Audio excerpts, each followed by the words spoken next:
Opulent mansion stands amidst lush gardens. A small squirrel receives its birthday gift. Ella questions Tezen while he finds the animal in Jang. Tezen reacts with shock as he realizes the animal's identity. Ella identifies the creature as a temple-born divine beast. Tezen marvels at the expense while his mother praises him. A sharp sound accompanies the squirrel's suspicious glare. Narrative text identifies Ella as the mother of a villain. The squirrel is given as a birthday cousin. A dramatic aura surrounds the small, fluffy creature. The squirrel laments its reincarnation into an absurd role. Fear of a prison ending grips the panicking beast. The Highland family is renowned for their magical strength. Narrative text warns of the price of their bower. Divine beasts are essential for calming rampant magical ergy. Ella, Duchess of Highland, stands up to take charge. Ella uses the beast to showcase her son's magic. The squirrel mocks the boy's actual lack of method. Ella orders Tezen to keep the beast in his room. The squirrel reluctantly hops onto the boy's open hand. Ella notes the animal's intelligence while it plans survival. Tezen asks the creature if it has a problem. Tezen calls the beast's intelligence creepy, sparking its rage. Ella reminds her son of the animal's high status.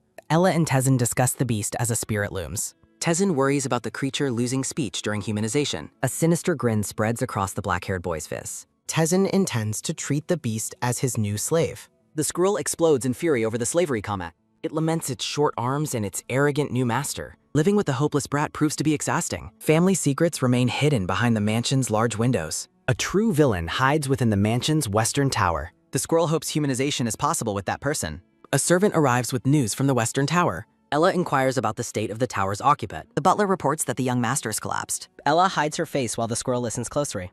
Ella coldly asks if the child has finally perished. The butler confirms he survived, much to the group's annoyance. The squirrel agrees to go and see for itself. Ella bids her son farewell before she departs. The squirrel notes the Duchess's heartlessness toward her son. It suspects the child's health is in critical danger. A lavish tray of various nuts is prepared. Tezen demands his slave's attention while it worries about food.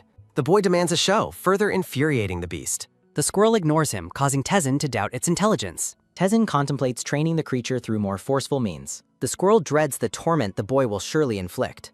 Tezen pokes the sleeping squirrel on its pillow, intending to avoid any further engagement while demanding to know if his new servant is merely napping. Tezen expresses his boredom, concluding that the creature is nothing more than an animal that only knows how to eat and sleep. The squirrel remains perfectly still, internally insulting Tezen's intelligence and reminding itself of its former life as a human. As night falls and Tezen drifts into a deep sleep, the squirrel packs a small acorn and successfully escapes the room. The small beast nimbly runs across the mansion's architecture and scales a tall stone wall, appreciating its newfound squirrel agility. Reaching its destination, the squirrel stops to confirm it has finally found the western tower. Peering through the glass, the squirrel witnesses a black-haired boy in a white shirt collapsed on his bed in visible agony. The boy clutches his chest as a sudden noise draws his attention, forcing him to look up despite his intense pain. With bright purple eyes and a sweat-beaded brow, the young master looks toward the source of the interruption. A sudden, loud thud sounds against the glass as the squirrel announces its arrival with an ungraceful landing. The boy turns his head in confusion, reacting to the unexpected sound coming from the tower's high window.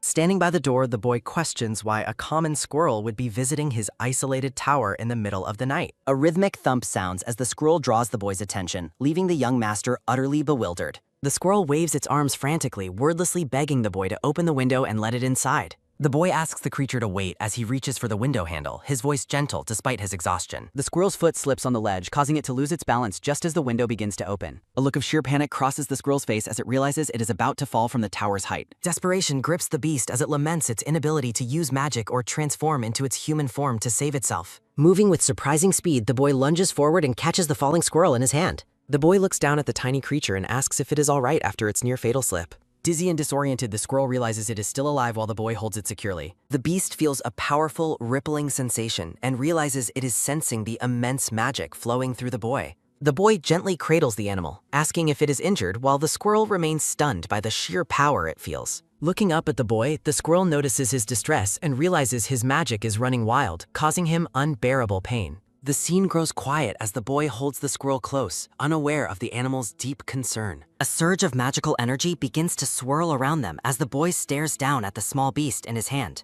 The boy's eyes widen in awe as he feels his rampaging magic react to the presence of the animal. Light emanates from the tower window as the boy stands at the ledge, his magic finally beginning to stabilize. The turbulent energy calms into a soft glow as the boy observes the squirrel with a look of profound peace. The boy recognizes the creature's true nature, identifying it as a legendary divine beast. Noticing a specific mark, the boy identifies the animal as belonging to Tezen and asks why it came all this way to see him. A blush colors the boy's cheeks as he realizes the animal cannot respond to his questions, feeling embarrassed by his own silly mistake. The squirrel finds the boy's cluelessness endearing, wondering how such a sweet child could ever become a villain. Narrative text identifies the boy as Johann Herod, destined to be the story's greatest villain, showing him at his mother's funeral. History reveals Duke Hyland remarried Ella, bringing Tezen into the family before the Duke was sent away to war. Left without his father or mother, young Johann was forced to endure a childhood of total isolation. At the age of 10, Johann's magic awakened, subjecting him to the constant agony of uncontrolled energy surges. Ella, determined to secure Tezen's inheritance, viewed Johann's magical awakening as a threat to her cold-hearted plans. Using his apparent illness as a pretext, Ella cruelly confined Johann to the tower to hide him away from the world.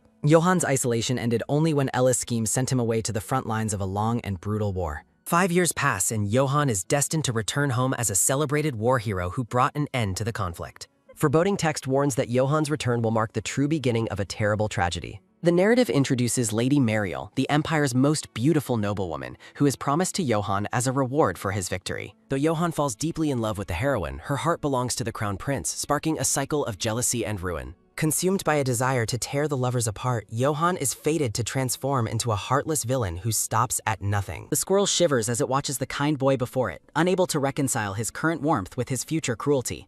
Johann looks down shyly, struggling to find the right words to speak to the little animal. Blushing deeply, Johann confesses how much he enjoys touching the squirrel and asks if he may pet it some more. Johann's face lights up with pure joy when the squirrel permits him to touch it, thanking the creature for its permission. The young master gently strokes the squirrel's head, his expression softening as he finds comfort in the small beast's presence. Johann reflects on his long isolation in the tower, surprised that someone finally stayed by his side during his suffering. He remembers the crushing agony and loneliness he felt just a short while ago. He admits that in his darkest moments, he wished he had never been born or was at least ordinary. Johann looks down at the squirrel in his hands, noting how everything changed the moment it appeared. He gently touches the tiny creature, confessing that its presence has finally taken away his pain. A soft, genuine smile spreads across his face as he offers his heartfelt thanks. A sudden, sharp "ah" escapes the squirrel as it becomes completely overwhelmed by the boy's kindness and beauty. The squirrel stares in awe, wondering what kind of face could possibly stir such a powerful protective instinct. It tries to remind itself of its original goal to simply absorb magic and transform back into a human. Johann looks down shyly, hesitant as he asks if the squirrel might be able to visit him again tomorrow.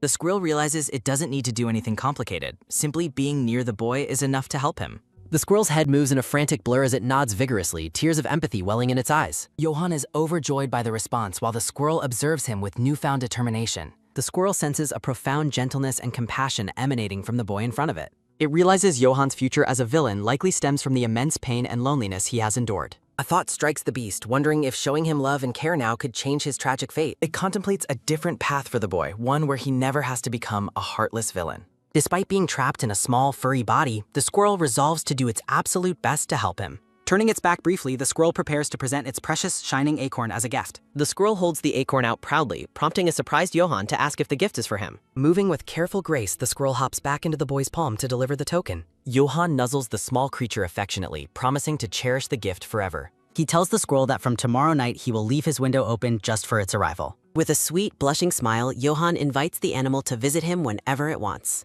The squirrel cheers happily as it leaves, thinking about how adorable the young master truly is. As the squirrel scampers away, Johann watches from the ledge, his fingers topping the stone thoughtfully. He stands alone in the tower, reflecting once more on the intense pain he suffered earlier. Looking at the spot where the beast stood, he questions if its presence truly holds a calming power. A cold, calculating look returns to his eyes as he decides to take Tezen's beast for his own use. The narrative transitions into the next chapter of the story. Sunlight bathes the opulent Highland mansion, signaling the start of a brand new day. The squirrel naps peacefully as narrative text explains that divine beasts are often given human-like titles. Tezen reads from a book, dismissively questioning why people make such a fuss over mere beasts. Tezen focuses on a passage stating that a divine beast's gender is revealed by the shape of its tail. Tezen suddenly lunges forward, roughly grabbing the sleeping squirrel by its tail to check its gender. The squirrel wakes up in a terrified panic, shocked by the sudden and painful handling.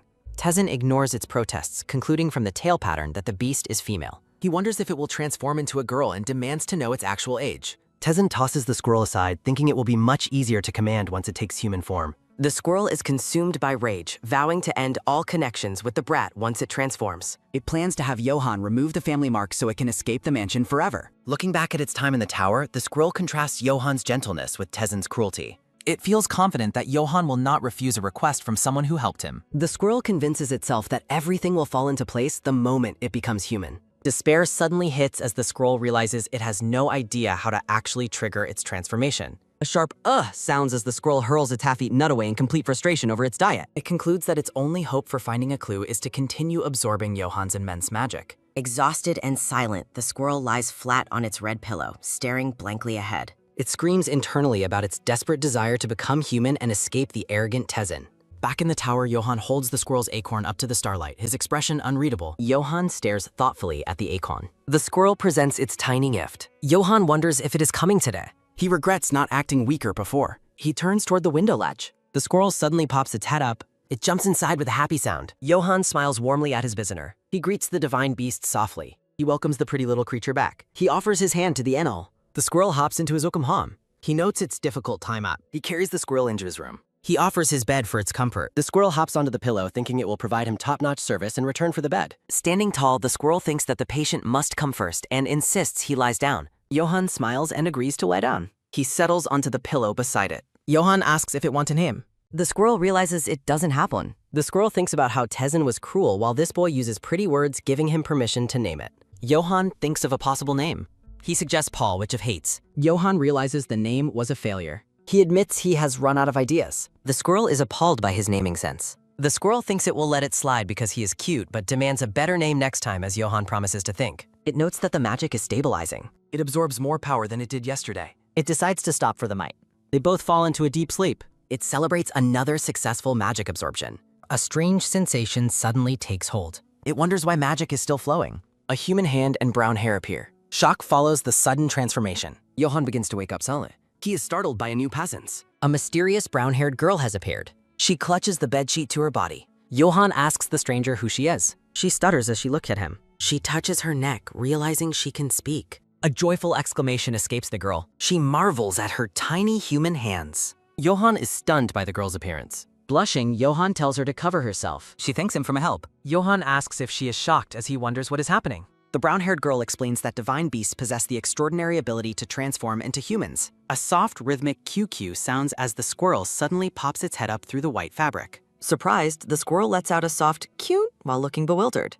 A high-pitched kai woo echoes as the beast reacts in complete shock. Narrative text explains that divine beasts temporarily transform after absorbing a large amount of mana in a short time. Tezin reads that a complete transformation requires a steady mana absorption for 50 consecutive days. He continues reading that if the transformation occurs before the 50 days are up, the accumulated mana is completely nullified while the squirrel listens intently with a twitch of its ear. Consumed by frustration, the squirrel thinks Tezin should have read that much sooner since it already experienced the failure. Tezin grumbles about the 50-day requirement, clutching his head in annoyance. He orders his slave to track the dates carefully, while the squirrel looks back at him with narrowed, skeptical eyes. Tezin reads more advice about not stopping mana absorption, while the squirrel diligently takes notes while wearing tiny glasses. Reflecting on the previous night, the squirrel realizes it should have kept absorbing the power without letting go. Feeling confident, the squirrel nods to itself, right as Tezin remarks on how lucky it is to have him. Tezin laughs arrogantly, boasting that it is rare to find a mage capable of turning a beast into a human. The squirrel stares at a tray of snacks, contemplating its goal to become human by absorbing Johann's mana daily. While munching on a seed, the squirrel decides it must find a way to share this information with Johann. A bright idea strikes the beast, signified by a glowing light bulb appearing above its head. Johann stands silent and thoughtful, his deep purple eyes reflecting the moonlight. Johann holds the squirrel in his palm, curiously asking what the small creature is carrying. He notices the paper and realizes it is a letter while the squirrel hops down onto the table. Johann examines the crumpled paper and recognizes it as a page torn from a book. He asks why the creature is giving it to him, while the squirrel clears its throat with a small ahem ahem. The squirrel prepares to use body language to convey its message, striking a heroic pose. Looking confused, Johann watches the animal and asks if it is trying to tell him something. The squirrel hits the table for emphasis, leading Johann to realize it is identifying itself as a divine beast. Johann is stunned as the animal flips the page, realizing the creature is actually capable of reading. The squirrel points to a rose emblem on the page, prompting Johann to ask if it belongs to the Hillard family. The squirrel lets out a fierce roar and acts like a beast, leaving a bewildered Johann wondering what is happening. Johann correctly interprets that he should study divine beasts using the stolen books from Tezen. Impressed by his sharp mind, the squirrel jumps onto his shoulder while a soft Q sound escapes it. The squirrel pats Johann's cheek affectionately, offering silent praise for his cleverness and understanding. Johann laughs at the ticklish sensation, asking the small beast if it is indeed praising him. He returns his focus to the page, reciting the text about learning the facts concerning divine beasts. Johann confirms that absorbing mana for 50 days will allow the beast to become human as the squirrel chirps in agreement. The scene fades into a soft glow as the narrative ponders what will happen after the 50 days pass. A vision of a beautiful brown-haired girl surrounded by flowers represents the squirrel's true human potential. Johann looks at the squirrel on his shoulder and mutters to himself how cute the creature is. He quickly panics when the animal reacts, stuttering that it was absolutely nothing. A gentle blush spreads across Johann's face as he looks down with a shy, happy smile. The two sit together in the quiet room, bathed in a bright, ethereal light. In another room, a furious Tezen screams in rage while looking over his library. He stares at his book in disbelief, demanding to know what happened to the missing page. Tezen barks at the sleeping squirrel, asking if it knows anything, but the beast simply ignores him and yawns. Johann stands in front of his bookshelf, sighing about the troubles of living with such immense and volatile power. Tezen searches frantically for the lost page while the squirrel watches him with a lazy, bored expression. The squirrel finds Tezen's frantic frustration so amusing that it compares his constant complaining to relaxing ASMR. Rain begins to fall outside, with droplets topping softly against the window ledge. Tezen notices the weather and roughly snatches the sleeping squirrel, demanding that it wake up and follow him. He excitedly promises to show the beast something fun in the rain, while the squirrel looks on with pure disgust. Tezen holds the squirrel, who suspects his plans. Outside, a soaked boy walks between two maids. A system notification notes the start of locks. A promotional screen displays various popular manga titles. Watching the courtyard, Tezen points out the rain. The notification repeats as the group continues walking. Tezen asks the squirrel if the sight is fun. He mentions the head doctor recommends the rain. He justifies the treatment for fever. Squirrel objects. Squirrel calls the rain walk a quack tree net. Looking pale, Johann struggles through the pouring rain. Tezen suggests visiting his brother to help him. Tezen leaves singing, while the squirrel anticipates trouble. Left alone, the squirrel fears Tezen's arrival downstairs.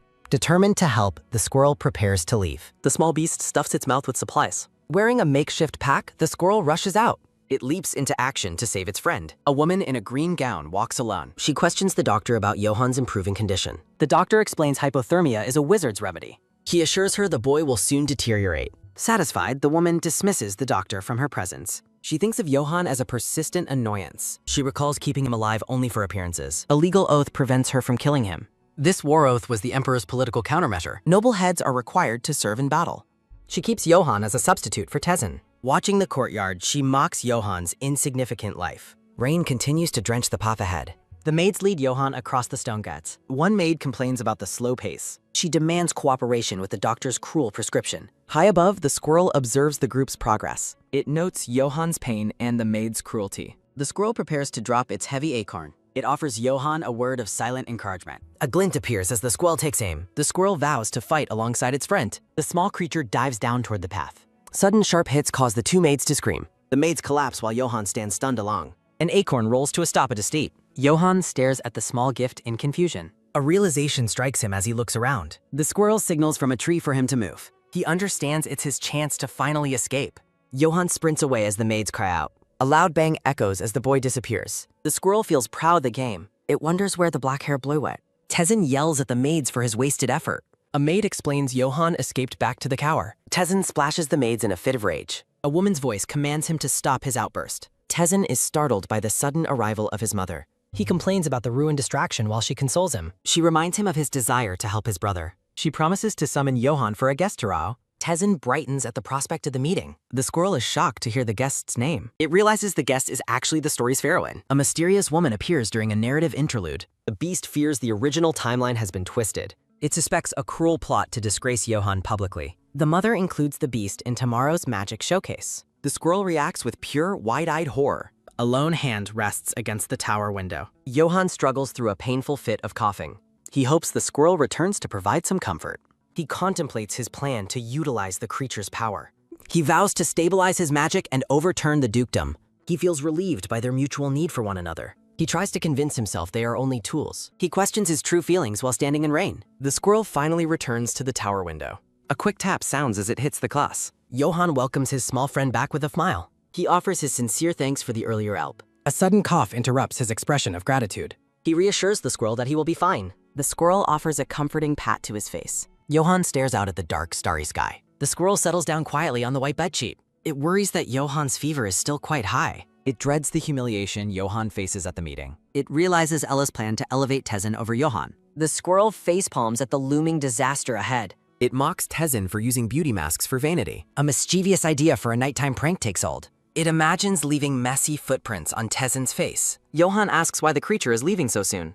The beast insists its actions are for Johan's sake. A heavy silence stretches between the two friends. The squirrel hops back toward the boy's hand. It asks him to open his palm for comfort. The squirrel rolls onto its back in the sand. Johan looks down, confused by the sudden gesture. The squirrel demands a belly rub with a soft squeak. Johan gently holds the squirrel in his open palm. He rubs the creature's belly, and the squirrel finds the sensation incredibly refreshing. Gazing at the beast with a single purple eye, Johan expresses a deep desire to stay by its side forever. As Johan rests, a page falls from his table, narrating that magicians soothed by divine beasts develop an intense sense of possession. The fallen text explains that this obsession can become so extreme that the magician cannot stand to see their beast with another person. The narrative concludes that such magicians become completely overwhelmed by jealousy. A clear blue sky and soft clouds mark the start of a new morning. The scene shifts to the grand exterior of the ducal estate under the bright morning sun. Having been scrubbed clean and adorned with a pink bow, the squirrel looks thoroughly annoyed by the servant's attention. The small creature casts a suspicious, narrow-eyed glare as it prepares for the day. Dressed in formal attire, Tezen holds the beast and asks if they are ready to head inside. Tezen enters the room with a cheerful smile, offering a polite apology for his tardiness. He joins the dining table and claims he was delayed by his beast's ritual to soothe a magical headache. The squirrel is disgusted by Tezen's lies until its attention is caught by a sudden, brilliant light. Dazzled by the radiance, the squirrel lets out a sharp gasp of surprise. A narrative exclamation highlights the arrival of the stunning guest, Marie. Marie is revealed as a beautiful blonde girl surrounded by an ethereal floral bra. The squirrel watches her intently, wondering how Johan will react to her presence. It worries that Johan might be so captivated that he falls for her at first sight. A heavy sense of confusion begins to fill the room. Johan stares intently at the guest, leading the squirrel to wonder what he is thinking. A purple-haired chibi character appears during a transition between the narrative beats. Johan looks toward Maria and wonders why she is staring at him with such focus. Tezen presents the squirrel to the table, identifying it as a rare divine beast. Mary clasps her hands in wonder, noting how difficult it is to find such a special creature. The mother comments that only those with great magical power require the assistance of a divine beast. A guest mentions that Tezen's scholarly nature reminds them of the Duke, though Tezen modestly demurs. While Tezen boasts, the squirrel privately thinks he would make a very successful con artist. Mary asks with great curiosity how one goes about calming a divine beast. Johan flinches visibly when she suggests that the process involves physical contact. Tezen demonstrates by roughly patting the squirrel's head, which leaves Johan looking stunned and angry. Tezen lies about the beast touching his forehead to calm him, while the squirrel fumes at being used. He claims the ritual makes him feel better, even as a glass on the table begins to vibrate. Johan's internal magical pressure causes a wine glass to shatter violently onto the floor. Shards of broken glass glisten as they settle on the ground. The entire table falls silent as they look at the mess created by the sudden outburst of power. The guest in blue expresses concern, asking Johan if he is struggling with pain. The mother tells Johan to compose himself, while the squirrel realizes his magic is rampaging despite yesterday's help. Suspecting the rain caused this, the squirrel rushes to check on him but slips off the table. The creature screams in panic as it falls, feeling ashamed of its lack of grace. The squirrel lands safely and softly in Johan's outstretched paw. Johan looks down at the creature and warns it to be more careful. He whispers intensely that he needs the beast to stay safe so he can protect it. The squirrel is bewildered by Johan's unusually heavy and decadent tone. Marie offers a polite thank you to Johan for catching the small creature. Johan stares at Tezen and calmly demands the return of his squirrel. A faint, dark smirk appears on Johan's face as he confronts his brother. Johan asks Tezen to reveal the squirrel's name, catching him completely off guard. He notes Tezen's hesitation and correctly guesses that no name has been chosen for the precious beast. Tezen panics as he recalls calling the creature a slave and realizes he cannot say such a name in public. Tezen claims he is working hard to think of a name, but the squirrel dismisses his effort with a skeptical look. Johan offers his assistance with the naming, prompting a furious outburst from Tezen as the squirrel cowers from the noise. The blonde guest Marie interrupts the tension, asking for a moment of their time. Framed by white lilies, Marie politely asks if she might be allowed to name the creature. She claps her hands together and exclaims that the squirrel is simply too adorable. Tezen sycophantically agrees that it would be an honor, while the squirrel leaps away from him in clear distaste. Marie decides it is the perfect time to shift the mood as the small beast scampers across the dining table. Bending down toward the creature, she promises to give it a truly beautiful name while it responds with a soft squeak.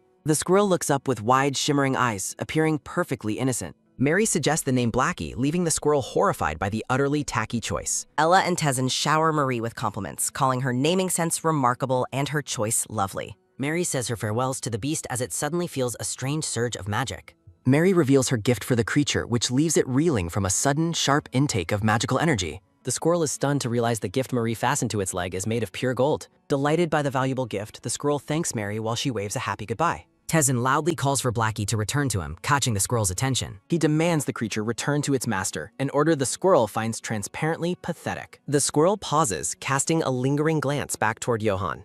A narrative beat emphasizes the consequences of being stubborn in this moment. Johan watches with a calm expression, worrying that Tezen might take his frustrations out on him later if he intervenes. The squirrel scampers back across the table toward Tezen's side. Tezen praises the creature as a good squirrel while patting its head with a smirk. Johan clenches his fist under the table, reflecting on how their bond is successfully stabilizing his magic. The scene shifts to a dimly lit library where a sudden sound echoes through the stacks. A man with a beard mutters that he should not have sent the beast away before calling out for Rabina. He explains to the red-haired woman, Rabina, that they must retrieve the squirrel from the Highland estate. A small purple-haired character appears to mark a brief narrative interlude. Rabina questions the necessity of retrieving the divine beast from the duchy. The bearded man insists the squirrel is essential for their experiment, rejecting the idea of using any other beast. A hooded figure holds a small golden creature before a sigil representing the Highland family. Narration warns that humanization of the beast through Highland magic would reveal their cruel experiments. The bearded man reassures Rabina that they took every precaution before handing the beast over. He recalls donating the beast to the Duchess, believing the second son lacked the magic to trigger a transformation. Rabina notes the eldest son is secluded in a tower, leading them to believe the beast is safe from humanizing. Despite their logic, something about the situation continues to deeply trouble Rabina.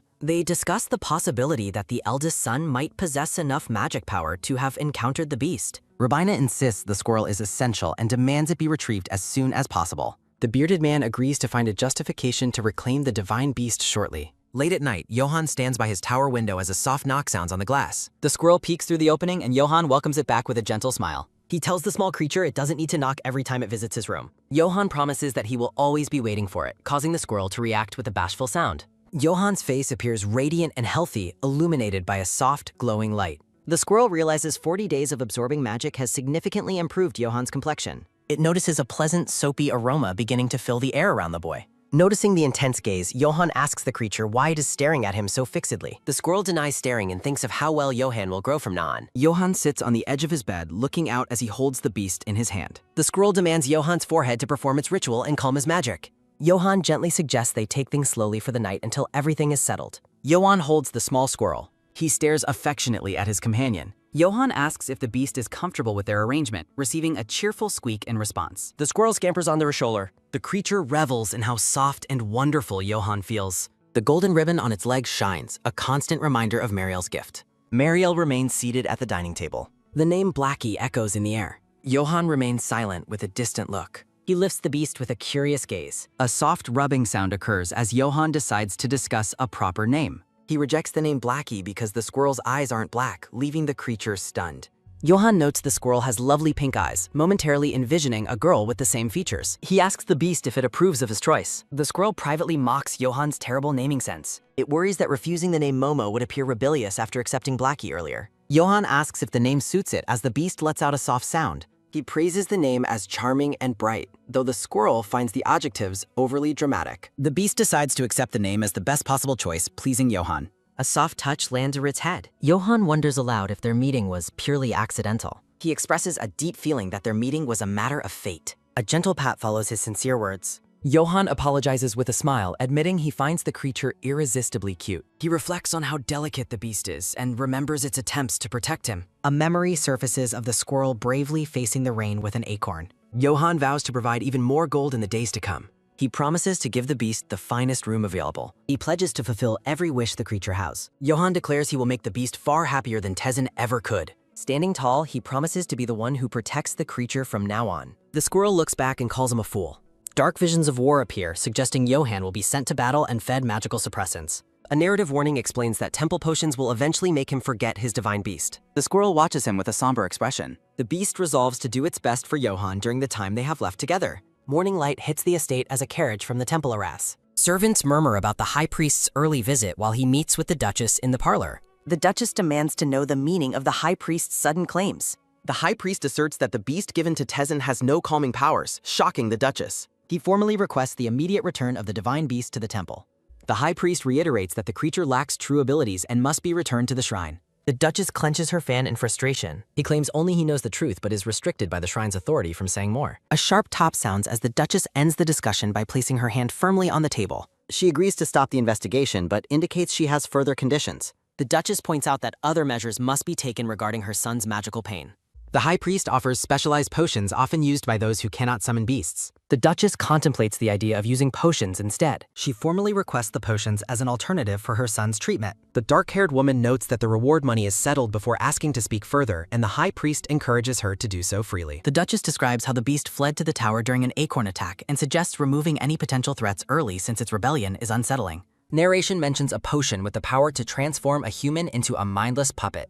Smiling behind her fan, the Duchess insists the task be completed at the shrine without leaving any traces. The scene shifts to the exterior of the Highland Estate Tower. The squirrel realizes it is facing a significant problem as a series of heavy thuds echo. The beast feels a sense of danger, noting that the priest lied about its calming abilities just to take it away. It recalls that in the original story, it was taken to the shrine after disappearing from the estate. Remembering the red-haired woman and her vials, the beast expresses a desperate desire never to return to that place. A sudden swish sounds as the squirrel realizes there is an even larger problem at hand. Scampering quickly down a tree branch, the beast realizes that Ella is planning to use the potion to harm Johann. A dark vision reveals the horrific nature of the potion, which turns people into dolls and strips them of their true selves. The squirrel looks toward the tower, vowing that it cannot allow such a fate to befall Johann. Johann sits quietly at his desk, focused on reading his papers. His attention is caught by a sudden, high-pitched squeak. Johann recognizes Momo on his desk, who appears frantic and out of breath. Johann questions the beast's presence during the day and worries about discovery by the servants, while the squirrel squeaks urgently that this is an emergency. The squirrel demands that Johann erase the seal first, emphasizing its point with a series of quick slap-slap sounds against its body. With a sharp smack against the desk, the squirrel warns Johann that he is in immediate danger and that Ella is plotting against him.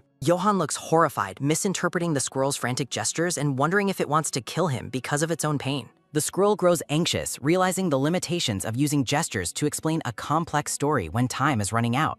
Deciding to resort to a method it had hoped to avoid, the squirrel prepares for a transformation as Johann watches in confusion. A brilliant light suddenly fills the room, emanating from the bed where the beast has moved. Johann's eye reflects the intense golden glow of the sudden magical surge. A young girl with long, wavy brown hair and pink eyes appears, wrapped in a white cloth.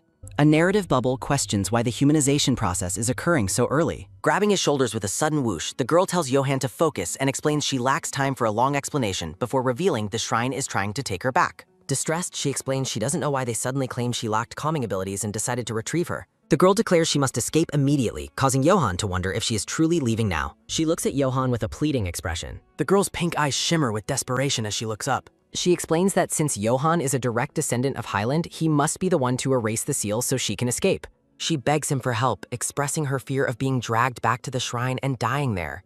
Johann drops to his knees beside the bed with a soft wrestle. Johann promises to erase the seal immediately and vows that he will never let her die. He succeeds in his task, noting that the seal has been completely erased. Relieved that she can finally escape, the girl thanks Johann and tells him she owes him her life. Johann looks at her in surprise, asking if she truly meant him when she spoke of danger. She confirms that Ella is trying to force him to drink a potion that turns people into puppets. She advises him to eat only cold food and to ensure his soup is cooled down, as the potion only activates at warm temperatures. The girl urges him to listen and to endure the situation just a little longer until he is sent to the battlefield. She explains that by the time he arrives there, his calming potion will be exhausted and he will no longer suffer from magical pain. Johann takes her hands and assures her that he is not worried about his own safety. Johann asks if she used up all the magical power she had collected just to deliver this morning to him. Looking down sadly, he realizes that if she continues, she will return to being a beast. The girl gently reaches out and pats Johann's head.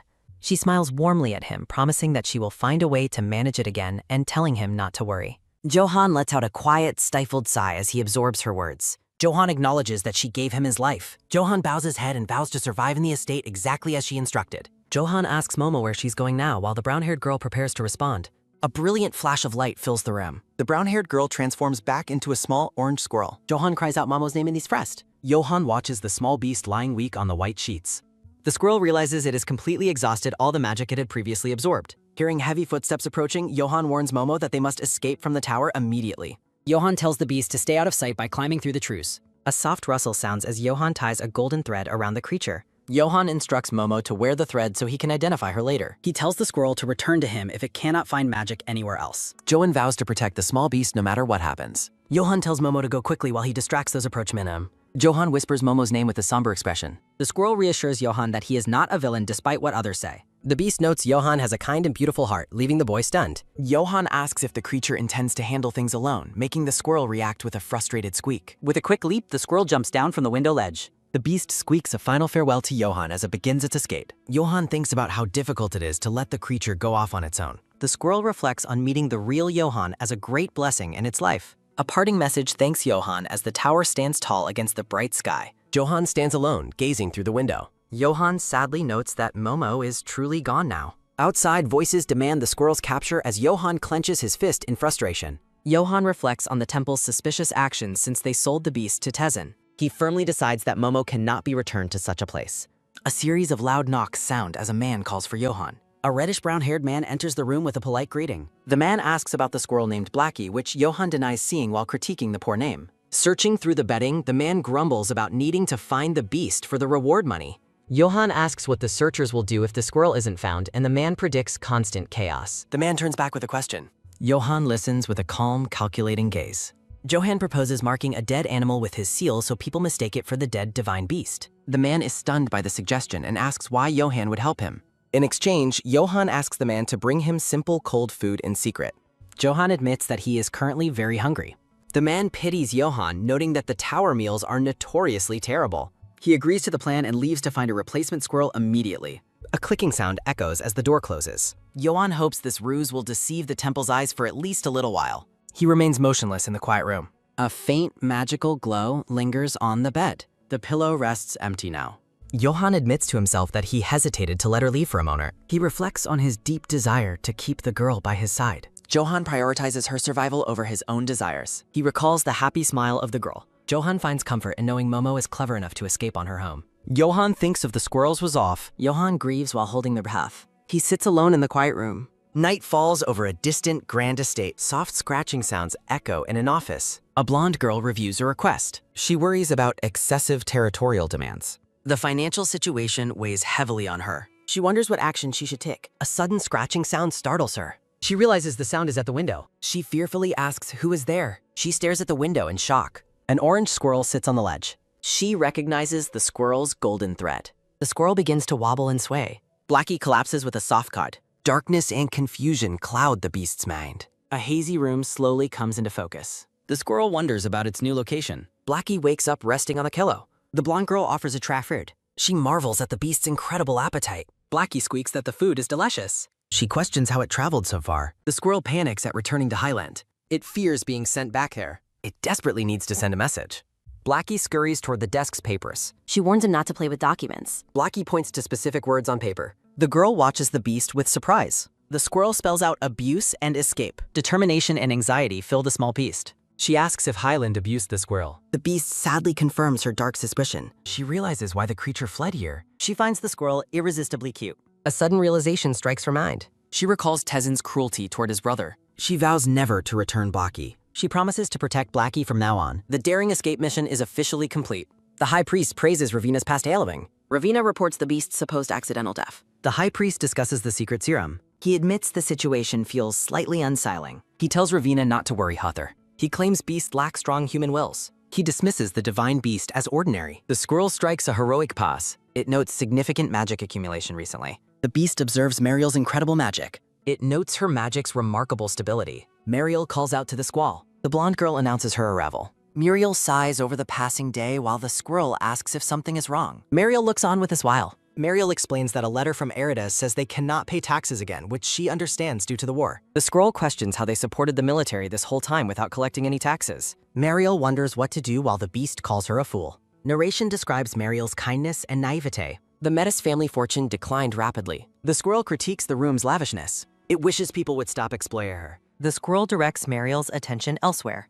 It imagines itself as a witsman. The beast fakes exhaustion after work. The squirrel signals a firm rejection. Mariel watches the creature's strange performance. Mariel realizes Erides is a hot region that doesn't need firewood, so she asks if the creature wants her to replace taxes with firewood instead. The beast agrees that explaining things was fun. Mariel nuzzles the cute orange creature. Mariel asks the beast to listen to her other worries as it enthusiastically agrees. The squirrel vows to repay the favor while absorbing magic for 50 days. Mariel expresses her deep gratitude. The grand estate basks in sunlight. A quiet hallway remains perfectly still. Sniffling sounds echo near a bed. The woman cries that if she had known she would lose them that day, she never would have gone to the temple. A baby sleeps peacefully in light. The infant's pink eyes gaze upward. The story's title card appears clearly. Sunlight gleams over the massive palace. The squirrel enjoys the peaceful ast. It notes the kindness of everyone. The beast praises the Metis estate. Soft sobbing startles the resting squirrel. It wonders who is crying nearby. A woman sits alone in bed. The squirrel prepares for a visit. It identifies her as the Beckress. The beast notes her declining health. It decides to check on her. The duchess reacts with sudden surprise. She realizes a squirrel has entered. The beast scurries onto the bed. The duchess asks if this is the creature Mariel is raising. The squirrel notices a brown lock. The woman explains that the lock of hair belongs to baby Eureka. The orange squirrel gazes at the lock of brown hair. The beast realizes the duchess is speaking about her second child. A blonde woman in a gray dress is asked if there is news about her second daughter. The Duchess sadly says there is no news yet as Mariel calls out to her. A black-haired woman notes that the Modeste family is prone to missing children. Narration notes that Lady Mariel is growing well in the Duchess's care. The Duchess notes that disappearances often happen to second or third children in the region. She explains that she raised Mariel carefully within the manor to prevent her loss. A flashback shows a carriage being attacked by bandits in the woods. The Duchess laments her failing health and feels foolish for telling her story to a squirrel. The squirrel feels deep empathy and wants to comfort the grieving Ludden. A sudden bright idea strikes the small orange beast. With a soft thud, the squirrel jumps onto the bed beside the weighty. The squirrel rolls onto its back and chirps happily. The orange beast strikes a cute, heroic pose for the woman. The Duchess asks if rubbing its belly will make her feel better, which the beast confirms. She softly thanks the squirrel while wondering why it is being so kind. A gentle hand begins to rub the squirrel's soft belly. The blonde woman asks if the creature would mind visiting her room occasionally. She promises to provide plenty of sunflower seeds and acorns just for the beast. The squirrel is overwhelmed with pure joy and happiness. A cheerful sound echoes from the happy little creature. The Duchess sits peacefully on the large white bed. Floral patterns drift across the scene as time passes. Sunlight gleams over the tall grand towers of the estate. Johann stands alone, silhouetted against a bright window. An attendant says it is time to depart, and Johann agrees to leave. Johann reflects on his father's death with cold, total indifference. A determined, sharp look fills Johann's purple eyes. He recalls Momo's warnings about a forced potion and his impending deployment to the battlefield. He thinks of the warmth of a meal and the kindness Momo showed him. Johann acknowledges he would have lost himself and become a puppet without her help. He decides to trust her and head to the battlefield as she advised. Johann vows to destroy the temple and those who tried to tear them apart. Clad in heavy armor, Johann formally announces his departure. Mariel reads a newspaper announcing Johann's safe arrival at the battlefield. She feels bad for his fragile health as the squirrel listens quietly. The squirrel is relieved that Johann is finally gone and in a safer position. The beast silently hopes that Johann takes good care of himself. Mariel notes that her mother's condition has improved greatly since the squirrel began visiting. As Mariel offers thanks, the squirrel realizes it has absorbed enough magic to transform. The beast is thrilled to finally return to its human form. It decides that explaining the truth to Mariel will be easier as a human. Mariel is surprised as the squirrel suddenly scurries away from the table. She follows the beast and asks if there is something over there. A brilliant light flashes before Mariel, leaving her completely stunned. Mariel gasps in total shock at the sight of the transformation. A brown-haired girl hiding behind the curtain offers to explain everything to her lady. The Duchess enters the room to speak with Mariel. A loud thud sounds as the Duchess reacts with pure horror. Brown-haired girl hides behind the curtainer.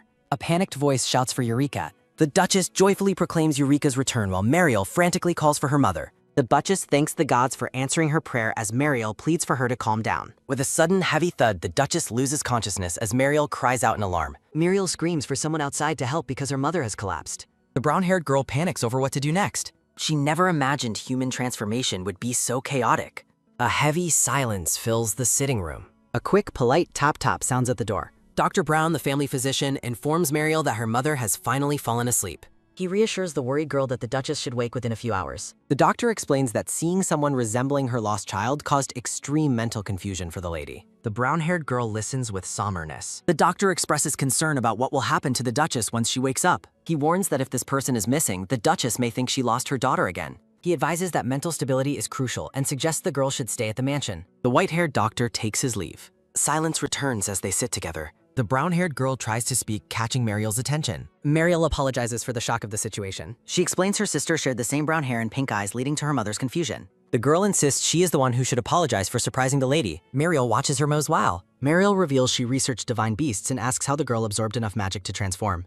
She notes it takes 50 days of magic absorption to become a human and wonders about the source. The brown-haired girl hesitates to answer. Mariel realizes her own magic was being absorbed and reacts with shock. She is confused because she believed she was unable to use magic at all. The girl confirms she absorbed Mariel's incredible power for 50 days straight. Mariel processes the truth about magic. The girl nervously asks if Mariel is angry with her for being so shameless. Mariel glows with angelic kindness, praising the beast for doing a good job. Brilliant light fills the entire scene. The girl is overwhelmed by Mariel's divine, radiant warmth. Mariel admits she has been thinking about the girl's transformation. Mariel asks the brown-haired girl if she would consider becoming her little sister.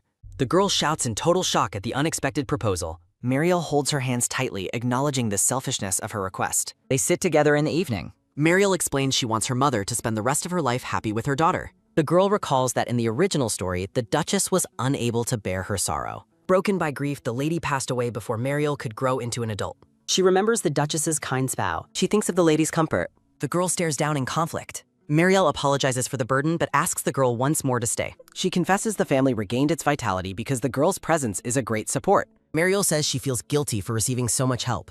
The brown-haired girl cries out that she is actually the one who should feel guilty. The brown-haired girl reasons that there is no cause to reject Mariel's generous proposal. She reflects on her time as a small orange beast. The girl envisions the Duchess and Mariel living together in harmony. Firmly clenching her hand, the girl resolves to accept the offer. The brown-haired girl looks up with a look of pure determination. As they embrace, Mariel joyfully declares she will call the girl Eureka from this day forward. Eureka smiles warmly and asks Mariel to look after her. A wave of intense emotion hits Mariel when she is finally addressed as her sister. Mariel collapses onto the sofa in a faint of pure happiness as Eureka watches with surprise. Eureka smiles, promising herself to fulfill the responsibilities of her new role. Narration over the clear blue sky declares her intent to protect the Modeste family's honor. Sunlight glimmers over the massive palace of the Modeste estate. In the town, rumors spread rapidly about an orphan suddenly becoming a high noble lady. A man mentions the girl's striking resemblance to the missing daughter, while another scoffs at Mariel's naivety.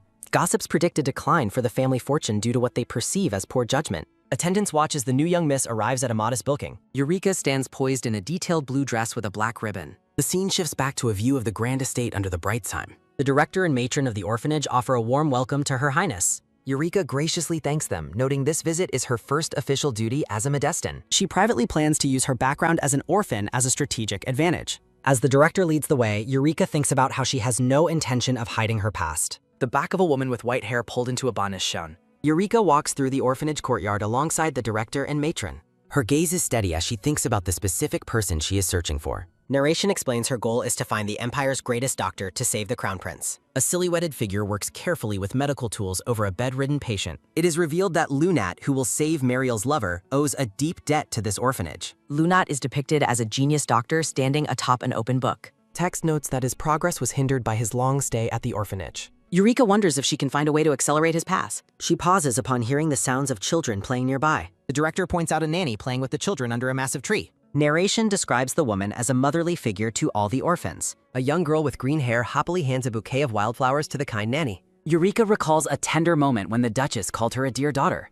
She remembers sitting at a garden tea table with the smiling blonde woman. The Duchess expressed her immense happiness at Eureka's presence. Eureka looks away with a contemplative expression.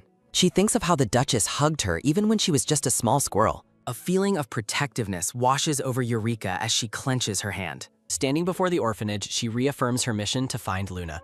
Eureka vows to send the doctor to the academy early to ensure the Duchess is cured. The director stops and looks back at the young girl. He and the matron exchange a silent, knowing glance. A creak sounds as they begin to ascend a wooden staircase. The director explains that the study and library are located on the second floor. He turns to address Eureka as Her Highness. A sudden loud clatter echoes through the hallway, startling Eureka and the director. The director remarks on the children's mischief and asks Eureka to explore while he investigates. Eureka suspects the orphanage staff are subtly fishing for more sponsorship money. Eureka lets out a confused sound as she notices something unexpected. A silver-haired boy sits on the library floor, deeply engrossed in a book. The boy looks up and offers a polite greeting to the intruder. The boy panics and apologizes to Her Highness, but Eureka reassures him. Eureka asks about the book he is reading, causing him to hesitate. The boy enthusiastically describes a fascinating medical book while Eureka watches his passion. Eureka realizes with shock that the boy is studying a medical book. Eureka smiles brightly and asks the young boy for his name. The silver-haired boy reveals his name is Lunat Carden. Eureka celebrates internally, realizing she has finally found the person she sought. Eureka proposes the idea of him attending a medical academy, leaving Lunat stunned. Lunat looks down with a somber, conflicted expression. The warden approaches, noting that Her Highness has found Lunat. The warden encourages Lunat to be honest about his true desires. Lunat frantically denies his interest in medicine, confusing the young lady. The warden decides he can no longer remain silent about the truth. The man bows and asks Eureka to support Lunat's future. He explains that Lunat's brilliance and dreams are suppressed by his selflessness. The warden admits they couldn't waste this opportunity while she was visiting. Eureka warns Lunat that denying his passion would leave everyone feeling heartbroken. She pledges the Modeste name to provide the orphanages with proper support. Tears well up in Lunat's eyes as he hears her promise. The warden and matron warmly encourage the boy to pursue his dreams. Lunat and the staff offer their sincere thanks to Eureka. Back at the mansion, Eureka is relieved to have found Lunat safely. Eureka prepares to report the new sponsorship list to her sister Mao. She finishes her tasks and decides it is finally time to rest. Eureka reflects on her past life when she prepared for Johan's visits. The name Johan hangs in the golden light of the sunset. Johan wonders how his little friend is doing back home. A voice calls out to Johan at the military cap. Johan shushes a soldier who asked why he isn't eating. The soldier watches with a look of utter confusion. A pile of peanuts rests on a sack on the ground. The soldiers recall Johan constantly gathering nuts and peanuts for some reason. The soldier wonders why Johan is leaving his carefully gathered food there. Johan looks back at his companion as the scene shifts. A small orange squirrel happily nibbles on the peanuts Johan provided. Johan and the soldier watch the animal eat from a distance. The soldier thinks about how he can never get used to Johan's face. Johan tells the soldier to head back for the meal distribution. Johan looks at the squirrel and thinks of Laro. The squirrel continues to munch on its acorn in peace. Narration describes the feeling that comes whenever the sunset settles. Johan recalls waiting for her to run to him every day.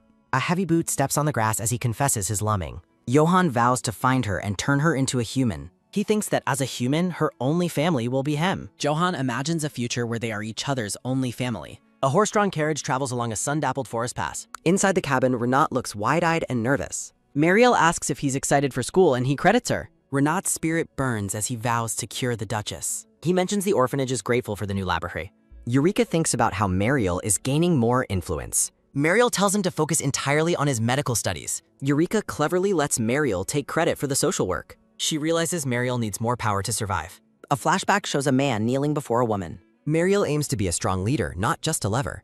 Eureka looks out the window with a thoughtful smile. She explains she must return home for Mariel's birthday celebration. Eureka is suddenly struck by a realization about relatives. She recalls the uncle who once advised the young Mariel. Eureka remembers he died early under very suspicious circumstances. She urgently asks Renat what he knows about dangerous poisons. Eureka wonders if the mother was actually being poisoned. Renat notes that the temple strictly regulates all toxins. He adds that obtaining lethal amounts is nearly impossible. Eureka ponders if it could be a case of prolonged exposure. At the estate, Mariel's footsteps make a light patter as she munts. She beams with joy while welcoming her uncle back. The blonde man dismisses her greeting with cold indifference. Mariel laughs off his attitude, just happy to see him. She is suddenly taken aback by his sharp, critical tone. A sudden, crisp snap sounds as he grips his coat. He is revealed to be Count Jaden Albert. Jaden scolds Mariel for catching a cold in light clothing. He tells her she must be strong for her mother. A stern order commands her to go inside immediately. Mariel is wrapped in a giant coat looking tiny. He continues his stern lecture as they walk inside. Jaden asks about the family's newly adopted foster daughter. Mariel happily confirms the girl's new name is Eureka. He asks if she was named after her late sister. Mariel affirms that Eureka is now a true family member. She hopes that he will grow fond of her too. Mariel looks suddenly worried about her own optimistic prediction. Jaden and Eureka lock eyes with intense crackling hostility. The air turns freezing as predator and prey square off. Candles glow over a table laden with fresh grit. Mariel starts the meal while the Duchess sleeps elsewhere. Jaden drinks wine in a heavy, disgruntled silence. Eureka senses his deep dislike as she offers a greeting. She internally rages at his earlier rudeness toward Mariel. He tells her to eat quickly and leave his sight. Jaden bluntly tells the girl that name isn't hers. He demands her actual identity from before the adoption. Eureka prepares to reveal her original name to him. Eureka's eyes widen in absolute shock. Jaden stammers in disbelief at her. Eureka blushes as she reveals her original name was Blackie, much to Mariel's astonishment. Jaden is stunned, questioning if such a ridiculous name is even possible for a human. Eureka internally reasons that the odd name makes sense since she isn't exactly human. At the dinner table, Jaden harshly criticizes Mariel for her recent management of family affairs. He continues his lecture, complaining about her bringing strangers into the family and her jurisdiction decisions. Jaden scolds Mariel for granting permission to soldiers, while Eureka watches the confrontation with growing frustration. Mariel clenches her hands while explaining that a nearby battle left her with no other choice. Mariel reveals to a surprised Eureka that she set clever conditions in exchange for the soldiers. Cotton and millet replace previous taxers. Mariel explains her strategic plan to control the soldier count by tightening their food supply. Jaden listens intently as Mariel describes how the soldiers will naturally reduce their own numbers. Jaden admits he felt the spirit of Mariel's late father return during her brilliant explanation. Jaden wonders if Mariel has a new mentor, but she simply laughs and denies it. Mariel warmly attributes her sudden political wisdom to the constant and invaluable help from Eureka. Jaden's gaze softens as he hears how amazing Eureka's advice has been despite her youth. A thoughtful silence falls over Jaden. Jaden touches his chin, noting that her cleverness isn't something he should be surprised about. Mariel smiles proudly at the people. Mariel states that both she and her mother consider Eureka to be a true family member. Jaden notes that everyone is acting as if the original Eureka has finally returned home. A sudden sharp bang sounds as the double doors are thrown wide open. Jaden turns around in total surprise. The Duchess enters the dining room, greeting Mariel and Eureka with a warm, gentle smile. She reaches out to Eureka, asking if she had a good time and admitting she was worried. The Duchess expresses her regret that her poor health kept her from joining them at the orphanage. Mariel cheerfully suggests that the three of them should go on a trip together very soon. Jaden remains silent as he watches the tender family interaction with a complicated expression. The three women stand together in a beautiful, flower-filled moment of family unity. The heavy wooden doors close firmly. A wide shot reveals Jaden and Eureka left alone at the table after the others depart. Jaden notes that Mariel has gone to escort her mother home and observes Eureka's quietness. Jaden offers a formal and sincere apology for his earlier rude attitude toward the young girl. Eureka reacts with pure, stunned confusion. Jaden admits he was being immature and asks to speak plainly with the clever child. He begins by explaining that the Modeste family is currently facing a very serious crisis. Jaden notes that the Duke is missing and Mariel is leading without an official title. He warns that the outside world is unforgiving and enemies are waiting for Mariel to fail. Jaden clenches his hand on the table as he ponders a dark future for his relative. Jaden warns Eureka that she would be in great danger if anything were to happen to Mariel. He clarifies that while others see her adoption as lucky, her position is actually incredibly precarious. Eureka listens to the grimloning. She processes the dangerous truth aloud. Eureka realizes Jaden's harsh words were born out of genuine worry for her and Mariel. A small, sincere smile finally appears. Eureka thanks the Count for his concern and acknowledges the gravity of what he's worried about. Resolving to protect her new family. Titles and power mean nothing here. A sudden, loud shout rings out as Eureka declares her love for Mariel and Sienna. Jaden acknowledges that while he must leave one day, he truly wants to see Sienna recover. Mariel and Eureka happily listen as Sienna reads a story to them and Dad. The blonde-haired man realizes that these women are as precious to him as his own family. Eureka blushes slightly, admitting that speaking her feelings out loud makes her feel a bit embarrassed. Sienna's hands remain steady as she continues to hold the book for the girls. Jaden smiles warmly, crediting Eureka's presence for the current happiness and stability in the household. Eureka stares back with wide, surprised eyes as she processes the unexpected praise from the Count.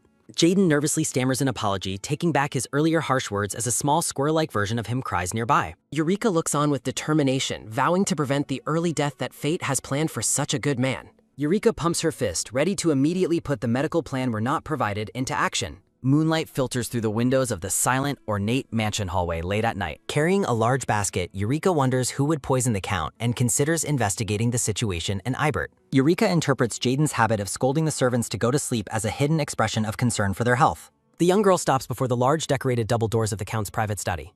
Jaden looks up from his paperwork in surprise as Eureka enters the room late in the evening. Eureka brightly asks to come in, explaining she brought a sandwich since he barely ate during dinner. Eureka focuses on her hidden objective for the late-night snack she is about to serve. Jaden looks bewildered, questioning why she is bringing him food at such a late hour. Eureka ignores his protests and energetically places the sandwiches on the table while Jaden claims he is fine. 4 neatly cut sandwiches filled with fresh vegetables and meat sit invitingly on a white plate. Eureka claims she made the food specifically for him, prompting a look of genuine surprise from Jaden. Jaden relents and picks up a sandwich as a triumphant Eureka celebrates her successful plan internally. Jaden asks if she came out of worry over his earlier warnings about Mariel, but Eureka insists it was just hunger. Eating the delicious sandwich, Jaden tells her there are no immediate problems and she shouldn't dwell on his warnings. Eureka asks about assassination attempts or grudges, but Jaden scoffs, saying no one benefits from his demise. Jaden mentions a goddaughter while Eureka listens intently from across the table. Eureka's eyes widen in shock as Jaden names Saley Linished as his goddaughter who is supposedly sick for life. Eureka recognizes the name as the primary Villainous from the original story she once read. A narrative box explains that Saley was the one who tormented Mariel due to jealousy over the Crown Prince. A flashback image shows Saili appearing kind in public while secretly stirring up trouble for those around her. Saley's manipulations nearly cost a permanent rift between Mariel and the Crown Prince in the original timeline.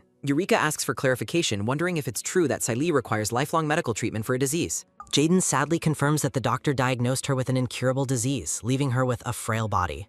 Eureka ponders the contradiction, recalling that the frail Saley never seemed sick in the original story. Narration notes that in the original tale, it was actually Mariel who was considered the weak one. Eureka remembers that Saley spent massive amounts of money to fund her schemes against Mariel. She realizes it was suspicious for someone from a humble family like Saley to have such vast financial backing. Jaden winces while eating as Eureka wonders if he is the secret source of the Villainess's funding. A clever smile spreads across Eureka's face as she realizes she can solve two major problems at once. Later that night, Jaden sits up in his large bed looking troubled in the dim light of his room. The Count clutches his stomach, complaining that he has been feeling bloated lately whenever he eats. A flashback shows Eureka relentlessly offering Jaden even more food while he looks increasingly overwhelmed. A somber text box reflects on what might have been if the original Eureka were still alive. Eureka smiles brightly against a backdrop of soft pink flowers, looking like a picture of innocence. A sharp knock sounds as Dr. Brown asks for permission to enter the Count's bedroom. The elderly, gray-haired doctor enters and explains that he has come on behalf of young Miss Eureka. Jaden stands up in alarm as Dr. Brown reports that Eureka is currently complaining of severe stomach pain. Mariel tends to a sick Eureka in bed, while the doctor mentions Eureka's selfless concern for Jaden's own health. Jaden dismisses his own bloating and orders the doctor to focus entirely on treating Eureka instead.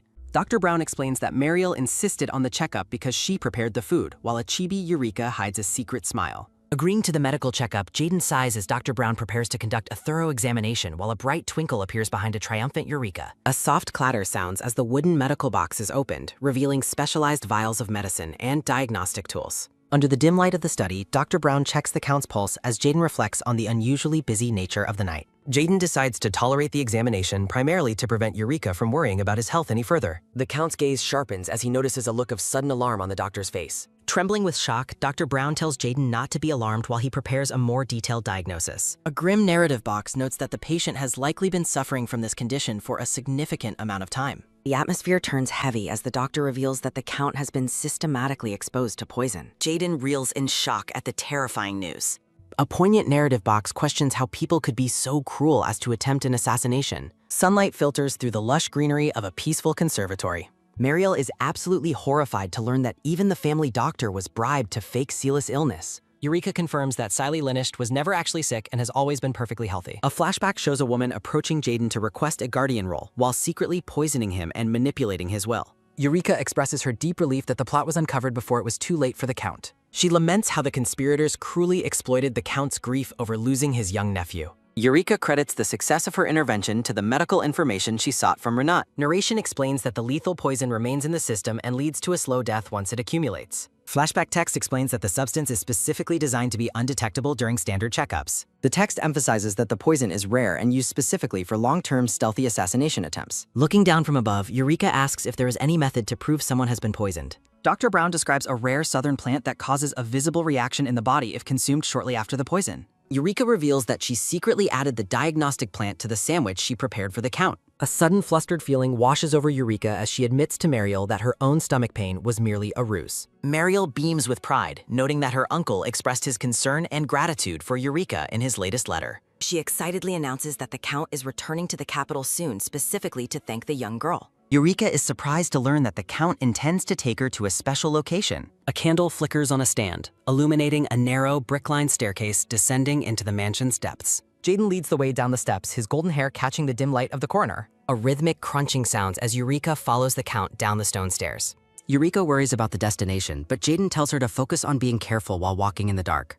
A heavy wooden door creaks open to reveal a grand torchlight gallery. Eureka pauses at the entrance, her eyes widening as she processes the sight of the room. Standing amidst rows of paintings, Jaden explains that this is the resting place for the portraits of the Medest family heads. A grand portrait reveals a handsome, blonde-haired man holding a sword. The caption identifies the man as the current head of the house, Oscar Modeste. Jaden reveals that the man in the painting is Mariel's father, who went missing during a battlefield campaign. Eureka stares up at the portrait, mesmerized by the man's strong and imposing presence. A wall filled with dozens of knightly portraits illustrates the Modeste family's long military tradition. Jaden speaks warmly of his brother-in-law, whom he respected deeply and viewed as a true brother. He admits that he habitually visits this gallery whenever a significant event occurs in his life. Looking at the paintings, Jaden promises his late relative that he will never forget the kindness Eureka showed him. He acknowledges with a heavy heart that he would have died from poisoning if not for her intervention. Eureka waves her hands frantically, humbly insisting that her success was merely a lucky coincidence. Jaden reveals a surprising secret. He was the one who personally escorted baby Eureka to the temple for her baptism. He recalls how his sister had initially resisted taking the child to the temple.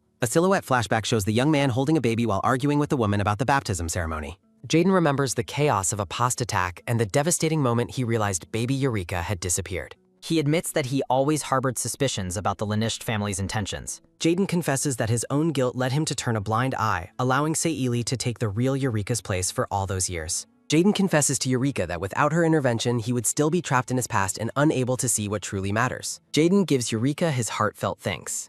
Jaden explains that everything turned out well because Eureka cared for him like he was her own family. Jaden vows to learn from his past mistakes and dedicate himself fully to protecting the girl before him. Jaden asks to get along well from now on, calling Eureka a reassuringly clever halai. A radiantly happy Eureka smiles brightly. Jaden's expression shifts into a pensive gaze. Eureka startles Jaden by calling him Ogle. Jaden insists on being called Uncle instead of Count, explaining that the formal title feels too cold for family. Jaden suggests they head upstairs together while Eureka silently finds his behavior adorable. Eureka's attention is caught by something nearby. Eureka asks why the hallway is filled with so many portraits of animals. Jaden explains that there is an old legend claiming the ancestors of the Modeste family were beastmen. Eureka stares in stunned, wide-eyed disbelief. On a bloody battlefield, trapped knights realize their escape routes are blocked and fear their end has arrived. A blinding blue light descends from above. A massive pillar of magical lightning segs. The knights wonder how magic was cast when all the mages were supposed to be stationed at the front lines. The knights gasp in shock as Prince Hired is revealed to be the one casting the powerful magic. Hired reflects that he used the magic as a desperate gamble to save their lives, and it fortunately worked. Hired's men rush to his side as he warns that his magic is now exhausted and cannot be used again. Hired orders his troops to pull back and regroup, assigning a specific unit to handle any beasts coming from the mountains. A knight hesitantly asks if they should simply leave the wild beasts alone.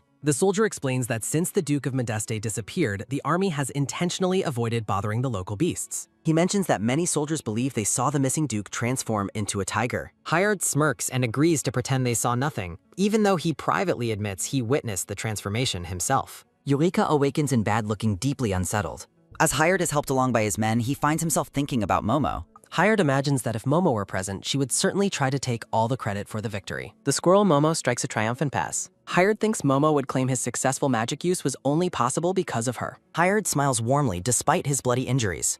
Hired decides he would tell her he is in her debt and promise to repay the favor. Hired reflects on his desire to stay by her side for the rest of his life. Time passes as Eureka bonds with Muriel and works alongside Renat in the mansion. Eureka enjoys cheerful days playing with other children. Eureka shares tea with the Modeste ladies and spends time feeding acorns to the squirrel Momo.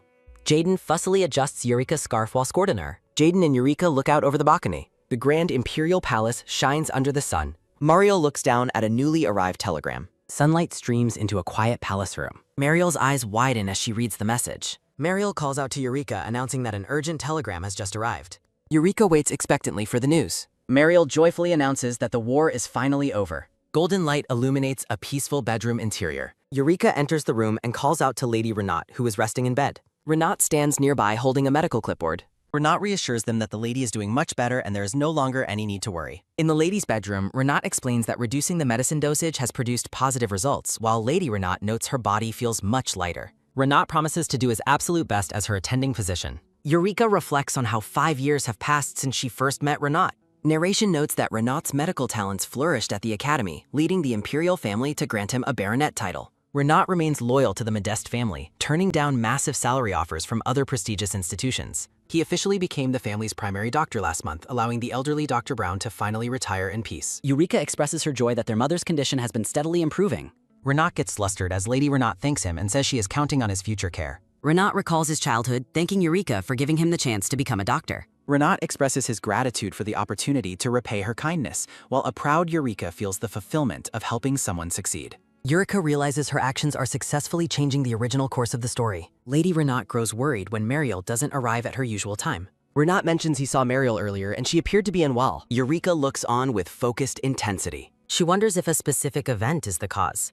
Soft morning light filters through the window. Mariel sits alone, preoccupied with the daily newspaper. Mariel worries about how to handle the news she just read. Eureka enters the room with a gentle gaze. Eureka notices Mariel reading the newspaper again and asks for confirmation. Eureka comments on how wonderful it is to see everyone happy now that the war is over. Mariel agrees that the return of peace is truly a wonderful thing.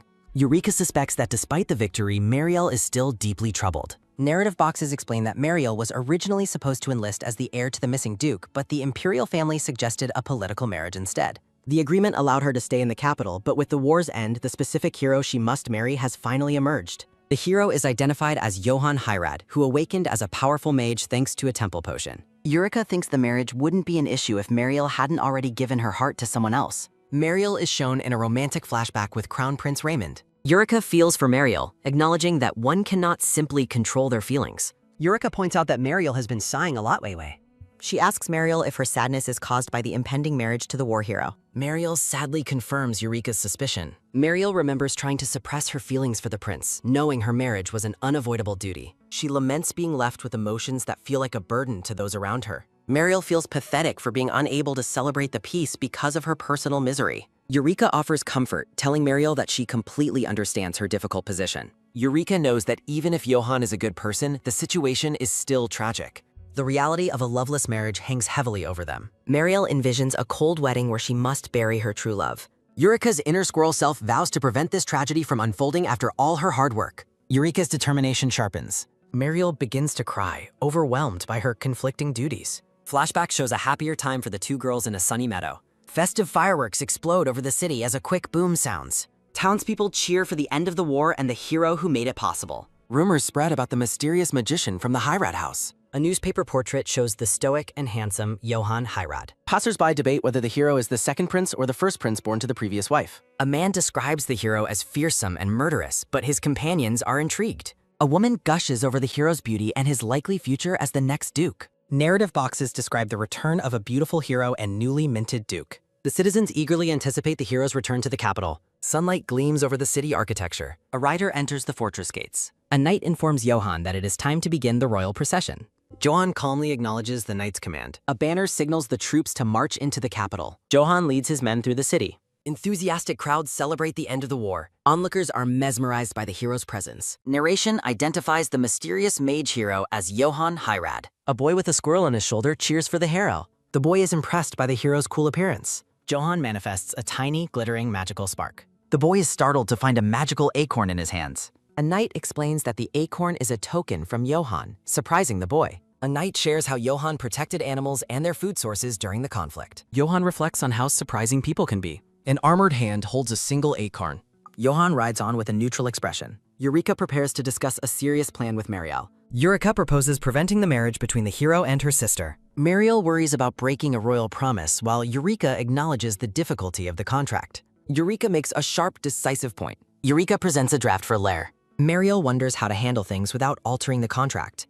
A hand rests on the blank parchment. Eureka dictates the contents as Mariel prepares the right. Mariel begins the letter by congratulating Johan on his victory. The letter expresses gratitude for the restoration of peace. Ink flows smoothly onto the paper. The letter transitions to the subject of the impending marriage. Mariel requests a confirmation regarding the Meritwater, a close-up of the writing process. Mariel pauses, noting that the phrasing of her own name feels strange. Mariel notes the wording separates her from her title, which Eureka confirms is intentional. Eureka explains that the title of Princess Modeste now refers to more than one person. Mariel realizes Eureka intends to take her place in the marriage contract. Mariel refuses to let Eureka sacrifice herself, but Eureka insists it is no sacrifice. Eureka gazes toward the bright window. Eureka reflects on how the Modeste family made her who she is today. Eureka asks to share the burden of family responsibility. Eureka smiles with genuine, heartwarming happiness. Chibi Eureka reassures a crying Mariel that their shared history ensures success.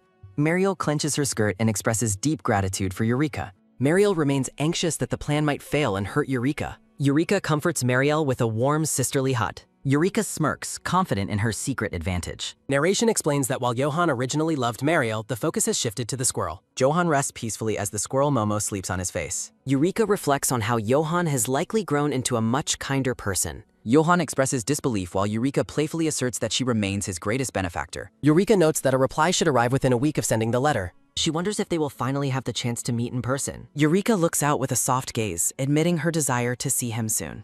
A bright light glows in the night sky as she wonders about his growth. The grand mansion stands quiet and illuminated under the starlit sky. A hand lifts a small acorn toward the glowing crescent moon in the window. Johan looks at the acorn, wondering where Momo is and what she's chewing. He looks down with a somber expression, unsure of where to search for her. A blue-haired man enters the room and calls out to Johan. The subordinate reports that the Duchess and Prince have been detained while Johan orders a search. The subordinate presents a blue envelope, announcing that a letter arrived from the Modeste family. Johan takes the letter, his gaze narrowing as he recognizes the sender. Johan scoffs as he crumples the paper, surprising his companion, who asks for the details. Johan dismisses the marriage proposal as total nonsense that doesn't even deserve a response. Johan ignores political advice about high society, stating he only wants to be with his beloved. Johan confidently claims his loved one knows his true nature, unfazed by potential rumors. The blue-haired man stares in stunned silence at Johan's unwavering attitude. Johan considers that Momo might misunderstand the situation if she sees him involved with Modeste. Johan decides to visit the Modeste estate immediately, leaving his companion in a panic. Johan notes that their letter proves they are determined to go through with marriage. He resolves to go back and request an immediate annulment to end the matter. A large wooden door stands slightly open, revealing a glimpse of the hallway beyond. Eureka sits on the floor of a quiet gallery filled with various animal portraits. She notes that she has found herself returning to this quiet place again. Eureka explains that this room helps her organize her thoughts whenever she feels overwhelmed. The peaceful atmosphere of the gallery makes her feel as if someone is listening. Eureka looks up thoughtfully as she continues her quiet reflection. She informs the portrait of the late Duke that the war has finally concluded. Eureka mentions the Empire's victory and the slow return of normal social life. She clenches her dress, realizing the end of the war is personally significant. Eureka worries that the temple will soon begin taking action once again. She wonders why the temple lied about her having no magical abilities. Eureka suspects the lie was a scheme intended to bring her back under their control. She recalls Mariel dismissing Beastkin ancestry as a legend and finding no records of it. Eureka connects the Beastkin legend and missing children to the temple's management of divine beasts. She hopes her suspicions are wrong, but feels a need to confirm the truth. A sudden arrival interrupts Eureka's thoughts as she stands among the family portraits. Eureka turns her head with a look of realization. The portrait's uniform is decorated with a star medal and a green gem brooch. A cry of surprise rings out through the halls of the Sunlit Palace. Mariel stands up in shock upon hearing that Lord Johan has arrived at the estate. She expresses her disbelief that he would show up without any prior notice. A sudden quick boom sounds as Mariel learns he insisted on seeing her immediately. Mariel panics, wondering if he is rushing because he is desperate to marry her. Mariel wonders if he fell in love instantly while her maid tries to calm her. Mariel bites her finger in stress, realizing she needs to find Eureka right away. She remembers that Eureka is currently visiting their mother along with Renat.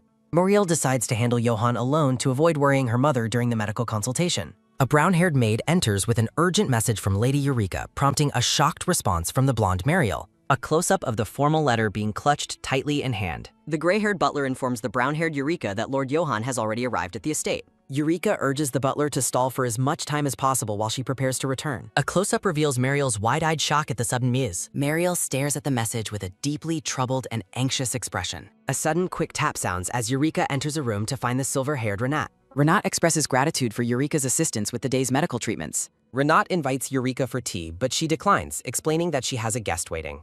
A chibi version of Renat looks dejected as Eureka explains she must leave immediately. Renat notices Eureka's increasingly pale complexion and asks if she is feeling all right. Eureka frets internally over Johan's unexpected arrival and her lack of readiness for their meeting. Eureka urgently asks Renat if he possesses any medication that can make a person look sickly. Renat is bewildered by the request, while Eureka admits she needs to appear pitiful to someone. Renat excitedly reveals that such a drug does indeed exist within his collection. Renat opens his medical case to show a drug that reverses magical energy flow to ruin one's complexion. Eureka asks Renat why on earth he would ever develop a drug with such a strange purpose. Renat recalls his plan to use the drug to fake an illness and escape the Academy's pressure to stay. A chibi Mariel reflects that seemingly kind people can be quite terrifying when they set their minds to a task. Renat hands over a pink vial, assuring Eureka of its safety based on his own personal testing. A sudden quick gulp sounds as Eureka drinks the contents of the vial without hesitation. Renat asks how she finds the taste, and Eureka notes it is not bad before the effect begins. A dark aura surrounds Eureka's eyes as the potion takes immediate and powerful effect.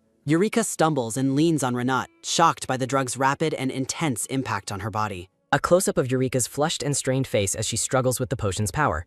Eureka asks Renat to hold her for support while he agrees, looking surprised by the strong reaction. The grand sunlit hall of the mansion stands quiet for a brief moment. Eureka thanks Renat for his help while he remains concerned about her sickly appearance. A sudden quick creak sounds as the heavy doors begin to swing open, interrupting Renat's medical concerns. A sturdy black boot steps firmly into the room as a voice mentions speaking about an annulment. Eureka is visibly stunned and confused by the mention of ending an engagement. Lord Johan stands in the doorway in full formal attire, stating his intent to see the king.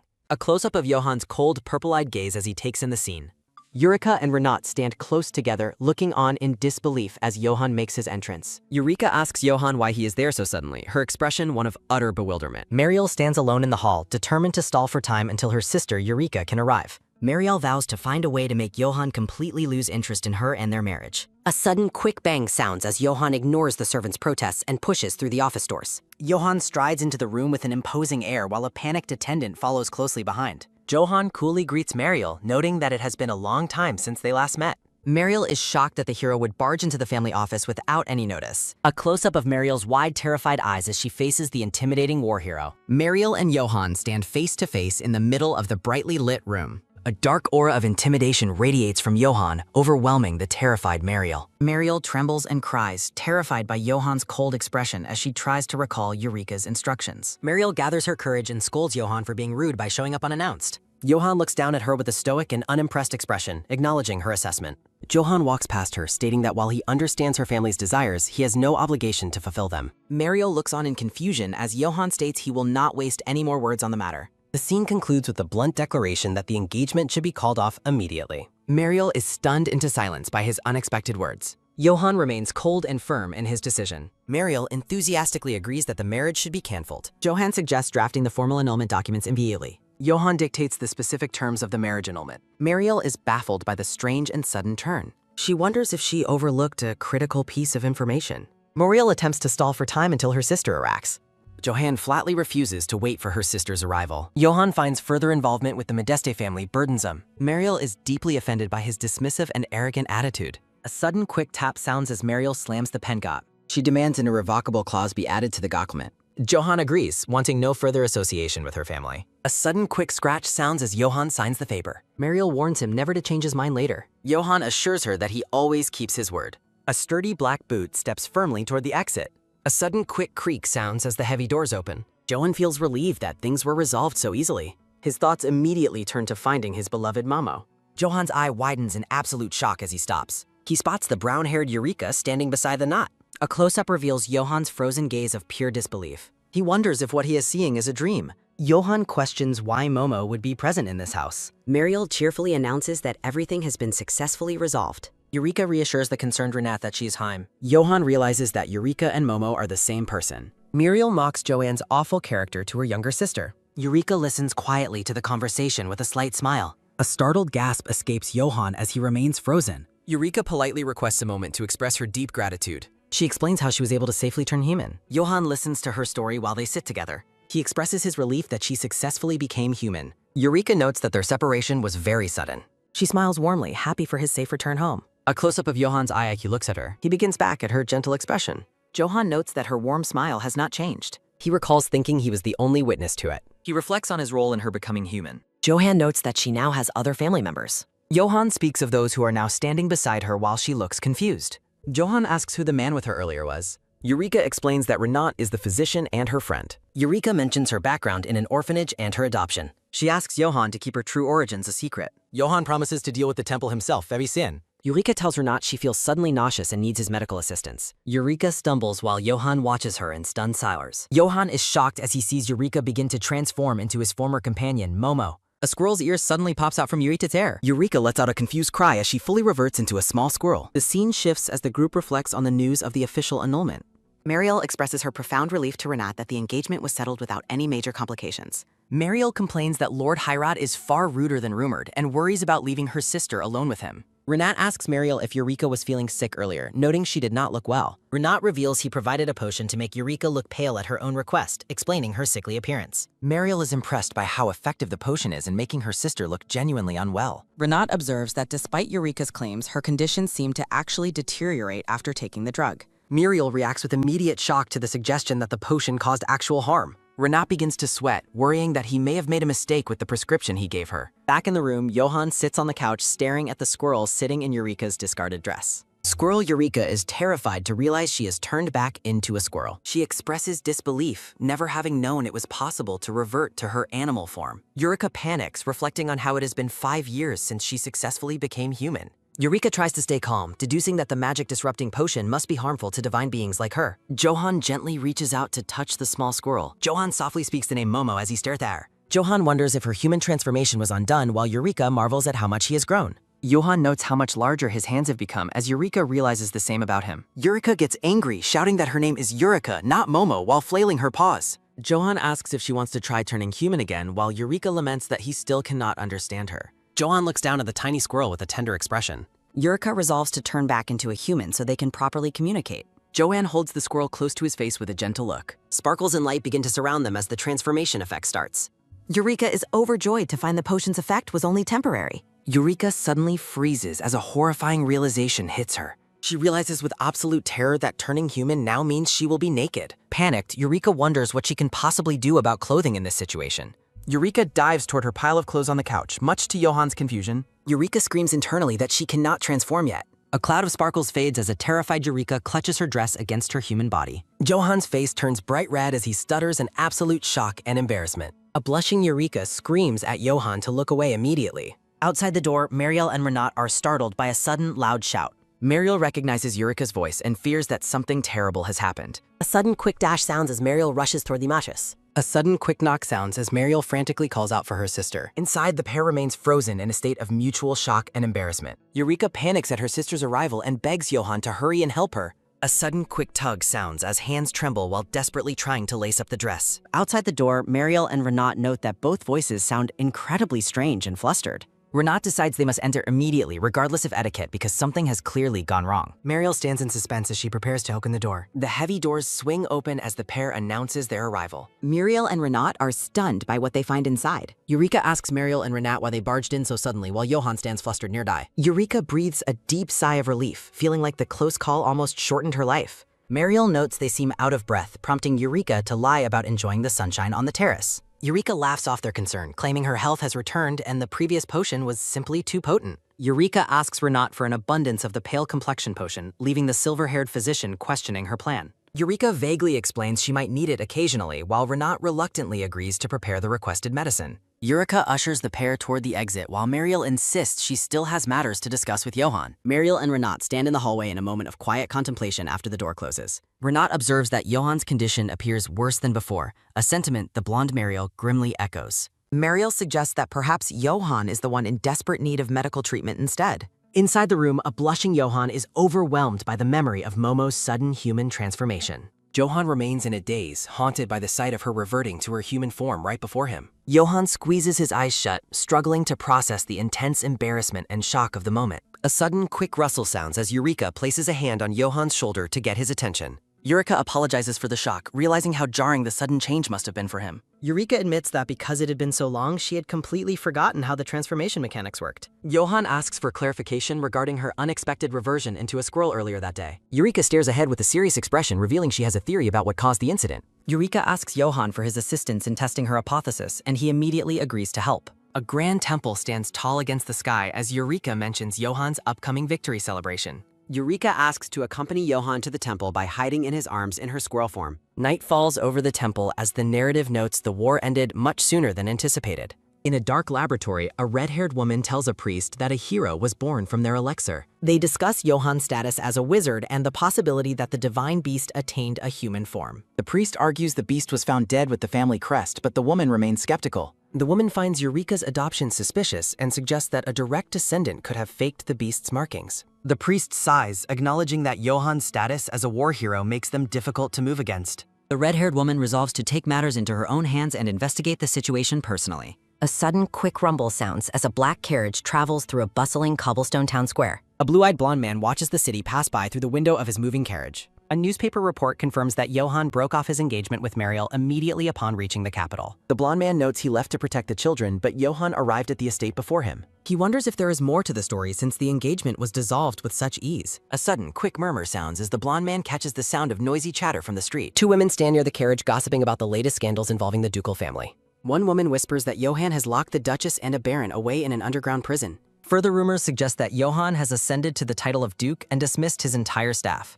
The blonde man reflects on how complicated the family is, judging Johann's actions toward his stepmother as cruel. A sudden quick hum sounds as he reads a headline about Johann contradicting himself by requesting a celebration. The blonde man's eye widens in absolute shock as he continues to scan the sensational news report. The article claims that Duke Hyrod has been visiting Lady Eureka at the Modeste estate every single day. Outraged, the blonde man demands to know why Johann is constantly meeting with Eureka after the breakup. The blonde man's thoughts darken as he fears Johann is planning to reverse the annulment of the engagement.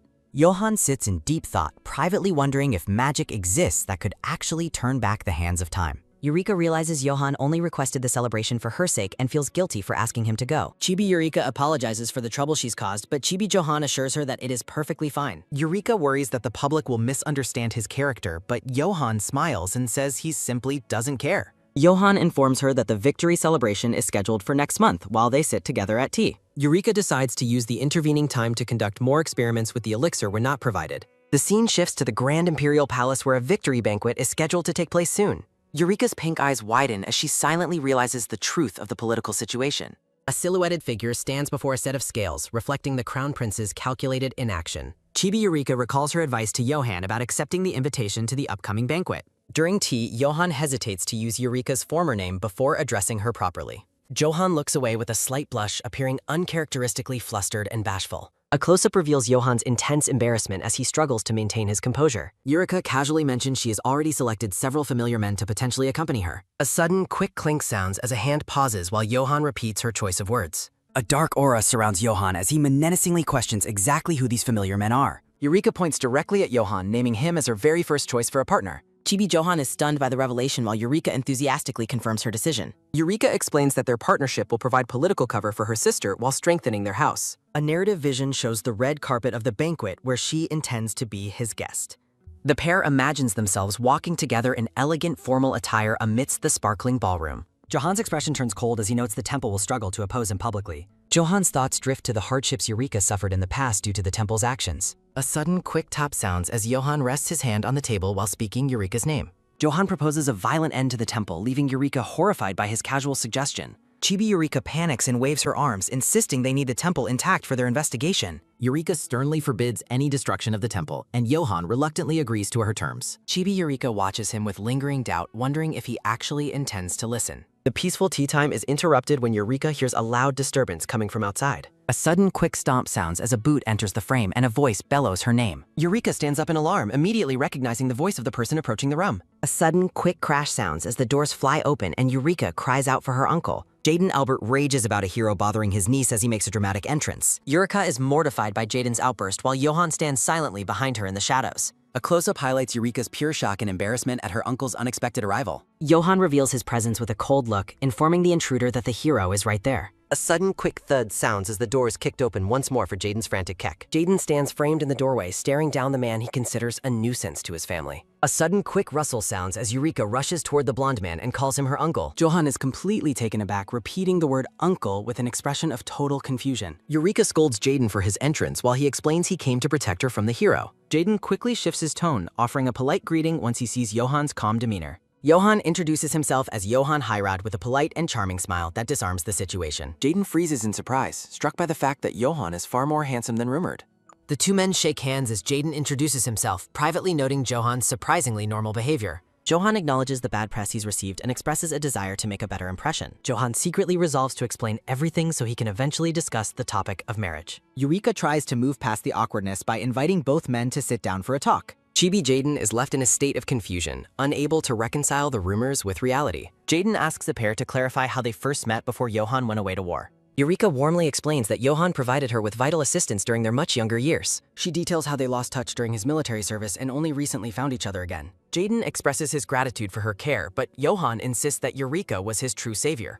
A sudden, quick scrape sounds as Jaden adjusts his seat and prepares to bring up the newspapers. Jaden produces a folded newspaper indicating he has serious questions about the scandals mentioned within. He explains that his deep love for his family compels him to address anything that bothers him. Johan maintains a friendly and open expression, inviting Jaden to ask whatever is on his mind. Jaden questions Johan about the newspaper's claims regarding the victory ceremony. Eureka immediately takes responsibility for the confusion regarding the event's schedule. Chibi Eureka panics, realizing she must keep her divine beast identity hidden. Johan explains his decision was intended to honor the hardworking soldiers. Jaden finds Johan's reasoning logical and begins to soften his stance. Eureka suddenly spots another concerning article within the newspaper's pages. A report details Johan's harsh treatment of his stepmother and half-sibling. The group continues their tea as a heavy atmosphere settles over the table. Jaden questions the rumors of abuse, prompting an emotional reaction from Eureka. Eureka addresses her uncle directly to correct his misconceptions about Johan. Eureka urges Jaden to judge Johan by his actions rather than rumors. Eureka praises Johan's character, leaving him visibly moved by her unwavering support.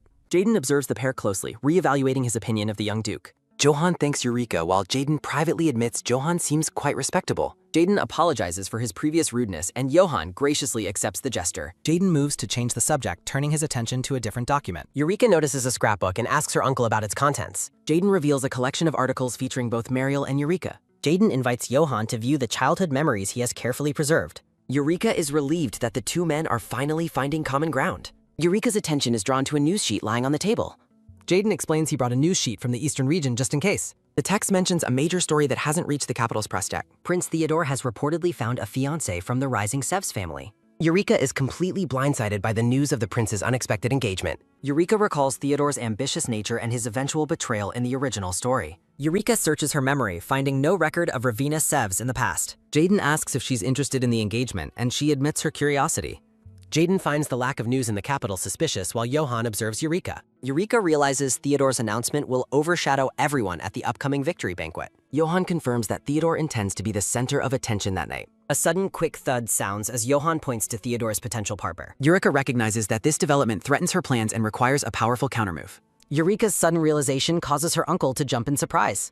Johan understands the political stakes and asks Eureka to attend as his partner. The scene shifts as a dark, elegant shadow passes through the hallway. Sunlight streams into a grand, empty hall within the Imperial Palace. A sudden, quick rustle sounds as a figure in a green gown approaches. Ravina Sevs offers a formal greeting to the prince in his private chambers. Prince Theodore welcomes his fiancée while staring out toward the city below. Theodore's turns dark as he asks if she brought the divine beast. Eureka and Johan walk together through the palace garden in their formal attire. Eureka points out that their partnership will inevitably cause a massive public scandal. Eureka worries that her status as an orphan will reflect poorly on Johan's title. Eureka suggests they need a fabricated backstory to explain their sudden close connection. A close-up of Johan's eyes reveals the deep intensity of his feelings. Johan realizes Eureka still views him platonically while she continues planning their cover. Johan reflects on how a cold political marriage would have ruined his chances. The morning sun glints off the intricate silver brooch on Johan's shoulder. Johan interrupts Eureka's brainstorming to propose a much more convincing plan. Johan begins to weave a fabrication about his visit to the Modeste Manor to terminate their engagement. The black-haired man holds her hand tenderly, claiming his heart was stolen the very first moment he saw her. Eureka stares at him with wide, shimmering eyes, processing the intensity of his manufactured confession. Johan explains that his sudden affection is the reason behind his persistent and frequent visits to her home. Eureka softly utters the man's name, her expression unreadable as she listens to his elaborate romantic cover story. Chibi Eureka enthusiastically accepts the plan while Chibi Johan realizes she completely missed the sincerity in his words. Eureka excitedly suggests that claiming to be lovers considering an engagement would make their public debut even more impactful. Johan blushes deeply and tentatively asks if it would be better to simply go through with the engagement immediately. The brown-haired woman laughs off his suggestion, insisting that they must wait for the perfect moment. Chibi Eureka walks away cheerfully, considering the problem solved, while Johan is left speechless by her platonic reaction. A close-up captures Johan's subtle, longing look as he realizes the distance he still has to close. Johan resolves to devote more time to winning her over as they walk together along the sunlit garden path. The scene shifts to the exterior of a grand, ornate mansion under a bright blue sky filled with birds. Mariel and Eureka enjoy tea together on a balcony while discussing the excitement surrounding the victory banquet. Mariel mentions her desk is buried under invitations, though she has no intention of attending any of them. Eureka notes that her sister has declined all social engagements by claiming she is not feeling well. Mariel admits she cannot risk revealing her status as the Crown Prince's partner before their official debut. Eureka agrees that such a reveal would spark intense rumors about a secret, long-standing romance. Narrative text highlights that the blonde woman has truly given her heart to the future ruler of the empire. A mental vision shows Mariel being judged by the public, fearing accusations of taking royal promises lightly. Eureka concludes that maintaining a low profile and avoiding social parties for now is their best strategy. Mariel turns the question back on her sister, asking if Eureka truly intends to skip the party as well. Mariel urges her to go out and make friends her own age instead of staying isolated at home. Eureka smiles brightly and assures her sister that she is perfectly content having Johan as her friend. Mariel is skeptical, privately noting that the man's intense, predatory gaze suggests he is far more than just a friend. The blonde woman addresses her sister once more while the two continue their peaceful afternoon tea. Eureka jokes about her nature as a divine beast, comparing herself to a tiny, cute squirrel in a playful display. Mariel panics and tries to explain that she considers squirrels adorable rather than dangerous beasts. Eureka looks thoughtful, acknowledging that her sister is technically correct about her inhuman origins. Eureka reflects on being an animal in human form while standing alone in the shadows of the mansion walls. She realizes that if the original owner of her body ever returns, she would have no choice but to leave. A vision of a cracked mirror reflects her inner turmoil and the fear that she is merely a temporary replacement. Eureka announces she has an appointment and is heading out to the city center for the day. She offers a gentle smile, mentioning she has been busy creating other opportunities for their family's future. The scene transitions to a crowded street lined with half-timbered buildings as evening begins to settle over the city. A hooded figure walks through an alley while recounting her efforts to gather intelligence and monitor the temple. The scene shifts to the dark and heavy double doors at the entrance of a hidden building. Narrative text reveals the location is the History Guild as the hooded figure enters the bustling room. Eureka throws back her hood and greets everyone, happy to be back among her secret colleagues. Lean, the blue-haired guild leader, welcomes Eureka and notes that she arrived at the perfect time. Lean invites her to speak directly while a server prepares the requested herbal tea for their discussion. A transition panel shows a soft, hazy light as the atmosphere of the secret meeting settles. Lean grimly informs Eureka that someone has been spreading malicious and harmful rumors about her character. Visualizations show Eureka being depicted as a cunning orphan who manipulated the innocent Lady Mariel for personal gain. Lean explains that the source of the malicious gossip has been traced back to Count Sev's house in the east. Eureka remains calm but focused, realizing the family in the east might be suspicious of her true identity. She instructs Lean to continue monitoring them closely but to let the rumors circulate for the time being. Lean warns her to be extremely cautious regarding her upcoming attendance at the banquet with the Duke. She explains that mages are cunning and warns Eureka not to let her guard down despite Johan's kind facade. Chibi Eureka spits out her tea in shock while Chibi Lean continues to treat her like an adorable child. Eureka asserts that Johan is truly a kind and good person despite what others might think. Eureka notices how late it has become and prepares to leave for her evening appointment. Lean asks her to remember their previous conversation as Eureka promises to stay in contact. The blue-haired woman remains behind in the guild with a silent, troubled expression. Eureka walks away through the city streets while expressing hope that the upcoming banquet proceeds smoothly. The scene transitions to the grand and ornate exterior of the Imperial Palace under a clear sky. Inside the palace, a massive crowd of nobles in colorful formal wear fills the grand ballroom. Guests whisper to one another about the return of Prince Theodore from his recovery in the East. The silver-haired Prince Theodore Rollet stands prominently at the event while holding a glass of champagne. Onlookers note that the prince seems to hold Lady Sebez in high regard despite her family's obscurity. Theodore whispers to the red-haired woman that their shared engagement depends on the success of their current endeavor. Bravina offers a confident smile and promises to handle the matter with the utmost gratitude and care. The prince reflects on keeping his status as a mage secret as a fair exchange for his debt. Ravina considers how the decision to hide the truth benefited both the prince's political standing and the temple. Theodore notes that the availability of calming potions has removed the need for mages to rely on the temple. The red-haired woman feels a surge of irritation as the prince continues to fixate on the divine beast. Theodore recalls the unique blessing he received from the squirrel divine beast and the specific sensation it provided. Ravina acknowledges his perceptiveness, noting the squirrel was a powerful entity infused with the magic of Duke Medist. The prince looks off into the distance, expressing a deep longing to experience that magical sensation once more. A sudden, quiet murmur spreads through the ballroom as the attention of the guests shifts elsewhere.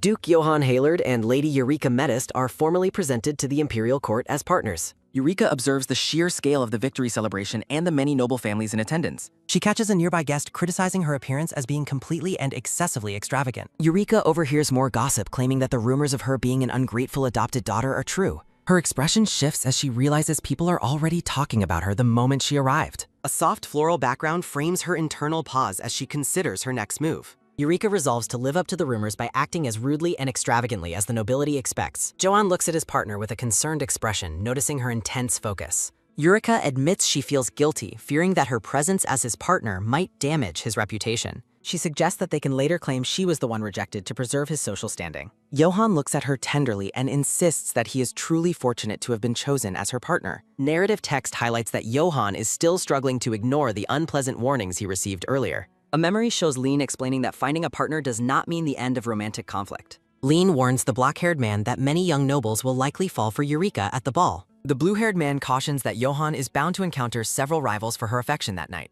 Back in the ballroom, Eureka asks if Johan is feeling unwell, but he quickly denies it. Johan tells Eureka to stay close to his side as he resolves to be more vigilant. He asks if he can lean on her as they continue walking through the crowded hall together. Prince Theodore watches the pair from a distance while taking a slow sip from his glass. A bright, hazy light fills the frame as the official announcements of the banquet begin.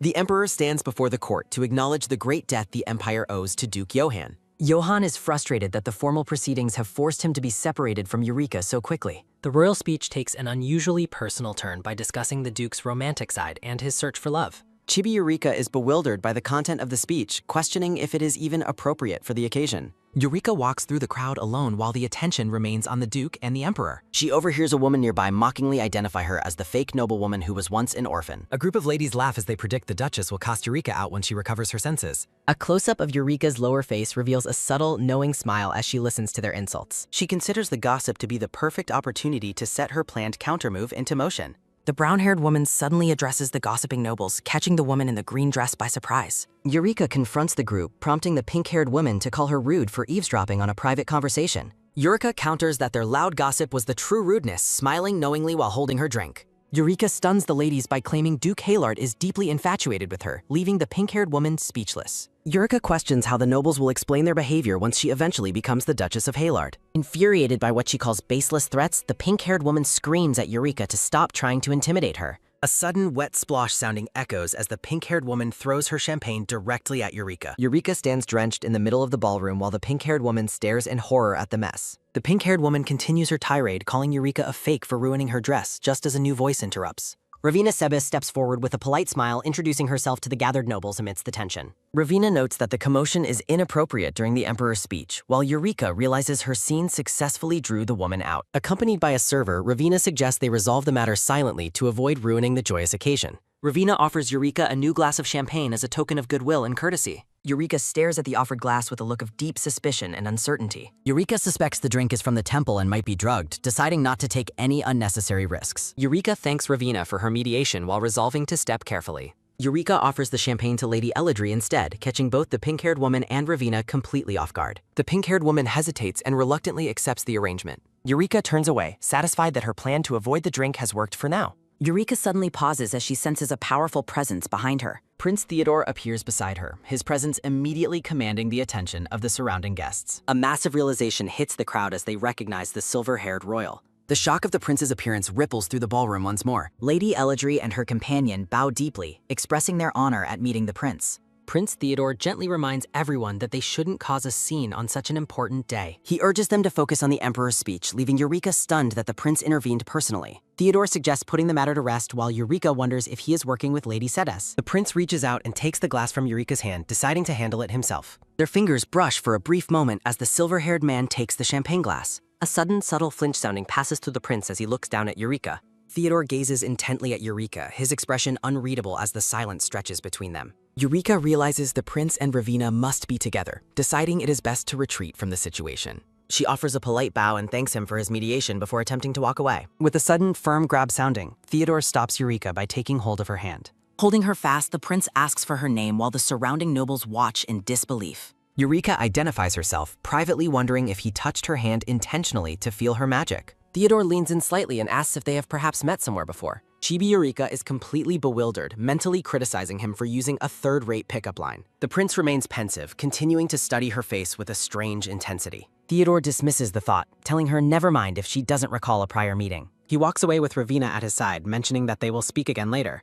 Eureka is left standing alone, questioning the prince's strange behavior. A close-up of Eureka's wide eye reflects her sudden realization and fear. Chibi Eureka panics, wondering if seducing her is somehow part of their master plan. The focus shifts back to the grand hall where the royal ceremonies continue under the bright chandeliers. Johann watches the scene unfold from a distance with a dark, troubled expression. The black-haired man wonders if the second prince already knows Eureka and what their connection might be. Narrative text explains that an ancient pact prevents mages from using their magic against the royal family. Johann realizes that if the prince is cooperating with Sebes, his side will be at a serious disadvantage. The Emperor's speech finally concludes, prompting tired sighs and light clapping sounding from the guests. The scene ends with a close-up of feet on the ballroom floor as the guests begin to mingle. Eureka rushes toward Johann while calling his name with a sudden loud tap sounding. Johann catches her in his arms. Eureka gazes up with teary eyes, telling him how much she missed him and that being apart was unbearable. Johann is touched, wondering if she truly missed him, as Eureka insists he must stay by her side from now on. Eureka leans in and whispers for Johann to quickly act like a loving couple as they planned. Johann offers a gentle, affectionate smile that brings a sudden, rhythmic thump sounding. The pair shares a romantic moment. Johann plays his role perfectly, asking how he could ever bear to leave someone as beautiful as her. He promises that once the banquet is over, he will fill her room with jewels to show how much he missed her. He touches her necklace, telling her to think of him every time she sees the gems. Eureka is stunned by his performance, hearing a thump sounding while wondering why he is so good at acting. A chandelier illuminates the dancing guests. Johann and Eureka dance together. Johann whispers a question about her connection to Prince Theodore, and Eureka clarifies they met for the first time today. The Duke remains suspicious, finding it strange that the prince approached her alongside Lady Sebes. An intense focus settles over Johan. Johan tells her to avoid being alone with the prince, and Eureka agrees not to worry him. Their feet move in perfect harmony across the floor with a soft tap sounding.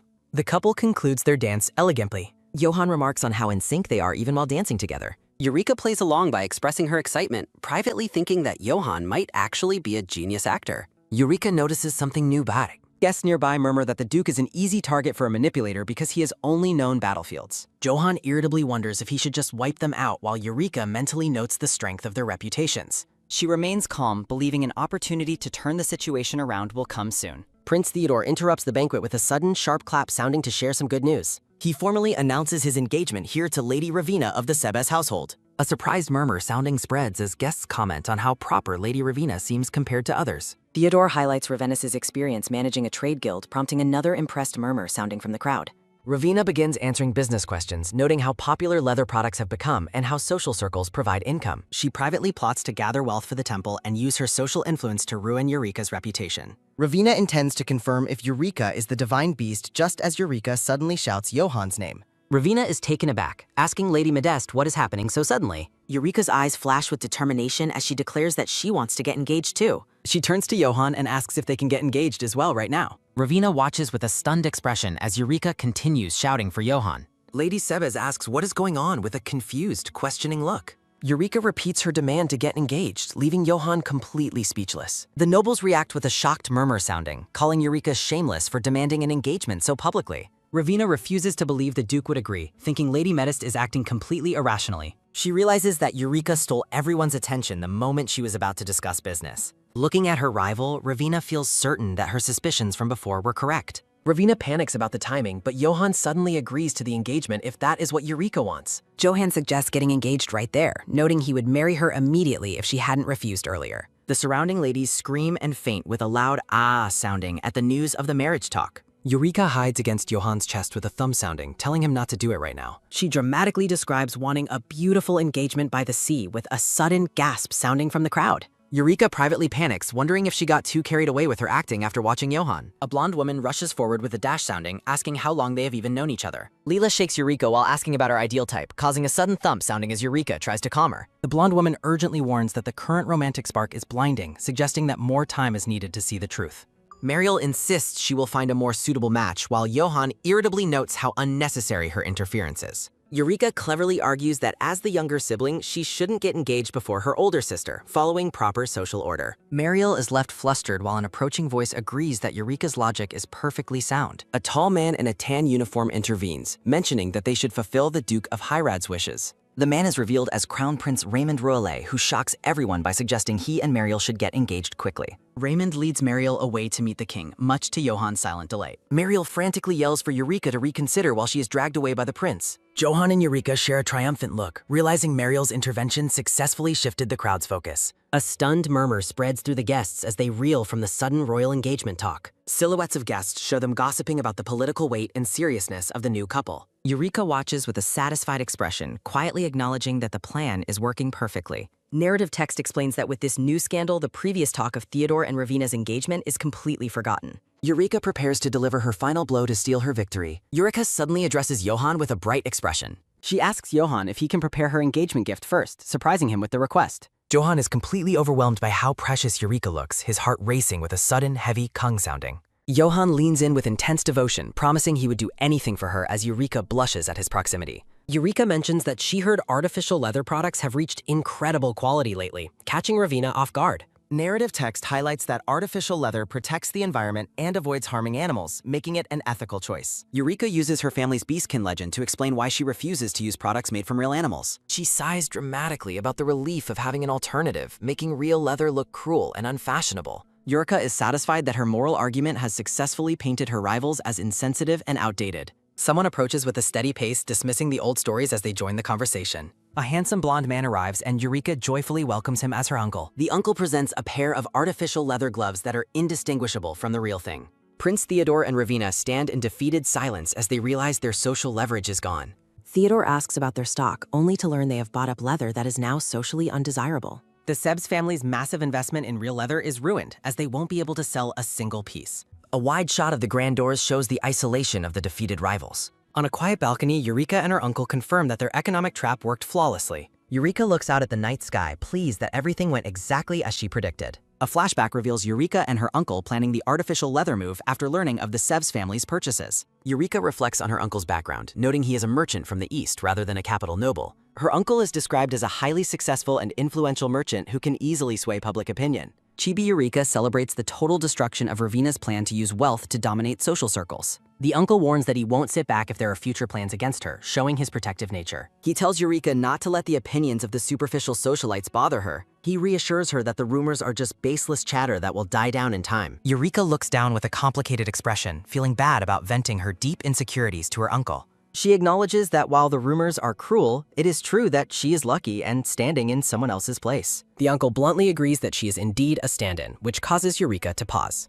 A heavy silence stretches between them as they stand by the balcony railing. Eureka is momentarily stunned by his honesty. She privately regrets letting her guard down and revealing how much the fake label hurts her. The uncle looks at her with a steady, meaningful gaze. He explains that although they call her Eureka for convenience, he has never once viewed her as just a replacement. He tells her that they like her for who she truly is, her heart responding with a soft, deep kung sounding. Eureka is deeply moved as her uncle offers her the freedom to decide her own path. He asks her directly if she would prefer to use a different name and start a life of her own choosing. Eureka hears someone call her name as she walks with a soft tap sounding. Johan approaches with a steady step sounding and asks Eureka if she has been waiting long while she checks on his meeting. Johan explains that the Count left in tears after offering a polite excuse to depart the banquet. Eureka describes her uncle as having a soft heart, but Johan suggests the man was likely just sweating from nerves. A comfortable silence falls between the two as they look out from the balcony. Johan observes that the evening's festivities are finally starting to draw to a close. Eureka is relieved that their plan worked and hopes the gossip about the second prince is finally buried. Chibi Eureka acknowledges that the judgmental eyes of the social world are tracking their every scandalous move. Eureka praises Johan for his incredible acting today, which leaves the black-haired man looking surprised. Johan leans in close, suggesting that anyone watching would be convinced they were a real couple. Eureka's heart flutters as she thinks to herself that his performance felt far too real. Johan looks out at the starry night sky in quiet contemplation. Johan turns back toward her, confessing that his behavior today was not just an act. Eureka misses his meaning, distracted by a chilly breeze that makes her shiver on the balcony. Johan reaches out with a steady hand to drape his heavy coat over her bare shoulders. Eureka is enveloped in the Duke's large coat as they stand together in the night air. Johan tells her he is glad he could help, though he privately reiterates that he was not acting. Eureka is left momentarily stunned by the hidden intensity behind his words. Johan notices her blush and suggests they head back indoors to escape the cold. Eureka suddenly pauses at the railing, her attention caught by something happening below. Her eyes widen in surprise as she picks up the sound of familiar voices nearby. Looking down from the terrace, she spots Prince Theodore and Lady Sevs meeting privately in the darkness. Eureka wonders why the pair would sneak out together before the banquet has officially ended. Johan notes that being caught up in gossip would not benefit either of their rivals right now. Eureka realizes this is their perfect opportunity to uncover exactly what the rivals are planning. Chibi Johan looks worried as he realizes Eureka is considering a risky move. Eureka decides to employ the specialized infiltration method they previously agreed upon. A quiet manor window stands tall against the moonlit garden. Johan asks if she is sure about this while her red dress lies discarded on a nearby chair. He warns her that the rivals or the guards might recognize her if she isn't careful. Johan gives strict instructions to use the bushes for cover as Eureka lets out a sharp cue sounding. The tiny squirrel Eureka hops onto the open palm of Johan's hand.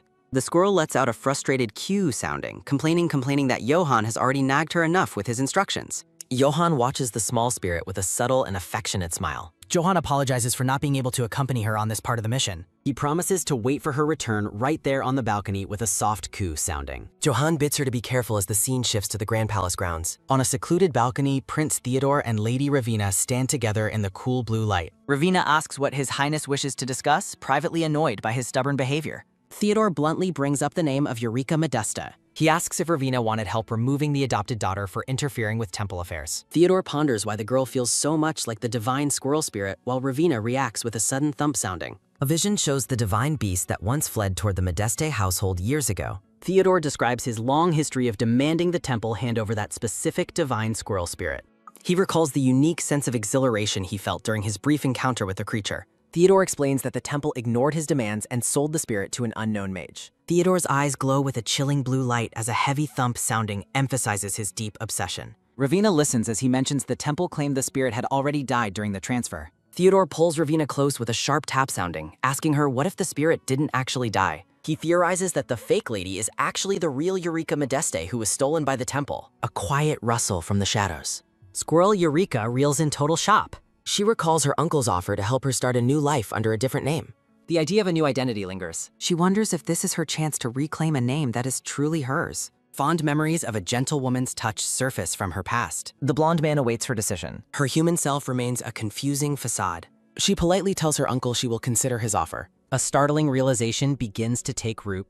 The overwhelming truth hits her. She was always the real Eureka Modeste. Nearby, Theodore questions if the divine beast is the direct Modeste bloodline. Theodore demands the truth from Ravina, threatening to end their partnership. Ravina weighs the risks of exposing temple secrets versus losing royal support. The red-haired woman finally admits the prince's suspicions are accurate. She confirms that the lady they called a fake is indeed the squirrel spirit. Theodore notes that a magician's memory of the purification process was flawless. He ponders why a divine beast would ever desire a human form. Listening from the shadows, Eureka is horrified. Memories surface of her watching the human world, longing for a place in it. She realizes her transformation was driven by an external, desperate will. Theodore remains deeply intrigued by her existence. Eureka connects these revelations to the Duke's presence at the temple. Ravina agrees that the timing is likely not a coincidence. The transformation was seemingly never a natural desire. The catalysts were the Duke's mana and a test of her powers. A magical resonance bound the two spirits together. Ravina explains that Eureka's human unconscious mind played a crucial role. She warns that Eureka's memories make her an incredibly dangerous existence. Ravina laments how the girl has consistently sabotaged their efforts. She declares Eureka a major threat that the temple cannot ignore. Theodore listens with a calm, calculating gaze. Theodore wonders if she recognizes him, having grown close to Johann during purification. Ravina scoffs at the prince's misplaced curiosity. Theodore laughs, finding the entire situation mesmerizing despite the risks. Ravina promises that the truth will be uncovered soon enough. Theodore admits they were outwitted and must change their approach. Ravina contemplates her next move with a sharp focus. She plans to use mana to distort time and reset Eureka's state. The goal is to turn her into an obedient, memoryless beast. Ravina questions Theodore's obsession with a fate she deems fitting for a beast. The prince considers the implications of her question. Theodore signals that their destinies are now irrevocably linked. He demands the divine beast be surrendered to him if the plan succeeds. Squirrel Eureka prepares to flee the area. She scurries away through the dark foliage. Johann waits patiently by the door for her return. A sudden movement catches the Duke's eye. Eureka rushes toward him with an urgent, quick step sounding. Johann greets her with relief, asking if she made it back safely. Johann looks down at the small orange squirrel with a quiet, questioning tone. The squirrel spirit remains silent, her eyes filled with a deep, lingering sadness. Eureka reflects on the staggering truth that her current form belongs to the original Modeste daughter and that the temple orchestrated everything. She realizes that the Duke's disappearance and her family's suffering were all pieces of a dark plan set in motion by the temple. A painful memory surfaces of her parents grieving over a child, their faces etched with despair. Squirrel Eureka begins to tear up as the weight of her family's tragic history settles on her heart with a soft wah sounding. She hides her face in her paws, wondering what the Modeste family could have possibly done to deserve such a cruel fate. Johann gently holds the small creature in a soft cloth, his touch prompting a confused "Q" sounding from the squirrel. He notes the chill in the air and tells Eureka she doesn't have to talk about whatever happened if it's too unpleasant. Johann admits that waiting for her return reminded him of a much lonelier time in his life. He recalls the long, desperate nights he spent in the tower waiting for her presence to return to him. Johann confesses that while he initially sought her out to stabilize his mana, his feelings eventually transformed into something much deeper. He looks down with a tender gaze, admitting that he eventually began waiting for her simply because of who she is. Johann declares that she is precious to him as a person and that her presence was the only thing that allowed him to endure his trials. He leans in close, expressing his simple, profound happiness that she made it back to him safely today. Squirrel Eureka looks up at him with wide, watery eyes and responds with an affectionate Q sounding. The small spirit moves toward him with a sudden, energetic hop sounding. A bright light suddenly envelops the balcony with a brilliant flash sounding. Johann is caught off guard by the sudden display of magical energy. A soft hand reaches out to touch his chest as the transformation nears completion. Now in her human form, Eureka throws her arms around Johann and thanks him for everything he has done. Johann stands frozen for a moment, surprised by the sudden, warm embrace. A soft smile touches the black-haired man's lips as he accepts her HUD. The two stand together in a long, quiet embrace against a backdrop of soft light and blooming flowers. Sometime later, the pair makes a grand entrance back into the manor with a heavy creak sounding. Eureka thanks Johann for his help with her dress, while the Duke looks away with a flustered expression and a quick thump sounding. Johann's eyes widen as he struggles to maintain his composure after their intimate moment. Nearby nobles whisper as Johann walks past with a face so red it seems to be glowing. Eureka asks if he is alright, but Johan merely mutters that he feels like a total mess. As they walk away, Lady Ravina watches them from the shadows, her eyes cold as she confirms Eureka's identity. Ravina acknowledges Eureka's cleverness but remains certain that the girl will never realize she is a fake. She thinks to herself that Eureka's strong pride will only make her easier to manipulate in the future. The scene shifts to the bright, bustling main hall of the banquet where guests are mingling. Mariel spots her sister and calls out to her with a look of surprise. Eureka explains that she is feeling unwell and needs to return home early after a taxing day. Her family and the blonde man react with shock, immediately offering to take her to a clinic with a worried wah sounding. Eureka is momentarily taken aback by the intensity of their concern as a soft blush colors her cheeks. Johan stands by her side, his expression unreadable as he observes her family's reaction. The blonde man in the white uniform tells the family not to worry, promising to see to her needs. Johan firmly states that he will be the one to escort Eureka back to the mansion, urging the others to enjoy the rest of the evening. The blonde man agrees to leave the matter in the Duke's hands. The Modeste family watches as Johan and Eureka prepare to depart the hall. Mariel remains worried, noting that her sister truly did not look well. The blonde man suggests that the strange rumors currently spreading likely made Eureka feel uneasy. He laments that they should have done more to prevent the gossip from reaching her with a sigh sounding. The man in the white uniform suddenly suggests that they prepare a special surprise gift for her. He explains that a grand gesture would prove to everyone that the family cherishes her, regardless of any rumors. Muriel and her uncle are instantly revitalized by the idea, their faces lighting up with excitement. Mariel wonders how they can make the gift truly impactful. The blonde uncle boasts with a confident laugh sounding, declaring that as a successful merchant, he will spare no expense for Eureka's happiness. The blonde man recalls a legend about his family's beast folk ancestry. He suggests a squirrel figurine as a gift, surprising Mariel. Mariel questions why he chose a squirrel. He mentions seeing a squirrel illustration in a family book. The book belongs in the Emperor's library. A mysterious book reveals a curse upon noble houses. Mariel remembers Eureka mentioning the family curse. She reflects on Eureka's transformation through magic. Mariel notes a suspicious lack of books on these coke. Her uncle urges her to focus on the surprise. Mariel senses a connection between the curse and Eureka. Mariel stands with a resolute pace. Sunlight filters through the manor window. Eureka wakes to a bright, warm morning. She finds her mother waiting by her bedside. Her mother notes she was exhausted from the banquet. She asks if the girl enjoyed the party. Eureka realizes her mother always knew the truth. She decides to embrace her identity as Eureka. A vow to live as the real Eureka. The girl releases her guilt toward her mother. Eureka pulls her mother into a warm embrace. The mother smiles with pure maternal love. She responds tenderly to her daughter's hug with a soft ha sounding. A suggestion to have tea with the family. Eureka eagerly heads off to find her relatives. She rushes down the hall with a quick taps of sax sounder. A sudden noise from below catches her attention. She looks over the railing at the gathering crowd. Eureka is stunned by an unexpected arrival. A brown-haired girl stands in the hall center. Mariel and her father observe the nervous newcomer. The girl claims to be the family's lost daughter. The manor hall goes silent as everyone watches. Muriel realizes the stranger is an imposter daughter. The girl explains her history at a different estate. She claims she was sent as a precaution. Eureka identifies this as a cruel temple scam. She stays calm despite the vicious attempt to replace her. A worry arises that Mariel might believe the lie. Mariel asks what to call the mysterious guest. She demands to know the girl's former name. Eureka is baffled by Mariel's icy composure. The newcomer introduces herself as Lizzie with hesitation. Jaden rushes in, demanding to know who arrived. Mariel identifies the girl as a claimant for Eureka's identity. Lizzie offers proof to support her shocking claim.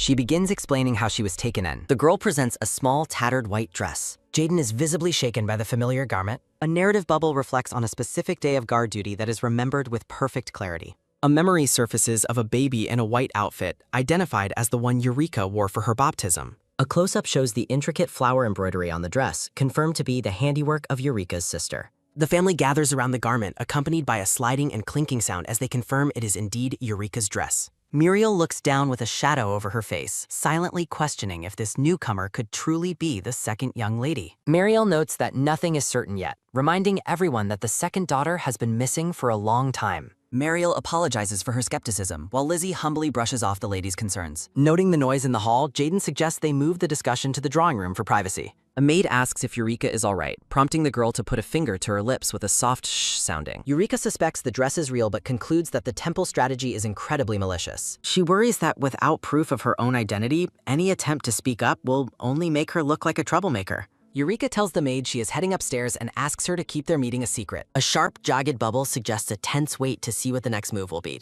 The group walks down the polished manor corridor as they transition toward the drawing room. Jaden remains silent and introspective as he follows along behind the two girls. Mariel thinks to herself that her own calm reaction is unexpected, wondering if she shares Eureka's concerns. Muriel continues to wonder how their Eureka is doing, her thoughts accompanied by a small chibi illustration. The mother enters the hall and calls out to Mariel, catching the blonde girl's attention. The mother asks about the identity of the young guest while Mariel thinks no in a moment of sudden panic. Muriel tries to stop her mother from speaking, fearing that another mistaken identity could cause her to collapse again. To their surprise, the mother cries out with joy, thanking God that she has seen her again with a sudden thump sounding. Lizzie asks with hesitation if the mother truly recognizes her as she looks at the blonde woman. The mother smiles warmly and thanks the young lady for finding and returning Eureka's baptism dress. Jaden urgently asks his sister if she remembers the dress Lizzie brought with her. The mother confirms it is the dress from Eureka's baptism, noting that she embroidered it herself. Lizzie tries to correct her, claiming the garment is actually the dress she wore herself as a baby. The mother's expression shifts as she asks Lizzie to clarify if she is claiming to have worn that specific dress. The mother's gaze turns icy as she identifies Lizzie as a thief who stole but belonged to her daughter. The mother asks if Lizzie came to steal even more, while Jaden tries to de-escalate the situation by moving to the drawing room.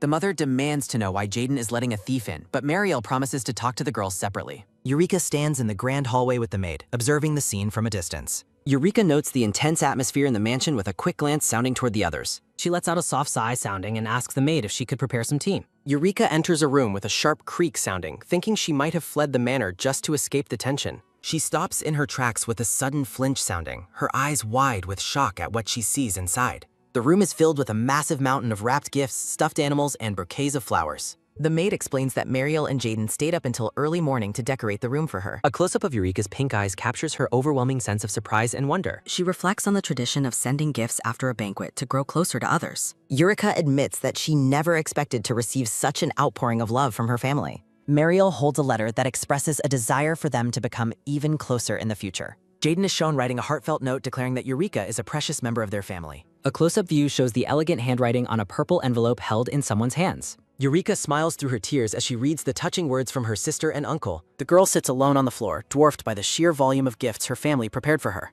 Eureka thinks that she will never forgive those who would exploit such a good family by sending an imposter. Muriel stands at the door and calls out to Eureka to announce her presence. Eureka turns around with watery eyes, visibly moved by her sister's arrival. A close-up shows the girl's blushing face as she struggles with her deep emotional reaction. Mariel tells Eureka to come in and mentions that she also has something important to say to her. Mariel and Eureka sit together in the drawing room to discuss the day's events over tea. Mariel acknowledges the unsettling atmosphere caused by Lizzie's arrival, but the brown-haired girl insists she is doing well. Eureka thinks to herself that she had planned to reveal her true identity, but the arrival of the imposter has ruined her timing. She worries that claiming her identity now would seem like a desperate attempt to stay, especially since she has no physical proof to offer. Mariel apologizes for causing Eureka any unnecessary distress or worry. Mariel reveals she actually sought her out for a different reason, piquing the girl's curiosity. Mariel explains that the Crown Prince mentioned a book in the Emperor's secret library that lists the weaknesses of noble houses. The brown-haired girl is surprised, noting that she has never heard of such a record existing. Mariel confirms the book exists and contains a record of the Modeste family curse, including a very specific detail. She mentions a drawing of a squirrel was on that particular page, which shocks the girl with a sudden double exclamation mark sounding. A narrative bubble reflects on the legend of a beastkin ancestor and the significant magical energy found within her body. Muriel wonders aloud if their family has been hiding a secret from them this whole time. She questions if that secret is directly connected to the girl's own situation. Muriel gazes at her sister with a warm, knowing expression. The brown-haired girl is visibly moved, her eyes wide as she looks back at Mariel. Mariel admits she has no logical proof, but declares that she truly feels this girl is the real Eureka, unlike the suspicious newcomer. The girl reflects on how her sister has always prioritized her well-being, regardless of the circumstances. Eureka begins to speak, her voice thick with emotion. A quiet moment of connection passes between the two sisters. The blonde girl begins to cry as the weight of the realization and relief hits her. One sister reaches out a hand toward the other in a gesture of comfort. The two sisters share a long-awaited emotional embrace. Mariel's anger flares with a sudden sounding as she curses those who have caused them so much pain. She rages against the temple's cruelty, declaring that they deserve the worst possible fate for their actions. Mariel apologizes for her delay in recognizing her sister, but Eureka reassures her that the lack of proof made things difficult for everyone. Eureka asks if Mariel truly believes her, and Mariel confirms it, noting that their mother must have had a reason for her recognition as well. The girl expresses her gratitude for Mariel's faith and begins to reflect on their past experiences together. She recalls how the family seemed to understand her perfectly even when she was in the form of a squirrel. She wonders if such an impossible connection was only possible because they are truly blood relatives. A portrait shows the family standing together in harmony. Eureka looks ahead with a newfound sense of resolve. She informs her sister that she has developed a plan to handle the situation. Eureka expresses her intent to expose Lizzie as a fraud and go after the conspirators behind her, asking for Mariel's assistance. Muriel smiles with a determined sparkle, sounding ready to support her sister's counterattack. Rumors spread through the city streets about the return of the Modeste family's real second daughter. Citizens discuss how the newcomer brought her own baby clothes as proof and has already been given a room at the estate. A sudden, sharp slap sounding rings out as a woman is knocked to the ground while Eureka watches in shock. A maid rushes to the girl on the floor with a quick rustle sounding, calling out to Lizzie in concern. Lizzie tearfully claims she simply fell on her own, causing Eureka to stare in bewilderment at the blatant lie. Onlookers begin to whisper about Eureka's involvement as she stands frozen by the sudden accusation. Lizzie shoots a subtle, triumphant smirk toward Eureka while the rest of the room remains tense. The scene shifts to the manor at night, bathed in quiet moonlight. Eureka is alerted by a strange noise with a soft ha sounding and wonders why she hears crying late at night. She rushes toward the fountain with a quick pitter-patter sounding, finding a group of people already gathered there. A maid points out that the baby clothes Lizzie brought have been found discarded and ruined in the flower bed. Eureka is stunned as she looks at the damaged garment. She realizes that the dress was originally hers and is horrified that it is being used in such a malicious scheme. Lizzie wails about the cruelty of the act, while a nearby maid notes how vital that dress was for identifying her true family. The surrounding maids turn their cold, judgmental gazes toward Eureka. Eureka feels the weight of their suspicion with a soft, sounding, realizing how effectively the trap has been set against her. The grand estate of the Duke stands tall under a clear, bright sky. Quick footsteps sounding echo through the hallway as someone rushes forward. Johan looks up in utter shock as he recognizes the visitor. Eureka greets him with a joyful smile, announcing she has run away. The girl asks if she may stay at the manor for a few days. Johan repeats her words in disbelief, still processing the sudden news. Eureka confirms the situation with a grin while noticing his overwhelming surprise. She reflects on how her dramatic departure was staged to expose the imposter's presence. Eureka apologizes for her sudden arrival and explains the urgent circumstances of her flight. She promises not to overstay her welcome, but the young man cuts her off. Johan declares that she can stay forever and offers her any place in Hyrad. Eureka stares up at him, visibly stunned by his immense generosity and warm welcome. Johan turns toward the staff and sternly reaffirms that he truly means his offer. The butler and maids whisper among themselves, confused by their master's uncharacteristic behavior. The staff reacts with extreme shock to the Duke's sudden and rare emotional display.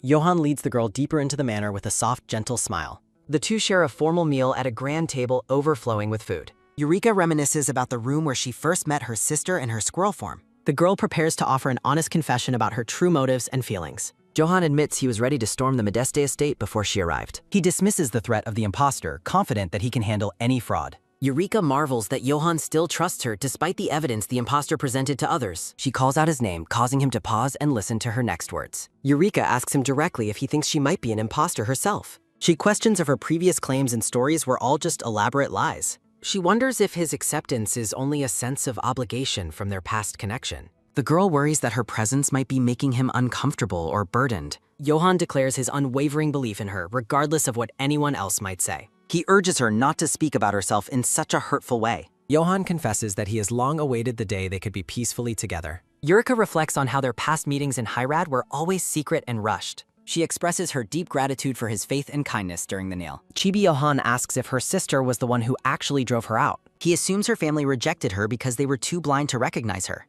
Eureka details the secret operation she and Mariel planned to secure her safety outside. She explains that Hyrad was the only place she considered a true safe haven.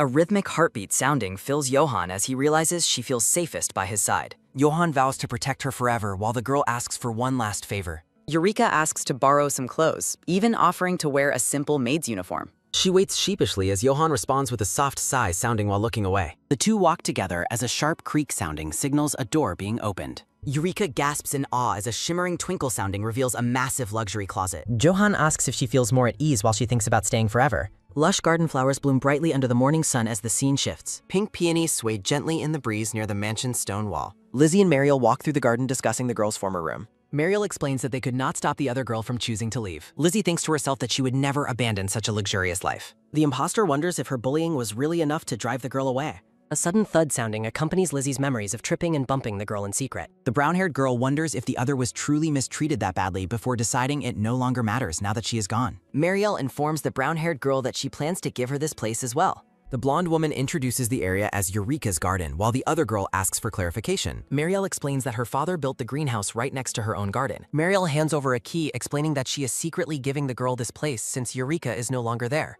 The blonde woman smiles warmly while suggesting they get along from now on. The brown-haired girl excitedly agrees and asks to be her little sister, but Mariel bluntly refuses. Mariel states she will take her time getting comfortable as the girl expresses frustration over Eureka's lingering influence on the estate.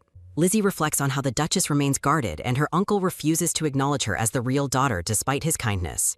The girl looks at the golden key, hoping the family will warm up to her sin. She considers Mariel weak-willed and easy to deceive as they walk together. She thinks of the benefits, including a kind sister and a wealthy uncle. Surrounded by treasures, Lizzie wonders if she can claim everything, including the Duke of Hyrad, once she is recognized as the real daughter. She envisions herself in the arms of the Duke of Hyrad. Her hand clenches the key with a sharp clink sounding as she vows not to let things end sheer. Lizzie resolves to find something to negotiate for the temple's approval and truly become Eureka Modeste. A grand white manor stands tall under a blue sky.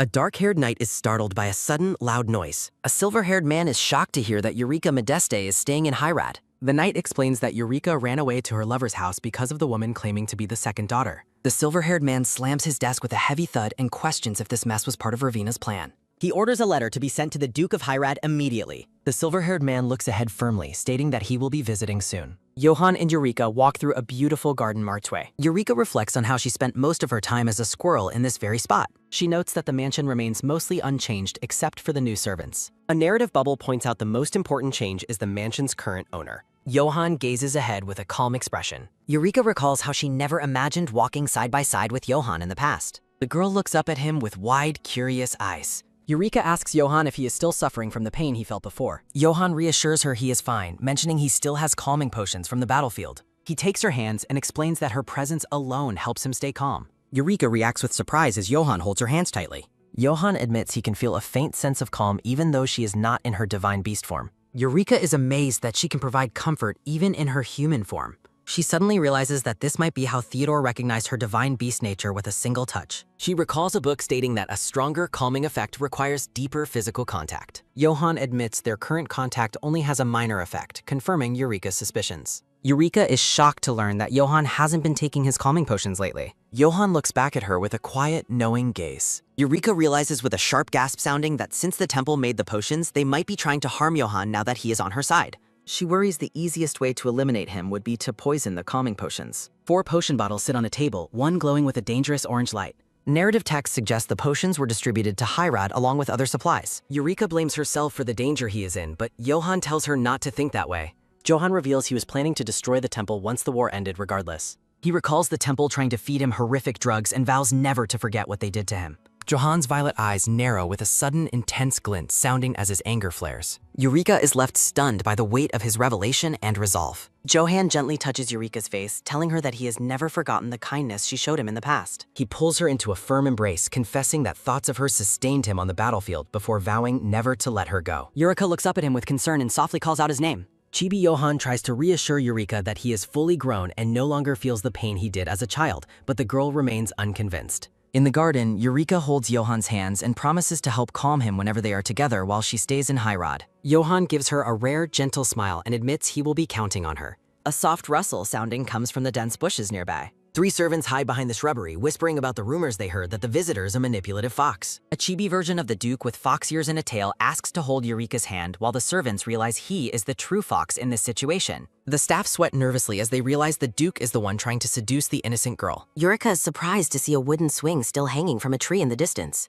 She happily recalls how Tezen used to push her on it, causing Johann to stop in his tracks with a dark expression. Dark energy swirls as Johann realizes the swing is tied to memories of another man. A violent crackle sounding fills the air as Johann's mana blasts the wooden swing into splinters, leaves the servants horrified. Johann calmly lies that the garden is under repair and suggests they walk another way. Eureka points out an ornate stone bench where Tezen used to bring guests to show her off. A sudden sharp shatter sounding erupts as the bench is obliterated by an invisible force, sending the servants into a panic. Eureka mentions a statue that Tezen said looked like her, only for a loud snap sounding to signal the statue being destroyed by mana. A massive chestnut tree is suddenly snapped in half with a heavy crunch sounding as Eureka mentions more memories of Tezen. A blinding flash of lightning sounding cuts the girl off as she tries to point out another spot. The servants tremble in fear, believing it will be a catastrophe if the Duke and this girl don't stay together. A desperate plea for someone to keep the couple together is punctuated by a loud boom sounding. The scene shifts back to the quiet interior of the manor as the sun begins to set. A silver-haired man greets Eureka, calling her presence a pleasant surprise. Eureka is stunned to see the royal visitor while Johann demands to know why he is there. The silver-haired man explains he came to see Eureka because she left a lasting impression at the banquet. Johan sternly warns him to watch his words in front of her lover, but the man mocks his defensive attitude. The royal suggests that Eureka should have stayed at the palace if her home life was difficult, making her visibly uncomfortable. Eureka politely declines, pointing out that his fiancé would surely be displeased by her presence. The silver-haired man muses that his engagement was only the status quo until recently. A narrative bubble reveals that the royal's engagement was merely a fake arrangement. A sharp thrum sounding emphasizes the man's claim that Eureka and Johan are also in a fake relationship. The royal asks if they are simply pretending to be lovers, leaving the couple frozen in shock. The girl is horrified that the man just openly revealed the secret of his own fake engagement. Johan grips Eureka's arm tightly and flatly denies knowing what the man is talking about. Johan pulls her close and asks why they would ever feel the need to pretend to be a couple. Johan glares at the silver-haired man, recognizing him as a mage and hating how he lingers around Eureka. He calls the man rude and orders him to leave, but the royal responds with a dark, mocking chuckle sounding. The silver-haired man challenges them to prove their love with a kiss right in front of him. A heavy, expectant silence falls over the grand room. Eureka is privately outraged, wondering how this man can be so bold as to demand something so personal. The royal smirks as he notes their hesitation, while chibi Eureka fuming in the corner. The man leans down toward Eureka, whispering that there is more she should consider. He tells her that being the fiancé of a prince is far more politically advantageous than being with a war hero. A sudden, firm grab sounding occurs as Johan seizes the man's arm and questions the uselessness of his title.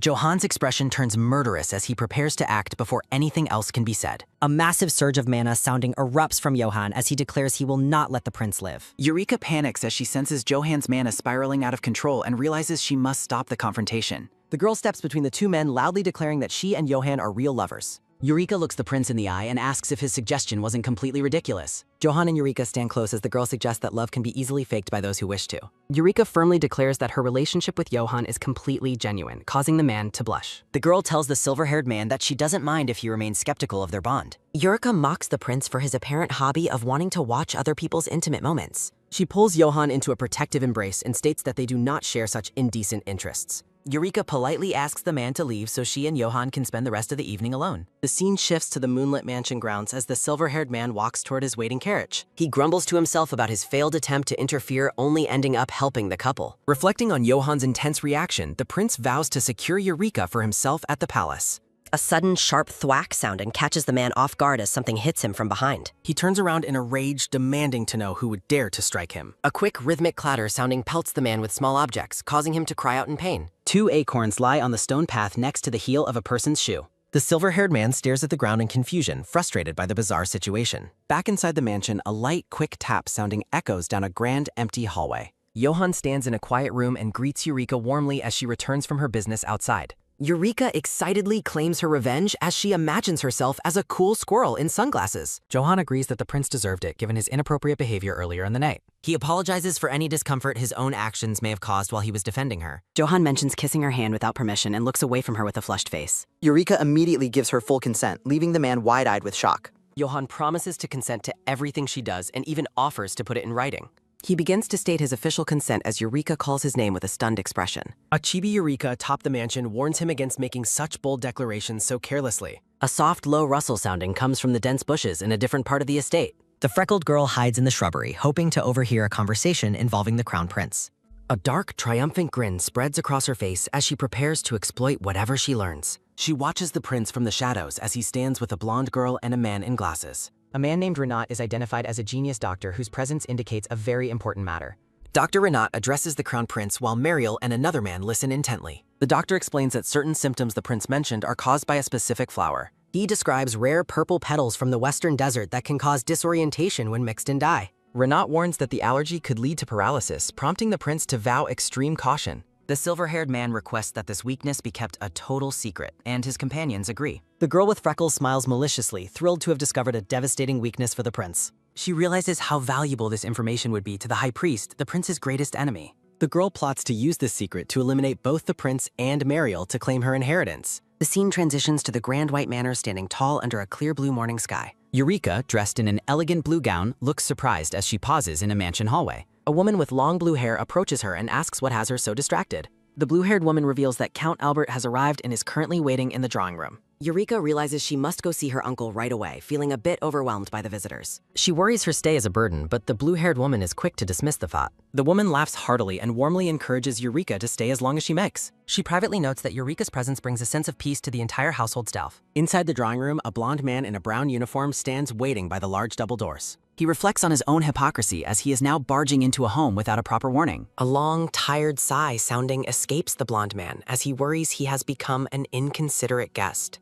A sudden loud creak sounding fills the quiet room as the heavy wooden doors are pushed open. Eureka bursts into the room and calls out to her uncle, who turns to face her. Eureka pauses at the entrance to the drawing room, asking her uncle what brings him there so suddenly. A sudden tight squeeze sounding occurs as the blonde man pulls Eureka into a firm protective hug. The man looks down at Eureka with concern and asks if she has been well during her time away. He admits to being deeply worried about her safety while Eureka looks up at him with wide, surprised eyes. The blonde man justifies Eureka's aggressive behavior toward Lizzie, claiming he understands her motives perfectly. He insists he would have acted even more harshly, while Eureka worries his constant defense might spoil her. The uncle declares his absolute trust in her, stating he knows she would never act without a good reason. Eureka smiles softly, feeling comforted by her uncle's unwavering belief in her character. A soft, leafy rustle sounding frames the window as Eureka suggests they sit down for a proper conversation. The two sit at opposite ends of a long table, preparing to discuss more serious matters in private. Eureka notes that his explanation for his sudden visit makes perfect sense to her. She reflects on how Lizzie's constant presence in the past prevented her from ever speaking to her uncle.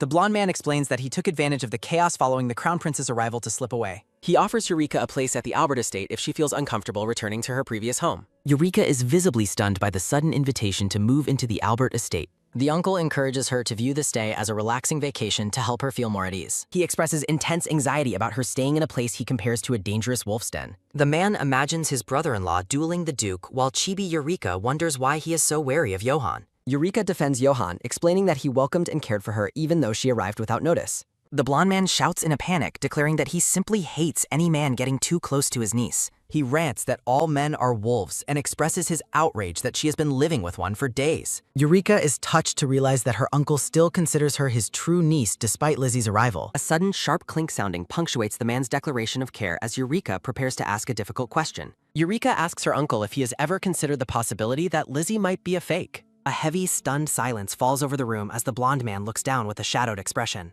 A sudden, sharp crackle sounding erupts as the man mentions his suspicions regarding certain baby clothes. Eureka realizes her sister knew her secret, but her uncle is still unaware of her true identity. The blonde man vows to uncover the truth and ensure that any imposter pays for their deception. Eureka listens with a serious expression, her mind racing as she considers the implications of his vow. She looks at her uncle with a gentle, appreciative smile, feeling the strength of their bond. Eureka promises to reveal everything honestly, but specifies she will only be staying for 3 more days. The man dramatically promises to cover all her expenses, leaving Eureka sweat-dropping at his flamboyant display of wealth. Eureka reassures him that she will be returning home soon anyway, ending their meeting on a lighter note. The scene shifts to Johann's office where the blue-haired man praises him for his restraint the previous day. He describes the terrifying instability of Johann's mana that nearly caused the entire mansion to collapse.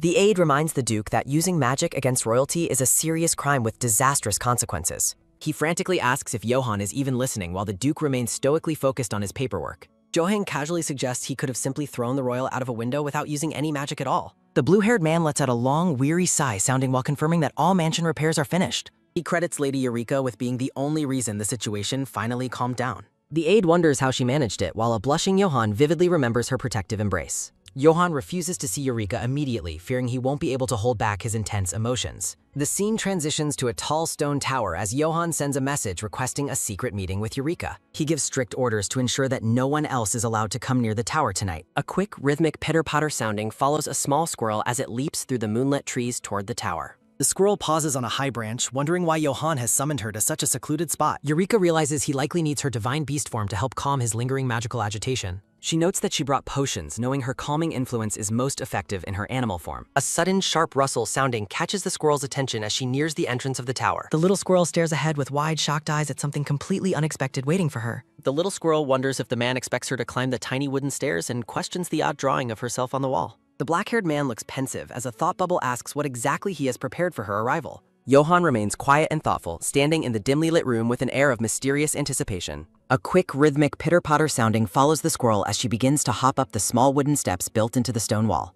Eureka finds the stairs much easier than her previous climbs and recalls the painful muscle soreness she suffered in the past. A flurry of rapid, scratching-sounding echoes as the determined squirrel races up the side of the tall stone tower to reach Johann. A sudden soft thud sounding marks the squirrel's arrival as she pulls herself over the ledge with a look of surprise. A low, gentle voice speaks as the man watches the little creature arrive at their secret meeting spot. A sudden, sharp click sounding accompanies the man's welcoming smile as he invites Eureka to enter the room. A soft, rhythmic rubbing sounding occurs as Johann gently strokes the top of the little squirrel's head with his finger. Johann notes she arrived in her animal form, and the squirrel chirps back that she came specifically to calm his agitated mana. The squirrel raises her paws and urgently chirps for him to hurry up so they can begin the procedure. Johann looks down at the tiny creature with a skeptical expression, questioning if this is truly the best choice for the night. The man rests his head on the table and softly tells the squirrel that he will leave everything in her hands. A soft, cozy nuzzle sounding follows as the squirrel leans her cheek affectionately against the man's face to start the healing process. Eureka is shocked by how unstable his magic feels and realizes that Johann must have been in a great deal of pain. A dark, distorted energy surrounds the man's silhouette as Eureka reflects on the secret suffering he has endured until now. A soft, worried squeak sounding escapes the squirrel as she wonders if her presence is actually having any calming effect at all. She recalls that when they were children, her influence would cause his pained expression to relax almost instantly. A warm, nostalgic memory of the little squirrel hugging the cheek of a younger, smiling Johann fills Eureka's mind. A sudden, sharp swish sounding cuts through the silence as Eureka worries that her efforts aren't working as well as they used to. A soft, flickering, blinking sounding precedes the man opening his eyes to look directly at the concerned squirrel. A simple, honest declaration of beauty hangs in the air, shifting the focus of the quiet moment. Johann gazes at her with deep affection and repeats his compliment, telling her she is truly beautiful.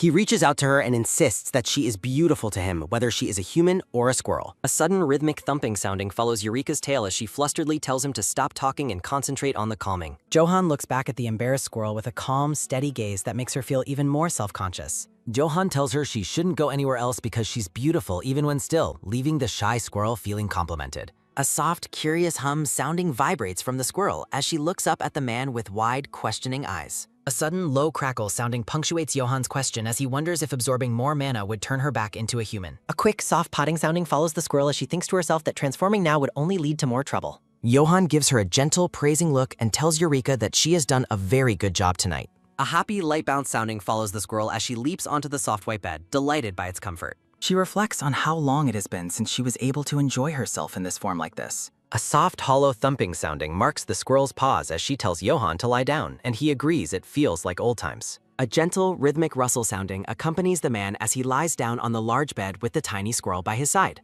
Eureka looks at his tired face and decides that he definitely needs a long, uninterrupted rest after today's events.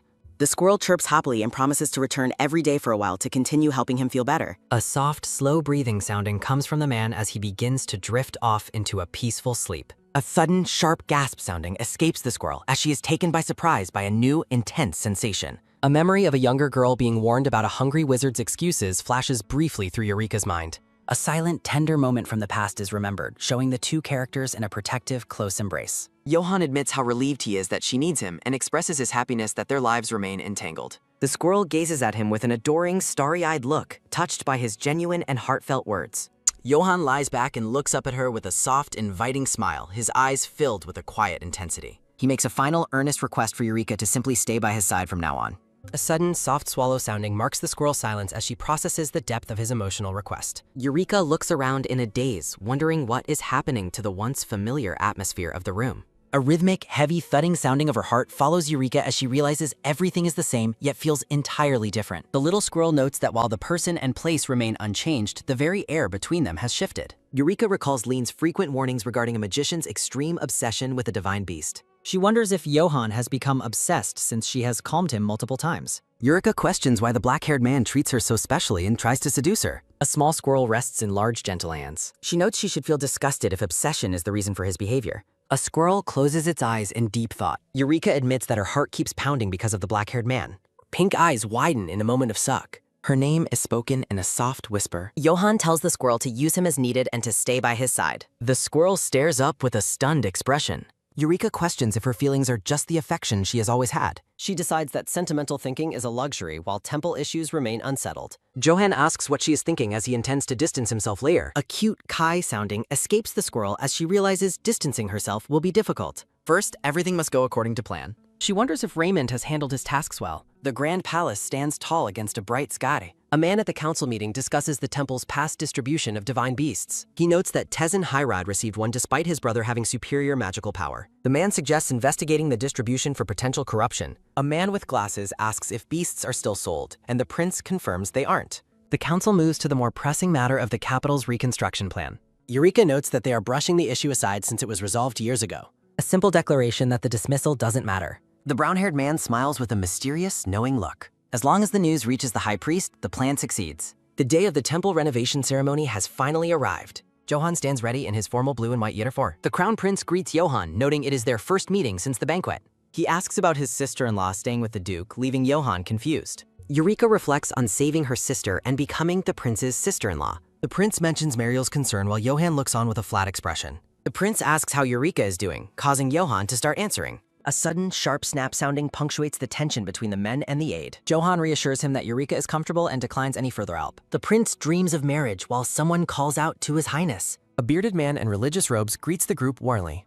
The prince acknowledges the man as High Priest Partre. Partre expresses his happiness at their health and offers to guide the ceremony. He explains that while royalty usually leads, this ceremony is different. He suggests that Duke Johan should accompany the crown prince up the fen. The prince invites the duke to proceed while the high priest watches them. High Priest Partre remains silent with a stern and thoughtful look. A village on the outskirts serves as a home for diseased patients. Rev's disease is described as causing blotches and difficulty moving. The royal family traditionally visits the village to offer service and encouragement. Johan informs the priest that he will wait outside village. He explains that as he is not royalty, he will stay with the guards. The brown-haired man understands and agrees to meet up with Johan Mater. Johan stands before his men in a striking blue uniform and commands everyone to move to their assigned positions, to which they readily comply. A sharp, high-pitched ringing sounding captures Johan's attention as his lavender eyes narrow in surprise. 3 children peek curiously from behind thick tree trunks at the edge of the forest. The children gossip amongst themselves, questioning if the man is the war hero they heard was a jerk, though one girl notes he is far more handsome than expected.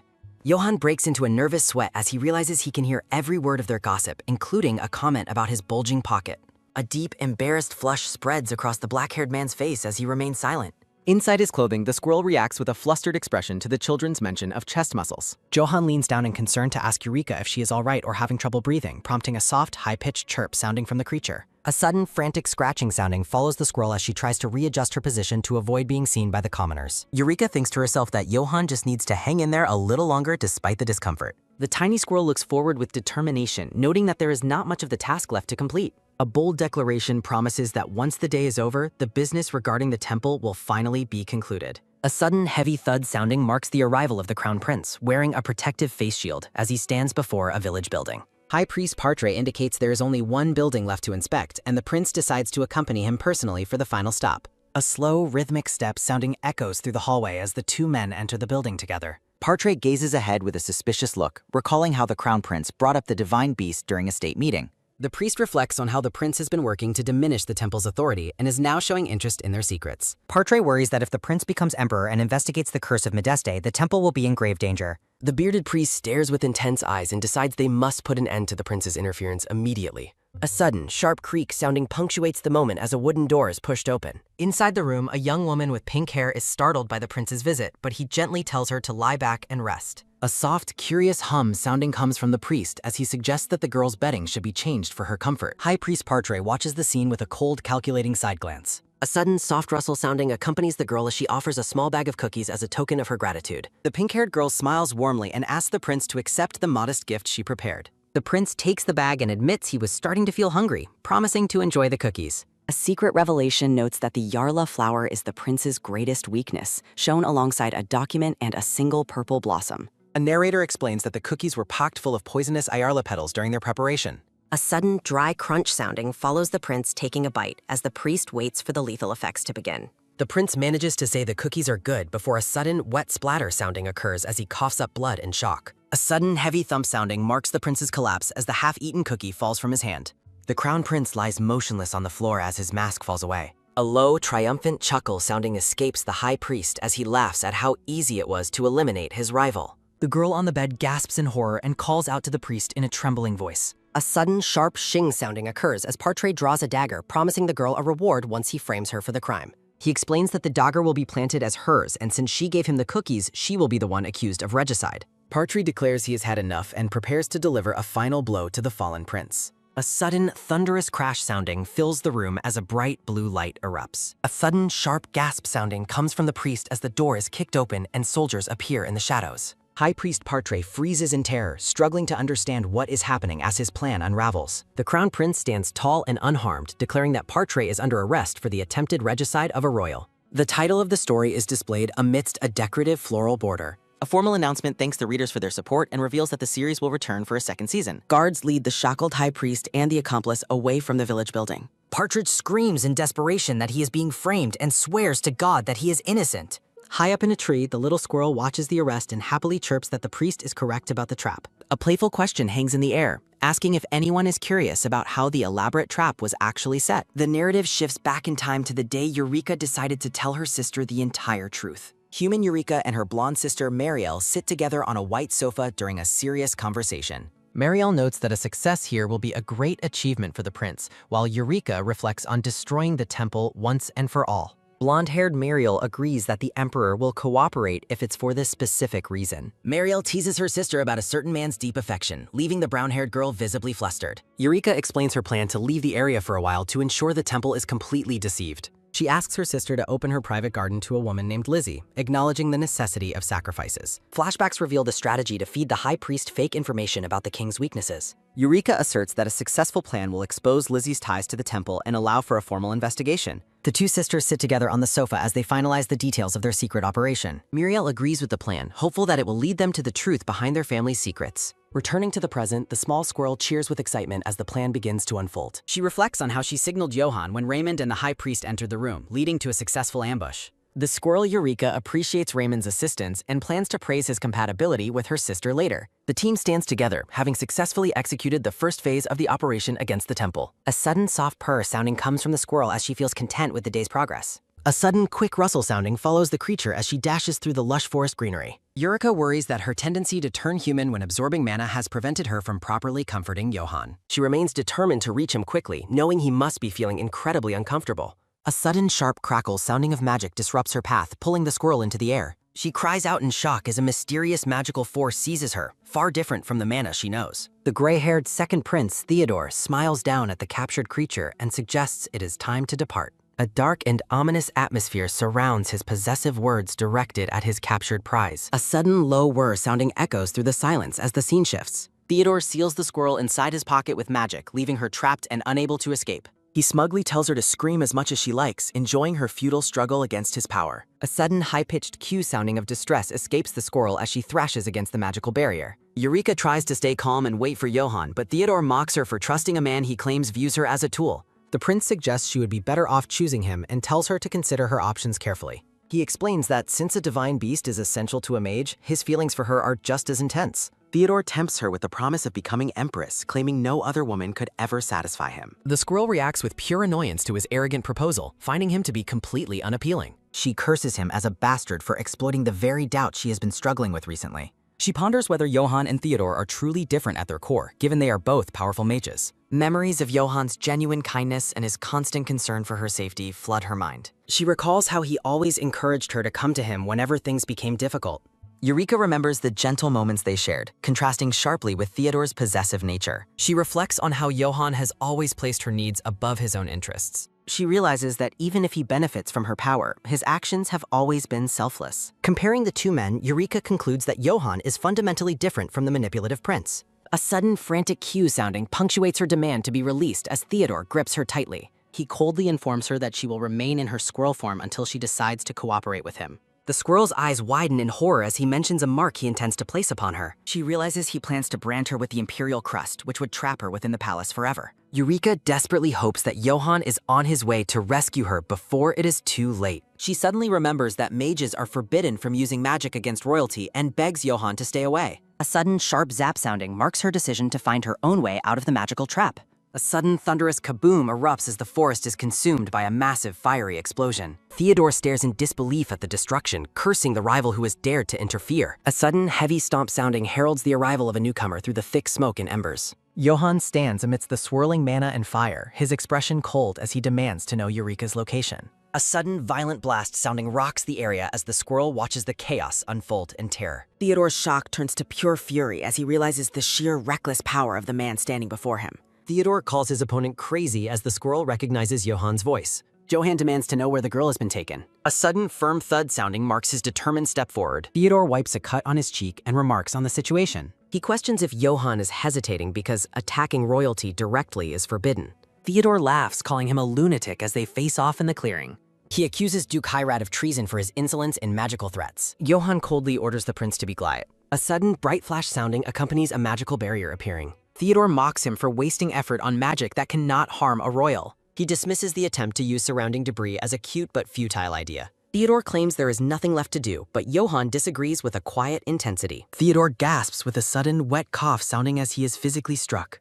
Johan adjusts his glove and suggests he will take a more direct approach. The prince stares in utter shock at the unexpected physical assault. Theodore stammers in disbelief as the two men lock eyes. He screams an insult at Johan, who remains dangerously calm. A sudden, heavy crack sounding echoes as Johan delivers a powerful kick. Theodore cries out in pain as he is sent reeling back. The squirrel hears the sounds of the struggle and worries about what is happening. She realizes Johan is bypassing magic to physically beat the prince. Johan demands to know her location once again with a cold gaze. The prince is battered and bloody, unable to offer a coherent response. A sudden, dull thud sounding marks another blow landing on the prince. Theodore groans in agony, collapsing onto the charteruff. He gasps for breath as his strength finally begins to fail him. Johan stands over his defeated foe amidst the smoke and ruins. The tiny squirrel hides in the fabric, trembling from the surrounding chaos. She notices that the magical barrier has finally dissipated. Eureka peeks out from her hiding spot, sensing the shift in energy. She is horrified to see the absolute devastation of the forest landscape. She gasps at the sight of Theodore's severely injured face.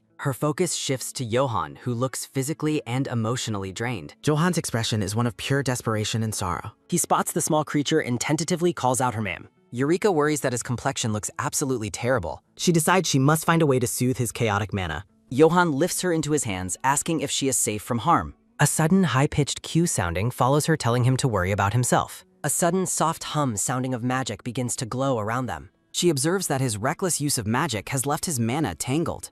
Eureka promises herself that she will calm him down right away. She pauses with a sudden, curious chirp sounding as she notices something. She wonders why his hands are still trembling despite her efforts. Johan whispers her name, his voice thick with repressed emotion. He reflects on the terror he felt when she didn't return. He cradles the squirrel with a look of deep, painful relief. Johan admits he was terrified of losing her to the Imperial Palace. He confesses his hesitation to attack was only out of fear for her safety. Eureka realizes that his search for her was driven by genuine, selfless fear.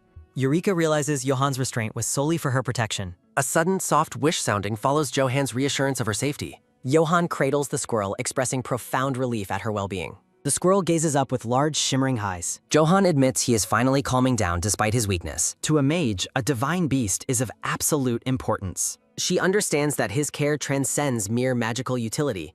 The black-haired man offers a gentle, genuine smile. He begins to speak of his true motivations. Johan looks down at the creature with a puzzled expression. The small squirrel prepares to voice her strong disagreement. Johan is confused as he hears her call her own name. A sudden, dry cough sounding from the prince draws their attention. Theodore lies battered as Johan wonders if he has regained his senses. A sudden, soft cue sounding escapes the squirrel's tiny mouth. A sudden, loud cue young sounding accompanies her frantic squirrel noises. Eureka scolds him for comparing himself to such a despicable prince. Johan asks if she is ill, but she quickly denies it.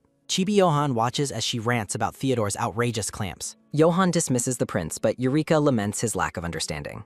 A sudden, booming shout sounding announces the arrival of the search party. Raymond appears on horseback, ordering the immediate arrest of the criminal. A sudden, sharp gasp sounding marks Eureka's shock at Raymond's arrival. Eureka fears the knights have come to take Johan into custody. Raymond considers the legal implications of a duke striking a royal. The squirrel jumps in front of Johan to shield him from the knights. A sudden, bright shimmer sounding fills the air around the small beast. Eureka stands her ground with a determined, heroic pose. She declares that no one will hurt Johan while she is there. Raymond calls out to Johan Hyrad with a stern voice. The squirrel warns the knights they must pass through her first. Raymond praises Johan for successfully completing his secret mission. Eureka is completely bewildered by the mention of a mission. The two men stand in the clearing as Eureka remains confused. Johan looks equally surprised by the fabrication of a secret mission. Raymond promises to handle the cleanup and sends regards to Marielle. He notes that he already had suspicions regarding the prince's activities. Raymond declares the prince will be charged for hiding his mage status. He orders Theodore's arrest and apologizes to Johan for the misunderstanding. Eureka remains baffled by how smoothly the situation was resolved. Johan looks down at his little protector with a soft smile. He prepares to pick the small creature up again. Johan admits that her attempt to protect him was quite impressive. A sudden content cue sounding escapes her as she snuggles into her. Johann smiles warmly at the divine beast resting in his palms. A sudden, sharp command sounding echoes through the Grand Palace grounds. Soldiers storm the room, shocking the blonde man and blonde Mario. The uncle demands an explanation for the Night Order's sudden intrusion. Mariel calmly agrees to cooperate, asserting they have nothing to hide. The blonde man reluctantly yields to her calm and rational logic. A sudden, sharp movement sounding marks the knight's firm grip on the brown-haired girl. Lizzie's desperate plea to be released echoes through the hall. Lizzie continues her protests as the blonde count questions the necessity of her arrest. The knights explain that Lady Lizzie is accused of leaking the crown prince's weaknesses and colluding with the temple. A sudden quiet glimpse reveals the girl was witness tailing the prince during his visit to the Modeste estate. She is urged to cooperate with the promise of release if her innocence is proven. Lizzie screams that she is being framed, her face contorted in frantic denial. She begs her sister for help as the knights lead her across the vast patterned floor. Lizzie accuses an imposter of orchestrating the entire situation to take her place. A moment of tense silence passes as the blonde woman remains focused. Lizzie urges her sister to expose the truth and order the knights to make an arrest. Mariel looks at her with cold eyes and labels her the true imposter. The Count is stunned as Mariel links Lizzie's possession of baby clothes to a conspiracy involving the temple. A sudden rhythmic trembling sounding consumes the Count's hand as the weight of the revelation sinks in. A sudden tense snap sounding underscores the Count's question about the temple's involvement as Mariel confirms their suspicions. He reflects on the girl who has lived among them under a false identity. A sudden, sharp realization strikes the Count as Mariel reveals that the child he sought is the real Eureka. He envisions the brown-haired girl as a child, joyfully arriving with a woven basket. Memories of a smiling young girl calling out to her uncle fill his mind. The Count realizes that his true niece was right in front of him all along. A sudden wet choke sounding follows the Count's eyes welling with tears of shock and regret. A sudden, heavy step sounding accompanies the sister's arrival as she reminds him of her repeated warnings. The blonde woman in red questions where his senses have been as he calls out to her. He wipes his tears while his sister mockingly asks if he is crying. Lizzie shouts that they are all being deceived, but the Count coldly orders her to be quiet. He turns to the girl with fury, pledging his full cooperation with the investigation into her crimes. A sudden sharp turn sounding marks his departure as he promises she will spend her life paying for her deception. A sudden shrill scream sounding erupts as Lizzie is dragged away, still maintaining her innocence. The blonde woman in red draws Mariel's attention to their selling. A sudden emotional embrace sounding joins the three as the Count pulls both women into a tight hug. He expresses profound relief, overwhelmed by the fact that they have finally found the real Eureka. A sudden, startled gasp sounding follows him, realizing that he must act immediately. He declares his intent to rescue Eureka from the black-haired Duke despite his sister's defense of the man's character. A sudden, thunderous shout sounding carries his resolve across the palace grounds as he begs Eureka to return home. The scene shifts to the towering spires of the majestic temple under a clear sky. Johann stands with a stoic expression, his arms crossed over his elaborate white and blue attire. The mint-haired priest is bewildered by the Duke's demand for a parade amidst the current temple crisis. The priest explains his lack of authority since the high-ranking clergy have all been imprisoned. Johann dismisses the priest's concerns with a cold and indifferent question about how it concerns him. A sudden, shocked silence sounding follows Johann's threat to use his status as a war hero to force compliance. A sudden soft gasp sounding escapes the priest as he realizes the Duke's stubborn determination. A sudden thoughtful hum sounding accompanies the priest's warning about the turmoil involving Prince Theodore. A sudden bright realization sounding marks Johann's decision to personally secure a royal's attendance for the event. He smiles as he thinks of a fool blinded by love who will serve his purposes perfectly. A sudden grudging murmur sounding follows the priest's reluctant agreement to the Duke's demands. A sudden smooth stride sounding carries Johann away as he offers his own knights to guard the temple. He pauses at the door, signaling that he has one final detail to share. He turns back slightly to state a time frame of 3 days. Johann offers a charming smile as he orders the priest to have everything prepared within the deadline. A sudden, thunderous slam sounding echoes as the priest cries out in horror at the impossible schedule. A sudden tearful wail sounding follows the priest's conclusion that the Duke is truly a demon. Eureka asks if there were objections to holding the victory parade in 3 days. Johann confirms the priest agreement while Eureka expresses relief at the nays. Narrative text notes that several days have passed since Lizzie was taken into custody. Eureka reflects on her continued stay at the Hyrad ducal estate. She recalls her uncle visiting to find her but remains focused on her current plan. A delicate hand meticulously writes a letter using a feathered quill. Looking out the window, Eureka determines it is not yet time for her to return home. She resolves to exploit the public attention currently focused on her situation. An open book reveals that Lizzie's true identity has been exposed as a fraud.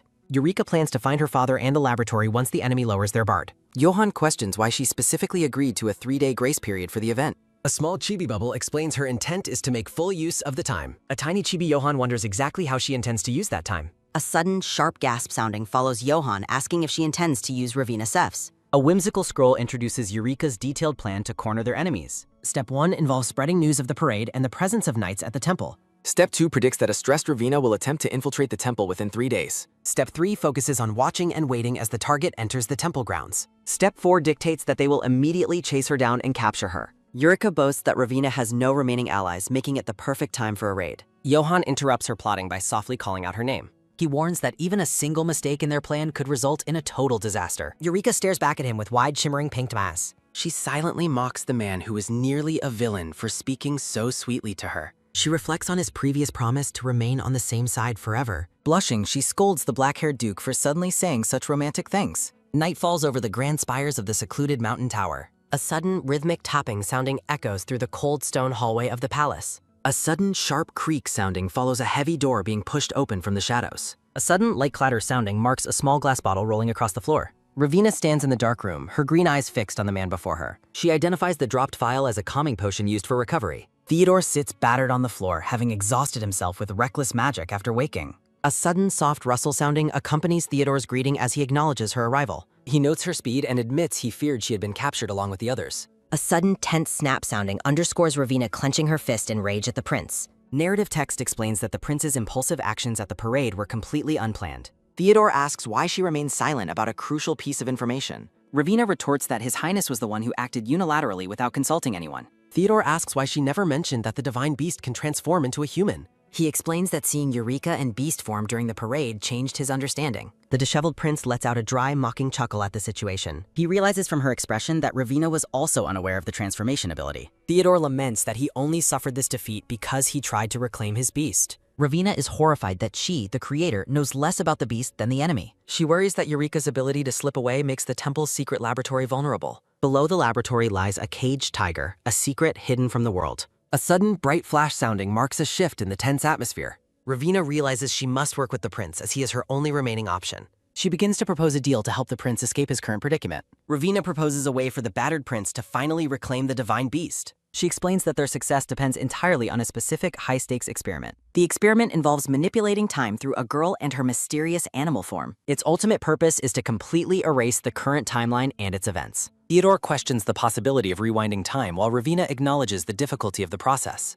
Ravina details her plan to return to the past and brainwash Eureka from a young age. The prince asks for the specific method she will use to control the girl's mind. She intends to repeat commands to Eureka while the girl is in an unconscious beast state. The primary command is for the divine beast to never attempt to humanize herself. Ravina promises to present the perfectly controlled beast to the prince if the plan succeeds. She envisions Eureka remaining trapped in her small animal form for the rest of her life. The scene shifts to a bright, sunny afternoon in a peaceful town square. A sudden, excited wail sounding follows Eureka's joy over their date as Johann promises a perfect day. Local residents watch the couple from afar, surprised by the longevity of their relationship. They gossiped about the hero's affection for a girl recently exposed as a fraud.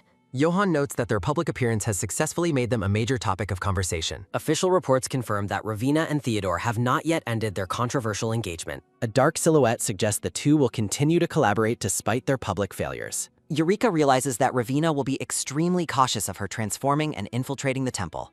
She believes her current mystery will eventually force the Villainous to make a desperate move. Eureka resolves to wait for her enemy to act as Johann suddenly points toward a shop. She follows him to a colorful market stall to see what has caught his eye. A sudden, curious hum sounding marks Eureka's confusion as Johann presents a bright animal ear headband. A sudden, surprised gasp sounding follows Johann placing the playful accessory on the girl's head. Eureka stares back at him with wide, shimmering eyes and a deep blush. She playfully retaliates by forcing a cat ear headband onto the black-haired duke. Eureka teases Johann by telling him he looks even prettier with the animal ears. She admits that the headband actually looks much better on him than on her.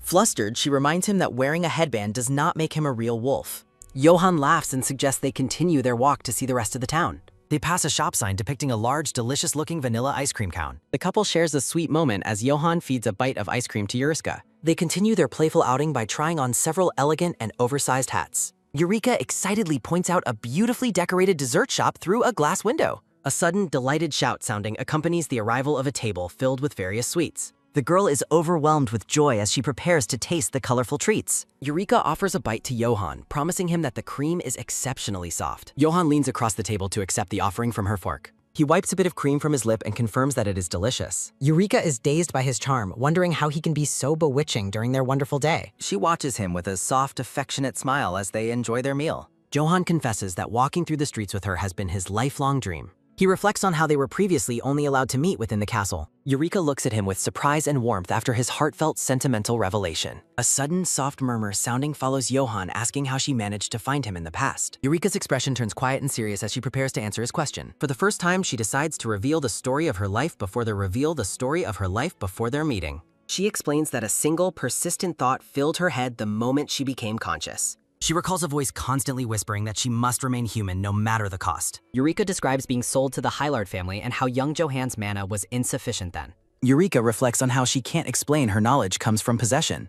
Johan acknowledges her words as she worries about her intentions. Johan looks away with calm focus. Eureka blushes while staring at him. A knight approaches the seated couple. The knight reports receiving word from the temple guards. He leans in to inform Johan about a secret infiltration. Narrative text notes that Ravina has finally fallen for their trap. Johan instructs the knight to maintain a strict watch. Johan suggests returning to rest before dinner. They walk through the town square. Eureka feels satisfied that their bait was taken so easily. She exhales deeply while blushing at the day's immense. Eureka gasps as she suddenly senses a looming threat. She shouts for Johan while lunging toward him in panic. Johan lets out a shocked, truncated shout in the spokes. Johan yells Eureka's name as daggers strike the ground. "You're bad." Johan lets out another terrified shout for the girl. He frantically asks if she has been injured or hurt. Bystanders react in shock as Eureka realizes she was targeted. She credits her animal instincts for allowing her to survive. Shaken, she wonders who could be behind the attack. She identifies the culprit as someone capable of targeting her. Thinking to herself, she dismisses Ravina as the direct attacker. She feels deeply that something is still wrong. She spots a figure on the roof and warns Johan. She yells that the hooded man holds a bon. Johan's blue magic shields the girl. A sudden, sharp tisk sounding marks the assassin's frustration as the blast fails. Smoke billows from the rooftop blast. Johan seethes with rage at the attempt on our if. He commands his knight to capture the attacker alive as the knight complies. Johan carries her and insists on an immediate return. Eureka agrees while noting Johan's dark, silent intensity. Johan's expression remains dark and cold. The series title card is revealed. The carriage travels through sunlit woods. Eureka rests on the Duke's shoulder. Eureka's hands tremble atop her dress. Johan places his hand over hers. Johan calls her name with a low, soft voice. He tells her to avoid going out until the truth is revealed. He promises to provide her with everything she could possibly need. Johan protectively holds her shaking hand. Johan thinks of his own shock while Eureka notes his unstable mana. The couple sits together in silence. Eureka wonders how to calm him. A book describes the calming contact. Johan calls her name again with deep concern. Eureka leans in to address his unstable magical state. Eureka suddenly asks if she should tissen. Johan is stunned as Eureka nervously explains her reasoning. Eureka thinks about her responsibility to calm her lover. Johan remains silent, his expression unreadable and intense. Johan softly speaks Eureka's name in the quiet tat. Johan warns her not to say such bold things to others. A sudden rhythmic clatter sounding marks the carriage's movement. Eureka frantically tries to withdraw her previous suggestion. Johan privately admits he is beginning to lose his mind. A sudden, gentle brush sounding follows Johan touching her face. Johan clarifies that he does not dislike her forwardness. A sudden, sharp rustle sounding follows Eureka clenching her dress. The two lean closer together in the intimate space. Johan stares into her eyes with a focused, heavy gaze. Eureka hides her face and apologizes for her sudden boldness. A sudden, frantic thud sounding marks her racing heart. Eureka is completely overwhelmed by her own surging emotions.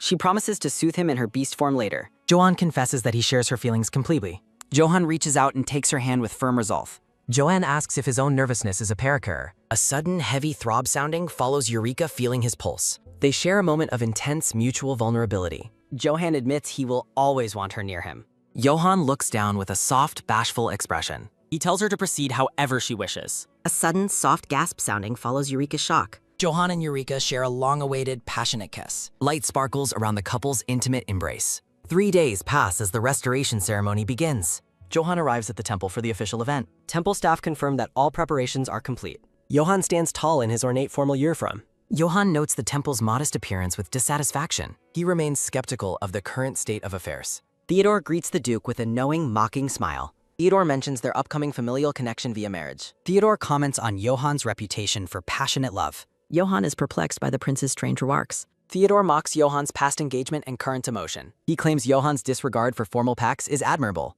Johan focuses on the reality of his bond with Eureka. Eureka's earlier proposal of a kiss echoes in his mind. They recall the intense heat of their carriage kiss. Johan's face reddens as he remembers the intimacy. An official announces that everyone has finally arrived. A sudden, weak rasp sounding precedes the priest's greeting. The priest asks for patience regarding the simple ceremony. The priest outlines the plan for prayer and banquets. Johan impatiently demands they begin the ceremony immediately. Theodore advises Johan to not misinterpret the priest's bluntness as the teal-haired man awkwardly confirms his compliance. Theodore encourages Johan to continue their progress through the grand marble hallway. Johan narrows his eyes, certain he has reached the intended location. A sharp inquiry demands to know why the tracking effort was unsuccessful. A knight apologizes to Johan and the brown-haired woman, explaining the target's speed was superior to their pursuit. Johan questions the location of the secret passage while recalling the target vanishing behind a closing stone door. Johan stands alone in the corridor, theorizing that a hidden path must exist along the central hall. A sudden, sharp crackle sounding marks blue magic sparking from Johan's clenched hand.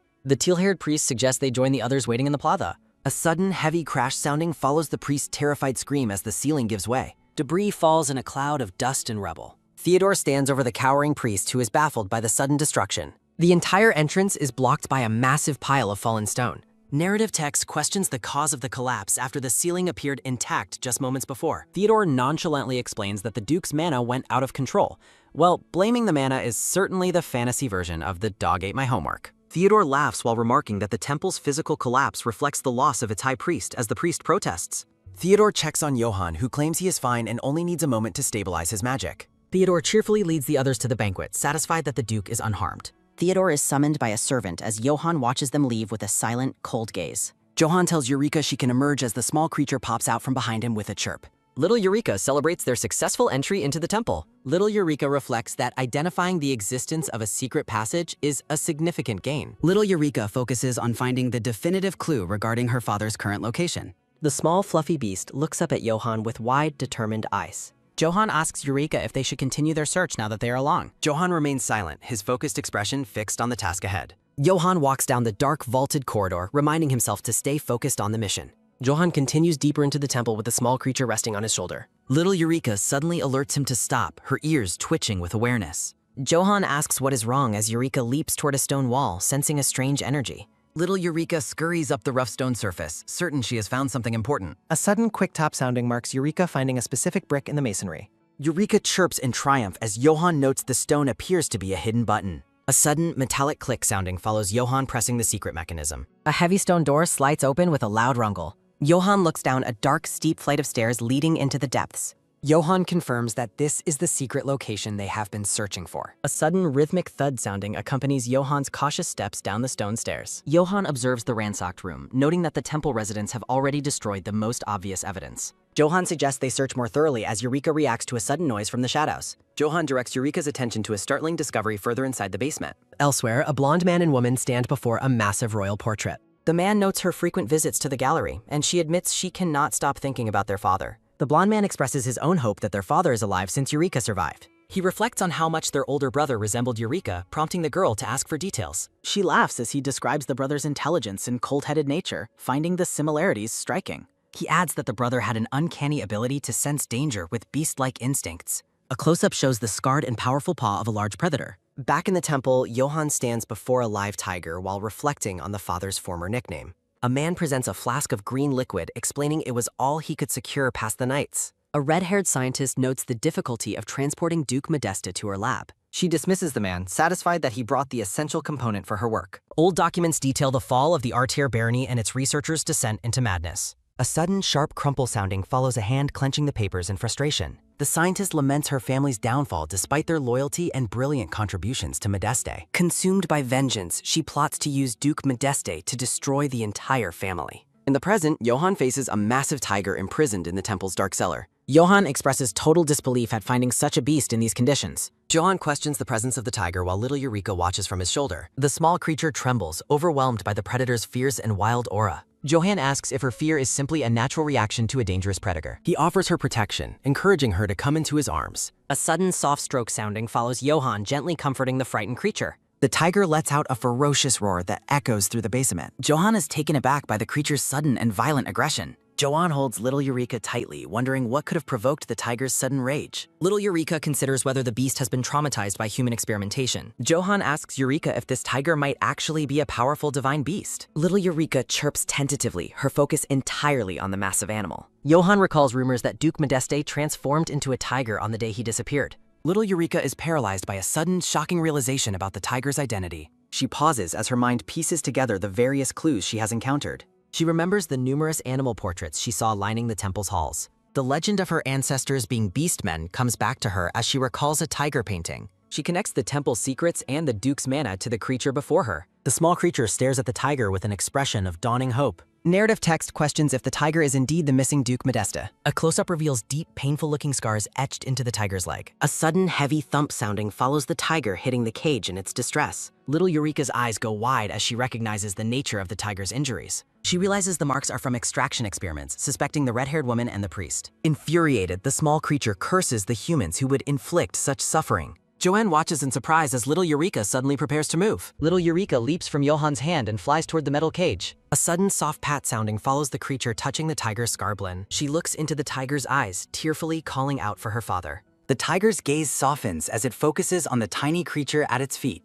Little Eureka affectionately nuzzles the tiger's leg, confirming her recognition of him. Johan looks on with a grim, focused expression, beginning to understand the truth. Little Eureka thinks about the incredible pain her father must have endured in silence. Her heart overflows with sorrow for the trauma he has faced. She vows to free him and return him to his rightful place in Modeste. She looks up at the tiger with a mix of joy and awkwardness. She chirps an invitation for him to leave the cellar with them. Johan bows deeply, formally greeting the tiger as the Duke. Johan smiles at his future father-in-law, genuinely glad that he is alive and safe. A sudden sharp crack sounding follows Johan using his power to break the prison bars. Little Eureka reaches out, asking her father for a long overdue hug. A sudden soft nudge sounding marks the emotional reunion between the father and daughter. Little Eureka chirps while resting comfortably atop the massive tiger's head. Little Eureka asks her father for a ride, met only by the tiger's low growl. The small creature beams with pure joy. Johan watches with a gentle smile as Eureka chirps her agreement. Johan leads the way as the tiger carries the small creature out of the temple. They set their sights on returning to Modeste. A horse-drawn carriage departs from the grand estate under the afternoon sun. Mariel greets Eureka with open arms, expressing how much she missed her.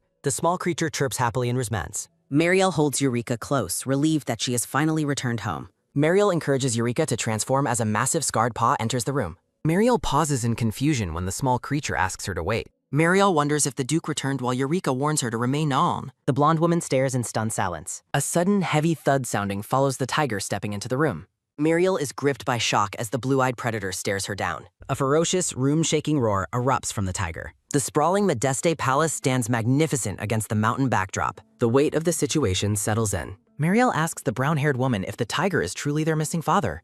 The brown-haired woman confirms the identity while Mariel remains deep in thought. Mariel questions how their father could have been transformed into such a state. The brown-haired woman explains the temple's cruel experiments on their father's beastman blood. The tiger's piercing blue eyes reflect a wild, untamed spirit. The brown-haired woman vows to find a way to restore his human form. Mariel looks away, overwhelmed by the tragic discovery. Mariel declares her refusal to forgive those who tormented her family. Mariel reveals she has been investigating, sparking the brown-haired woman's curiosity. Mariel explains she used every connection to uncover the temple's dark secrets. Mariel gathered information from the family's oldest retainers. Mariel recalls her visit to Baron Alteba, whose memory is failing in his old age. Mariel mentions the Baron said something unsettling that continues to bother her. The brown-haired woman questions the significance of the name Arthea. Both women realize they have never heard of a family by that name. Mariel notes that even the mansion's historical records contain no such mention. The tiger rests on the rug in heavy, brooding silence. The brown-haired woman suspects someone intentionally erased all traces of Arthea's connection. The brown-haired woman wants to visit the Baron, but Mariel notes a complication. A narrative note explains the Baron's poor health and his son's protective cot. A flashback shows the son aggressively interrupting Mariel's visit to his father's bedside. Mariel identifies herself, though she is visibly shaken by the son's hostile reception. The son orders her to leave, claiming his family is finished with Modeste. A sudden, sharp click sounding follows the son slamming the door shut on Mariel. Mariel and the brown-haired woman agree the son is hiding something important. The brown-haired woman suggests hiring Lean of the Hasri Guild to investigate. Night falls over Baron Alteba's isolated and well-guarded residence. The son berates his senile father for mentioning the forbidden name Arthea. He is terrified that Mariel Modeste might have heard the old man slip. The son fears the consequences if certain dangerous people discover the Baron's mistake. The confused Baron asks about Mariel's identity while his son remains on edge. The gray-haired man looks on in utter shock at his father's withered and aging state. Baron Olteba warns that those who speak the forbidden name Arthea do not live to tell the tale. The gray-haired man argues that his father has lived long enough to fear nothing, but the old man stubbornly insists he has no desire to die. The gray-haired man falls into a heavy and contemplative silence. He laments that some fates are unavoidable despite one's best efforts to ignore them. A sense of looming danger fills the room as they realize their weakened state leaves them no way to escape. The gray-haired man mentions the need for a miracle similar to one that occurred in the distant past. Baron Olteba asks if there is anyone remaining that they could possibly turn to help. The gray-haired man looks confused, unable to think of any potential allies. Baron Olteba recalls the favorable impression Mariel Modeste left on him, prompting an immediate and terrified rejection from his son. The Baron mocks his son's loud and youthful lungs, while the gray-haired man remains adamant about his warning. He declares his absolute refusal to ever get involved with the Modeste family again for as long as he lives. The scene shifts to the quiet and oppressive corridors of the Heirat estate. A set of black shoes clicks rhythmically against the blue carpet as someone walks with purpose.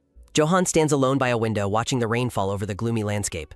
He reflects on how Eureka's presence briefly made him forget the inherent darkness of his home. Johann turns away from the window, his expression somber as he considers the true nature of Heirat. He recalls the cold and lonely environment of his youth, a place he grew to utterly despise. He walks down a long hallway toward a bright light, leaving the shadows of the mansion behind. A door creaks open as he enters the restricted and secluded basement level. Darkness hangs heavy over the prison bars in the depths of the estate.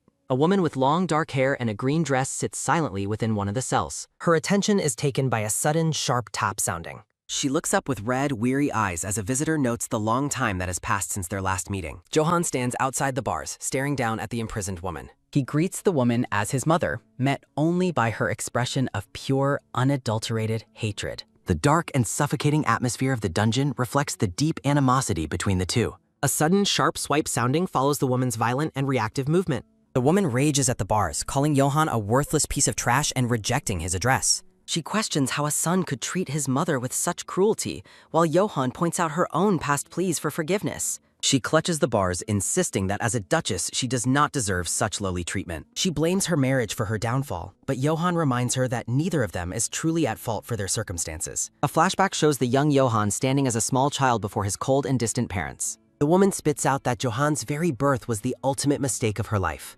She labels him a dreadful reflection of his father, devoid of honor, loyalty, or any human emotion. Johann muses on the idea that wizards are nothing more than soulless beings in the eyes of others. He turns his attention to a man in the adjacent cell, asking if he was the one who succeeded in turning his son into a monster. Johann acknowledges that even without becoming a wizard, he has lived a life completely stripped of emotion and loyalty. The woman screams in a fit of uncontrollable rage. She claims the father was driven mad by jealousy and ultimately killed Johann's biological mother. She warns that any woman involved with a wizard from the Heirat line is destined for a life of misery. Johann stands alone in the white void of his own thoughts, considering the curse of his bloodline. An image of a girl trapped in a birdcage serves as a grim omen for anyone who chooses to stay by his side. A strange, shimmering energy begins to manifest in the dark prison cell. A sudden, sharp sizzle sounding follows Johann using his magical power to silence the screaming woman. The man in the next cell cries out in anguish as the woman collapses to the floor. The man screams for his mother while Johann looks on with a cold and detached gaze. A sudden low crackle sounding echoes as a surge of purple energy manifests around Johann's head.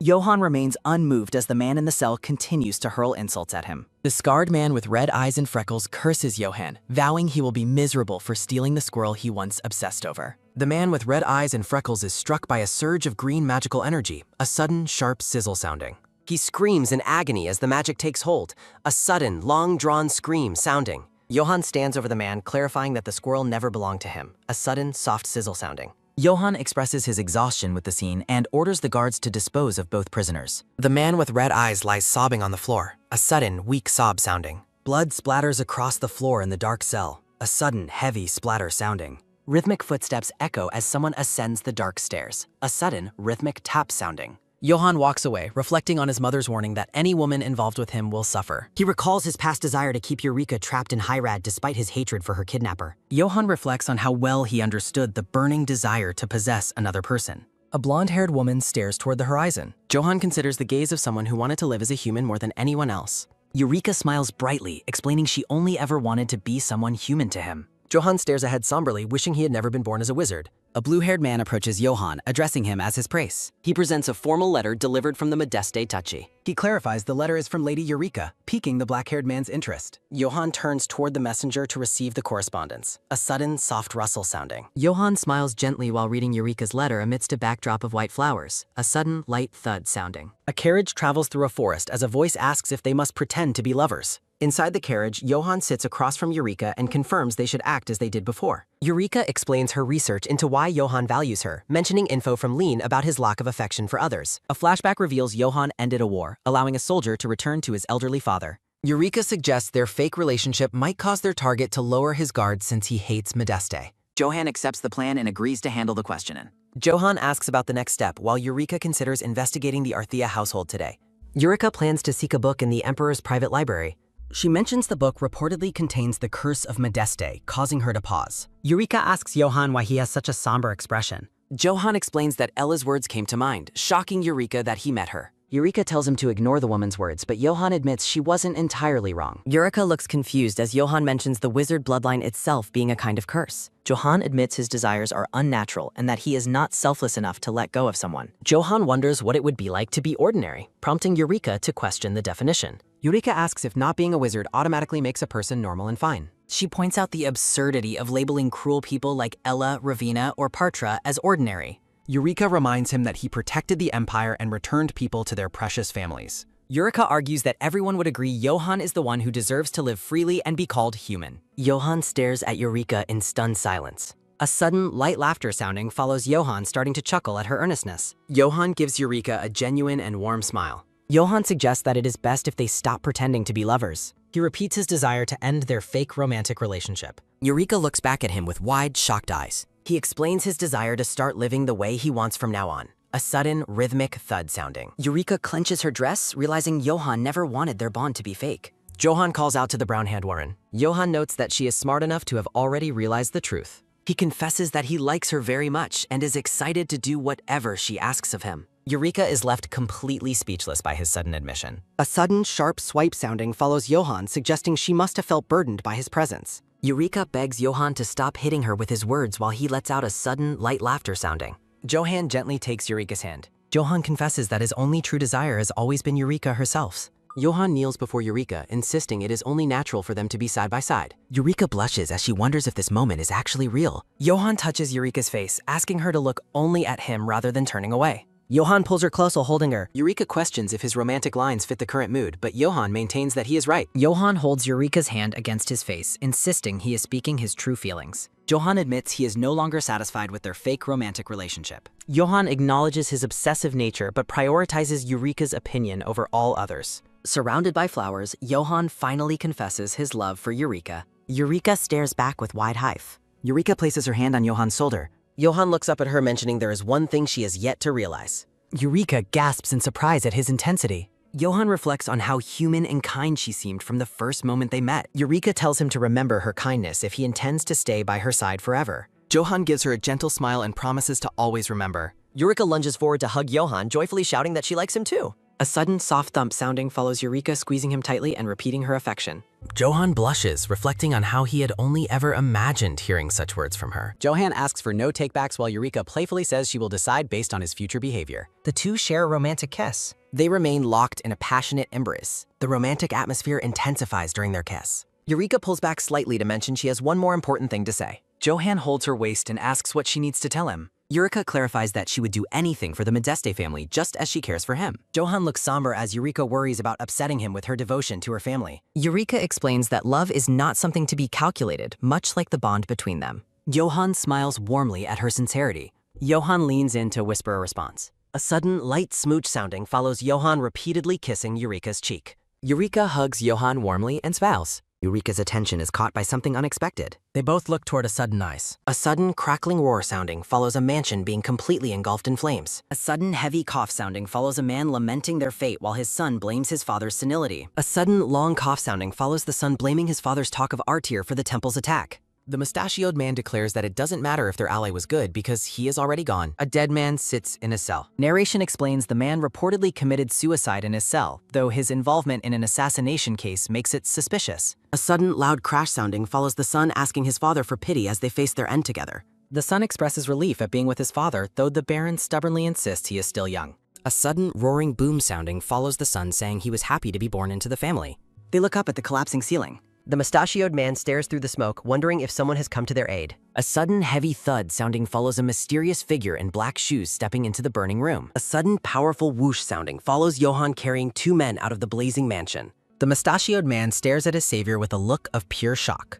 Johan tells the men they must escape immediately as the mustachioed man realizes he is Duke Hyrad. A moment of silence passes as the scene shifts toward a new location. An imposing mansion stands amidst a thick fog and withered trees. Eureka runs toward Johan, calling his name in a voice filled with concern. Eureka asks if he is hurt, but Johan reassures her that everyone has been safely rescued.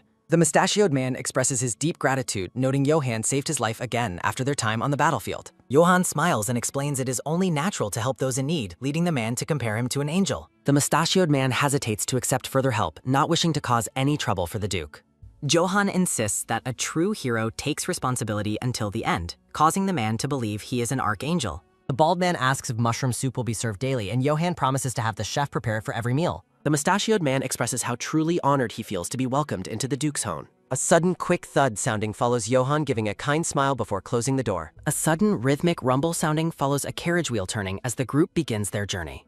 Johan suggests they head to Modeste, but Eureka is surprised as she expected them to go to Hyride. Johan clarifies that he sent the guests to Modeste because he knows Eureka wanted to speak with them. Johan asks if he did well, and Eureka thanks him while worrying that Mr. Paul might feel deceived. A sudden, light smooch sounding follows Johan leaning in to kiss Eureka's cheek unexpectedly. A sudden, light pop sounding follows Johan explaining he is recharging his love and mana as a reward. Johan tells Eureka to call on him as her boyfriend whenever she needs anything, leaving her heart racing. Eureka hides her blushing face, thinking to herself about how shameless Johan has become lately. The sun shines over a beautiful garden courtyard featuring a grand fountain. A blonde man looks at his sister with a bewildered expression as they walk through the garden. The man asks in disbelief if the tiger sitting at the table is really her husband. A blonde woman sits calmly at a tea table with a massive tiger lounging beside her. The blonde woman smiles, noting that it has been a long time since he last saw his brother-in-law. The woman invites him to come closer and greet the beast, while the man argues that tiger was supposed to be a nickname. A sudden soft rasp sounding follows the tiger licking its paw while the man panics over its physical form. The blonde woman strokes the tiger's head, insisting she is certain of its identity.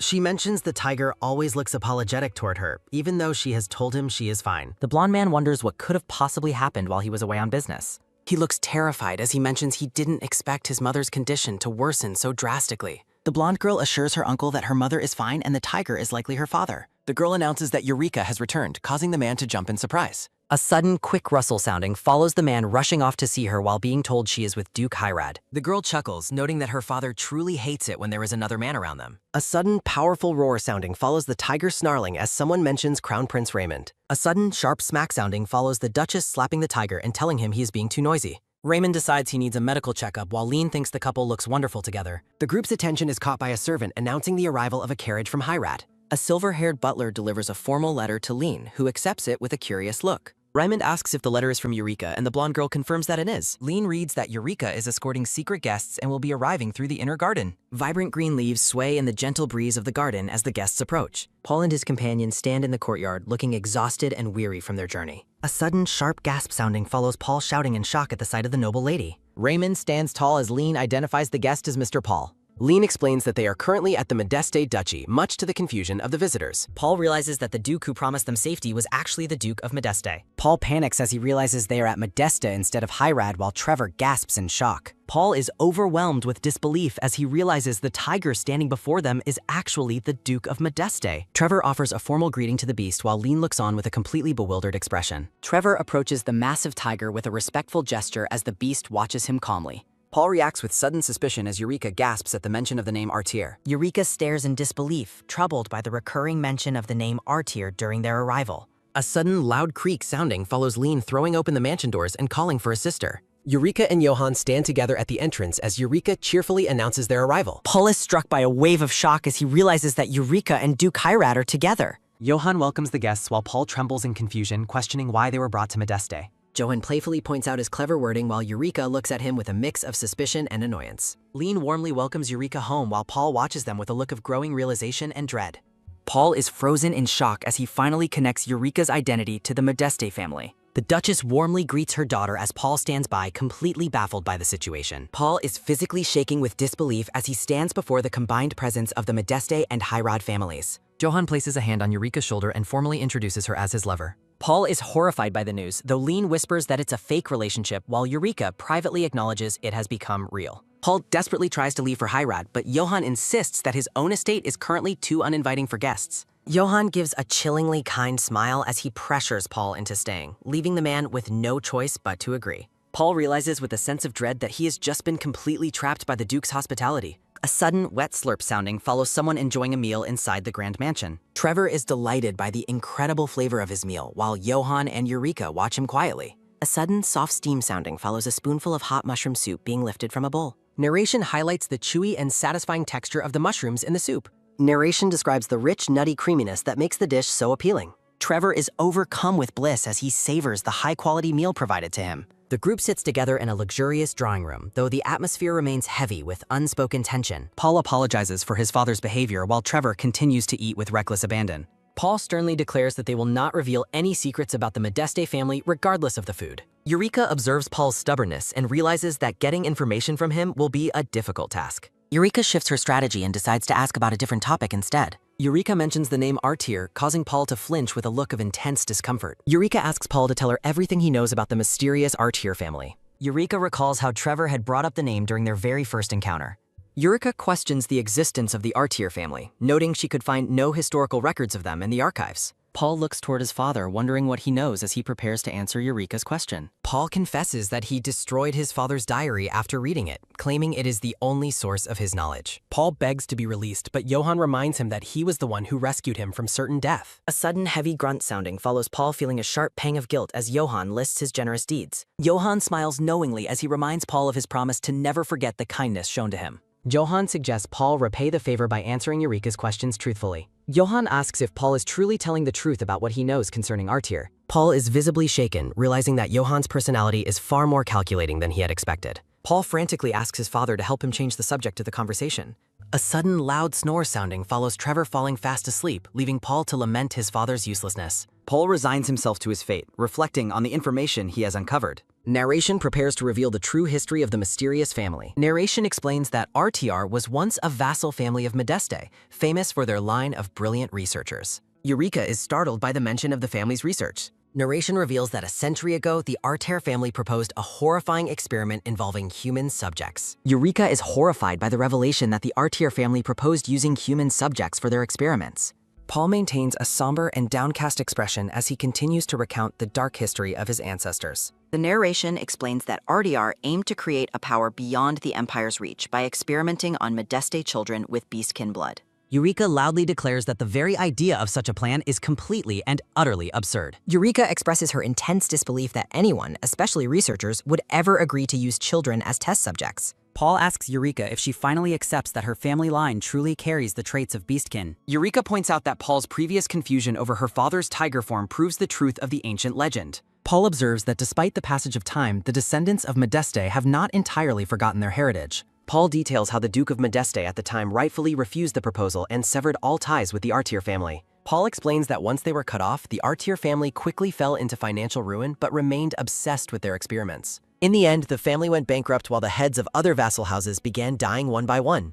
Johan asks how the Olteva family managed to survive the purge that claimed the lives of the other vassals. Paul prepares to share the specific reason why his family was spared from the tragic fate of their peers. Paul reveals that his father's role as the savior and godfather of Archbishop Partre provided them with necessary protection. Paul concludes his story, leaving the group in the grand drawing room to process the weight of the information. Eureka finally understands why children from her family were being kidnapped for experiments conducted at the temple. Eureka realizes that after their ruin, the RTR survivors sought refuge in the church, and Ravina must be one of them. Eureka thinks to herself that everything about the recent conflicts and kidnappings finally fits together. Eureka turns her attention back to Paul, stating that she has one last important question to ask. Paul wonders why Eureka is asking about his personal resentment when the history was strictly between Modeste and RTR. Paul argues that back then, the Modeste family was too soft-hearted and failed their duty to protect their own vassals. Paul laments that the nobles lived in comfort while ignoring the deaths of their retainers, failing even to remember their service. Johan and Eureka remain silent, unable to provide an immediate defense against the harsh truth of Paul's words. Eureka clenches her fists as she internally acknowledges that the suffering of the vassals was clearly the fault of House Modeste. Eureka looks down in shame, realizing there is no room for excuses regarding her ancestors' neglect.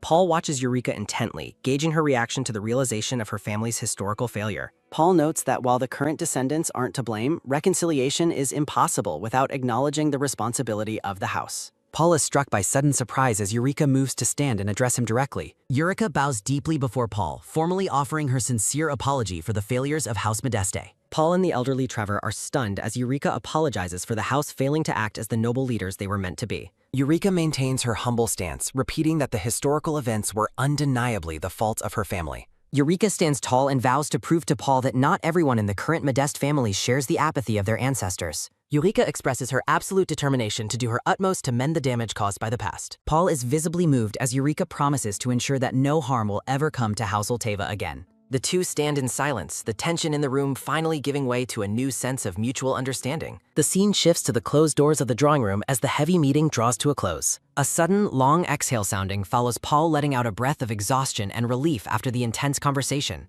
In a lighthearted moment, Trevor greedily guards his mushroom soup while Paul assures him he won't take any. Trevor pauses his meal to ask Paul why he still looks so gloomy after their successful meeting. Trevor suggests Paul should be smiling about meeting the Duke of Hyrad, but Paul reacts with annoyed disbelief. A sudden, loud crash sounding follows Paul shouting about how his illusions of the archangel-like Duke have been completely shattered. Paul clutches his head, complaining that the stress and the Duke's true personality are giving him a massive headache. Paul admits he is feeling restless, though he acknowledges it is largely due to the unexpected sincerity of Eureka. Paul reflects on how different Eureka is from his expectations and realizes she makes him want to trust the Modeste name. Eureka stands with a look of quiet resolve, determined to follow through on her promises to the Olteva family. Trevor listens as Paul makes a final, momentous decision regarding a family treasure. Paul holds up a glowing, jeweled artifact while Trevor asks if he truly intends to give it to her. Paul looks at the gem, admitting he doesn't know its full power, but believes Eureka is the one meant to have it. A final thought confirms Paul's belief that Eureka will find a way to make good use of the family heirloom. Johann and Eureka walk through the serene garden, their path forward illuminated by the new alliance they have forged.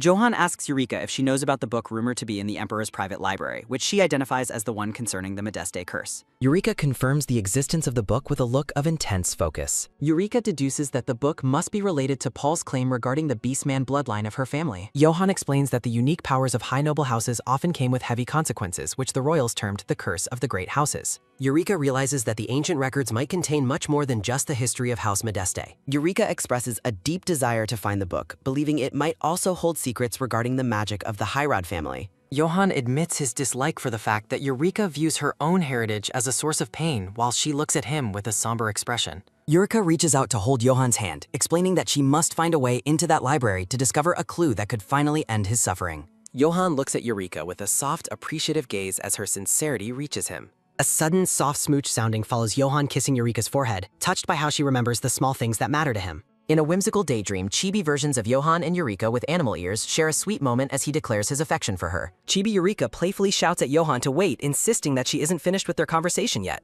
Eureka refocuses on the obstacle at hand, noting that the book cannot be removed and they must find a way to access the library itself. Johann agrees that they will need the Emperor's personal permission to enter and asks Eureka if she has any plans to secure it. Eureka has a sudden realization, recalling an upcoming hunting tournament that could serve as the perfect opportunity. Eureka suggests that they plan their approach around the tournament since the entire royal family will be present. The scene shifts to the silhouette of a grand castle standing silent under a vast, star-filled night sky. Inside the palace, a silver-haired man stands by a window as a voice from the shadows asks about the status of their secret experiments. The silver-haired man notes with a smirk that his companion does not look particularly pleased with the current situation. The red-haired woman expresses her fury that everything has become a mess, recalling how she had to deceive the high priest to avoid the crown prince's suspicion. Narration explains that a subordinate understood her unspoken command and committed a final, fatal act to protect their secret. A prisoner lies dead on the cold floor of a dungeon, having consumed a poisoned letter to silence himself forever. The red-haired woman reflects on how she successfully eliminated the Olteva family and anyone else who could have spoken about the Artir legacy. The woman is consumed by rage, lamenting that all her hard work was ruined once the Modeste family became involved. The silver-haired man considers his own path forward, determined to lift his current restrictions and finally unleash his full power. The red-haired woman maintains a cold composure, reporting that despite the setbacks, the experiments are still moving forward. The woman suggests that his power will be the key to ensuring a perfect result during the final phase of their plan.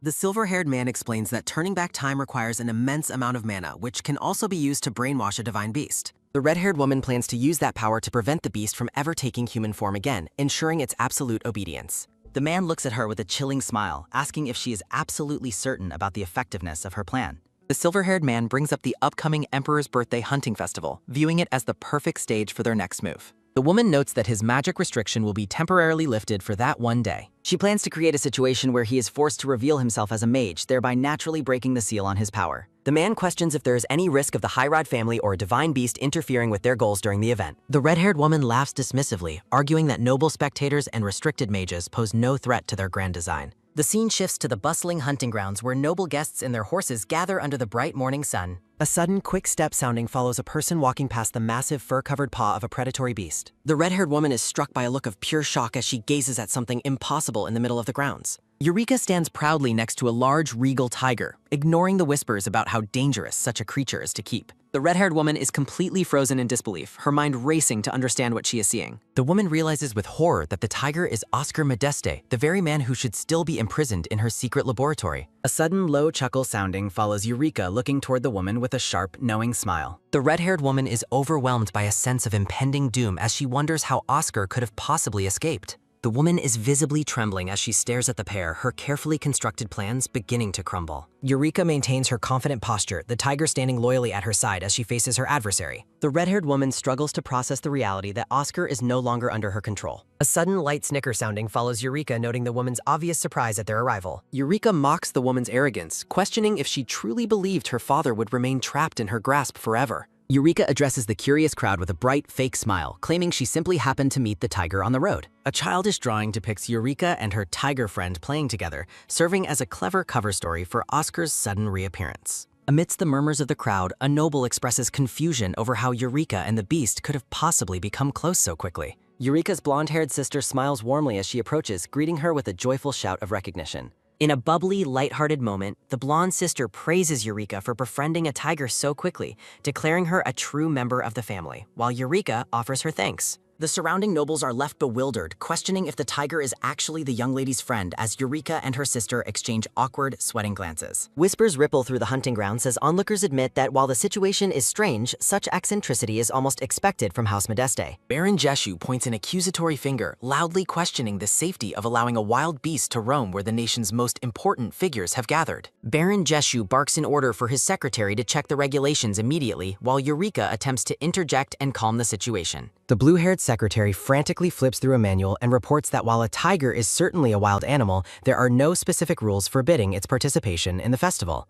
Eureka counters the Baron's annoyance by pointing out that he also brought his own animal mount for the day's events. Eureka demands to know why the tiger is being singled out, pointedly asking if the Baron is intentionally discriminating against certain animals. A close-up shows Eureka gently resting her hand on the tiger's head, signifying their calm and steady bond. A sudden, flustered stammering sounding follows the Baron being caught off guard by the accusation as he tries to argue that a horse and a tiger cannot be compared. A sudden, low chuckle sounding follows Eureka secretly gloating that her public image as a mindless noble lady is finally yielding tactical advantages. Eureka tells the Baron he has no reason to worry about any potential incidents involving the tiger. Standing before the House Modeste crest, Eureka firmly declares that her family will take absolute responsibility for any damage the creature might cause. Eureka asks if the matter is settled as the blue-haired secretary begins to record the official agreement in his book. Eureka adds a final condition, stating that if her tiger friend performs remarkably during the event, she expects to receive the reward herself. In a playful moment, Eureka urges the terrified secretary to record the terms quickly as the tiger watches him with an intense, golden-eyed gaze. Eureka and her sister stand triumphantly with the tiger, the atmosphere light and successful following their confrontation. The scene shifts to the sprawling tents of the festival grounds nestled against the mountain peaks under the bright sun. Later, in the privacy of a tent, Johan praises Eureka for her impressive and versatile performance. A sudden, light clapping sounding follows Johan applauding her as Eureka admits that acting like a troublemaker is far more difficult than it looks. Johan observes that the others were visibly shaken by their display, and Eureka notes they likely never imagined they would successfully take father away. As the red-haired Ravina walks through the grounds, the narration notes that the enemy's inability to take immediate action must be making them desperate. From a distance, Eureka watches the royal family on the dais, reflecting that today represents the only opportunity for the silver-haired Theodore to receive a pardon. The narration explains that Ravina will undoubtedly attempt to manipulate the Emperor in order to fully lift the existing magic restrictions. A close-up of Eureka's pink eye reflects her intense focus as she prepares for the coming conflict. Thoughts confirm the strategy to wait for an opening, knowing that desperate people often act recklessly and make critical mistakes. A sudden, low growl sounding follows the tiger reacting to Eureka's command to stay sharp and stop their enemies together. A sudden, rapid tapping sounding follows the group being startled by an unexpected presence at the entrance of the tent. A sudden, sharp shout sounding follows Johan demanding to know who has entered without permission, while Eureka looks on in shock. Eureka stares in wide-eyed disbelief as she begins to recognize the figure standing before them. A sudden soft rustle sounding follows the man pulling back his hood to reveal himself as Sir Paul. Eureka asks what brought him there in such a manner, and Paul humbly asks for a moment of her time. The two stand across from one another in the dimly lit tent as Paul formally requests a chance to speak with her. Eureka expresses her concern, noting that it is dangerous for him to be there with members of the temple nearby. Paul explains that stealth was his specialty during the war, making it easy for him to infiltrate the area unnoticed. Paul acknowledges the danger, stating that the woman from our tier would surely try to eliminate him the moment she recognized his face. Eureka suggests he could have simply sent a letter, but Paul insists that the current situation is far too urgent for distance. Paul stands tall and explains that he has brought something that he must hand over to Eureka in person. Before proceeding, Paul stops and tells Eureka that he has several important questions he must ask first. Paul notes that despite being labeled as adopted, the ducal family treats Eureka as if she were the biological second daughter. Paul observes that Eureka herself acts as though this treatment is perfectly natural and expected. Paul looks at her sternly, demanding proof he can trust that she is truly the real daughter of House Modeste so he knows how to proceed. A sudden, sharp breath sounding follows Eureka admitting that she currently has no physical proof to offer him. Eureka places her hand over her heart, staking her own life on the claim that she is the biological daughter of Modeste. Eureka vows to find the evidence necessary to convince the world of her heritage so that no one will ever doubt her again. A sudden, light snicker sounding follows Paul letting out a breath as he looks down, reflecting on her bold declaration. Paul admits that he might be losing his mind, but for reasons he can't fully explain, he chooses to believe her words. Paul reaches into his cloak and tells Eureka that it is finally time for him to return the family heirloom to its rightful owner. Paul presents the item, prompting Eureka to recognize it with a look of pure shock. Eureka holds the golden necklace and questions if it is truly what it seems. Paul instructs her to examine the back of the piece. Eureka's pink eyes widen as she notices a significant detail on the pendant. Eureka recognizes the crest as Paul confirms the item is a Modeste family heirloom, meant for use when the family is in peril. Paul elaborates that the heirloom is intended to protect the family during dangerous times. Eureka stands in silence, contemplating the pendant she now holds in her hands. Paul admits that neither he nor his father understood the mechanics of how the item functions. Paul confirms that Lord Trevor received the heirloom from the former Dick. A memory reveals a journal entry stating that the item must be returned to Modeste to save them from a coming storm. Paul confesses he hadn't intended to return it, but her participation in the tournament changed his mind despite his lingering doubts about her lineage. Eureka smiles warmly at Paul, her hand resting over her heart in a gesture of sincerity. Paul prepares to depart, declining any thanks and simply wishing for her safety after their meeting. Paul reveals a final, sentimental reason for his father's love for a specific mushroom soup, leaving Eureka surprised. A sudden, bright laughter sounding follows Eureka, promising to handle everything with confidence. The scene shifts to the bright hunting grounds as a voice calls out to Mario. The Emperor and Empress discuss the festival, with the Empress hoping Raymond will be crowned the victor. Muriel stands with Raymond, promising the Emperor that they will do their best today. Theodore and Ravina stand together in the crowd, their expressions tense and silent. Ravina's eyes narrow as she realizes her enemies have discovered the location of her laboratory. Ravina deduces that the rescue of Oscar Modeste was masked by the temple celebration and the presence of palace knights. Ravina feels the pressure of the Modeste family's influence growing thanks to the Crown Prince and Hyrad. Ravina determines that she must lift Theodore's movement ban today to gain the upper hand against Modeste. A sudden, loud fanfare sounding follows trumpets blasting and confetti falling as the tournament begins. The Emperor formally opens the event and encourages the attendees to enjoy themselves. The royal family and their entourage depart from the viewing platform as the festivities start. Johann separates from the group, claiming he needs a moment to get some fresh air. Ravina questions Johann about his fiancée, but he remains evasive and distant. Johann states his intention to greet other guests before returning later. Eureka and the tiger stand near the festival tents as Johann approaches them. A sudden, quick rustle sounding follows a couple passing by with looks of worry and confusion. A noble observes Johann from afar, remarking that he looks as still as a statue while waiting for her. A sudden, deep sigh sounding follows Johann, reflecting on how pathetic he finds the man's behavior. The couple hurries away from the tents, frantic about a fire spreading nearby. Johann stares out into the distance, admitting to himself how much he misses Eureka's presence. Eureka waves to Johann, telling him she will return to his side shortly. Johann cautions Eureka not to overdo it since the crown is expected to go to the prince, but she insists on finding a gift. A sudden, sharp snap sounding follows the tiger swatting Johann's hand away with its tail as he reaches out. Johann is momentarily stunned by the tiger's protective and possessive intervention. A sudden low growl sounding follows the tiger reacting to the interaction while Eureka looks on in confusion. Eureka tells Johann she really must head out for the competition now. Eureka pauses and looks back over her shoulder at him, her face flushed. A sudden soft smack sounding follows Eureka pulling Johann into a passionate kiss. Eureka beams and bids Johann farewell, walking off into the forest with the tiger. Johann is left completely dazed by the gesture, his face bright red as he covers his mouth. Johann realizes that becoming lovers has only intensified his obsession rather than stabilizing his heart. Johann admits to feeling a deep jealousy even for the time Eureka spends with her own family. Johann contemplates if marriage is the only solution to his growing and intense possessiveness. A sudden, soft pop sounding follows Johann daydreaming about a future where they share every day together. Ravina interrupts Johan's thoughts of a world tour honeymoon to Bre-Bear. Ravina asks for a moment of Johan's time. Johan remarks that she is quite courageous. Johan notes that she must not value her life if she came this far. Ravina counters that she came because she values her life. Ravina warns him to let her go or face murder charges before Johan asks what she wants. Ravina offers him a secret deal unknown even to Prince Theodore. Johan rejects the offer, but Ravina implies Eureka has many things he might want. Ravina suggests Johan feels secondary to Eureka's family and the people of Modeste. Johan remains silent, his expression darkening as he considers her words. Ravina asks if he desires to keep Eureka for himself alone forever. Ravina presents a mysterious vial, promising it will grant him total control over Eureka. A site notification indicates more chapters are available online. The title screen for the series appears. Ravina reiterates that using the potion will make Eureka follow his every command. Narration notes that great power always comes with a price of pain. Ravina claims her plan allows him to claim the divine beast without needing to pander to it. Ravina explains that binding Eureka will significantly accelerate her research experiments. Ravina is certain that a mage of his power would never decline her offer. Ravina tells Johan that the process is actually quite simple. A sudden, sharp click sounding follows Johan's realization as Ravina notes the potion requires warm food. Johan recalls being warned about a potion that turns people into puppets when heated.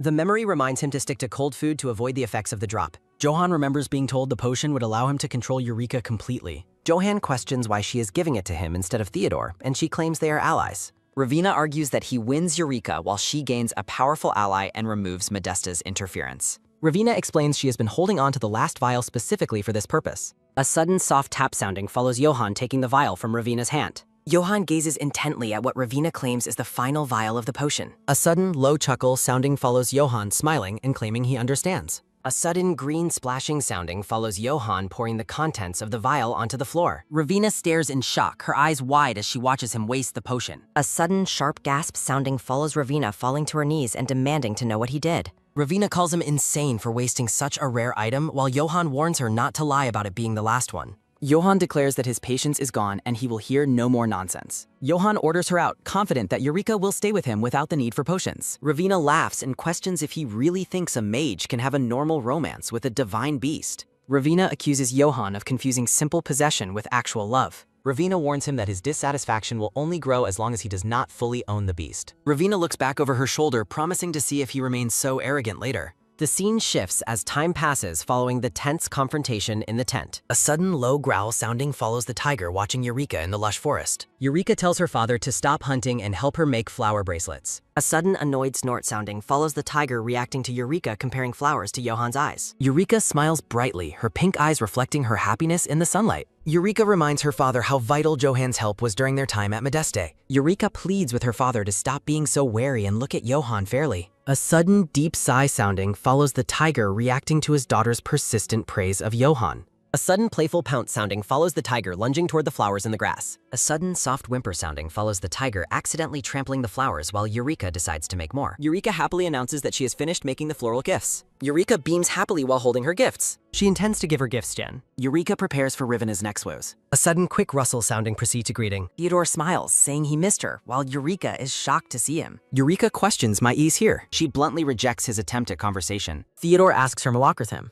Eureka calls him a kidnapper and refuses. A sudden low growl sounding as the tiger threatens. Theodore mocks her and keeps his distance. Theodore watches her walk away with malice. Red scratch marks appear across the scene. Johan arrives and calls out to Eureka. Johan asks if she had been outside. Theodore commands Eureka to come to him. Theodore warns Johan that his possessive behavior will wear out his lover. He provokes Johan by questioning if their relationship is even real. Eureka suddenly spots something terrifying in the shadows. Two glowing red eyes peer from darkness. A system notification warns of nearby danger. The threat lurks closely within the bushes. A sudden, loud squeal sounding as the beast attacks. A woman screams in terror at the sight. Someone shouts for everyone to march away. Johan protects Eureka. She realizes the Emperor is the target. The Emperor stares in horror at the approaching beast. A sudden, fierce pounce sounding follows the tiger leaping into action. Eureka and Johan watch in stunned disbelief. The Emperor cowers as the tiger suddenly intervenes. A sudden, triumphant roar sounding echoes through the forest. The Empress identifies the massive tiger of Modeste. A knight checks on the unharmed Enver. The knight admits his failure to prevent the incident. The Emperor sighs in relief after the ordeal. A sudden, proud growl sounding as the tiger gloats. Theodore orders the nobles to return immediately. Theodore is frustrated by the plan's outcome. Flashback reveals their preparation for the trap. Theodore reveals his plan to bribe officials and asks about the upcoming danger. Ravina explains that drug-addled animals will frantically charge toward the scattered scent. The drug directs Beast toward the Tet.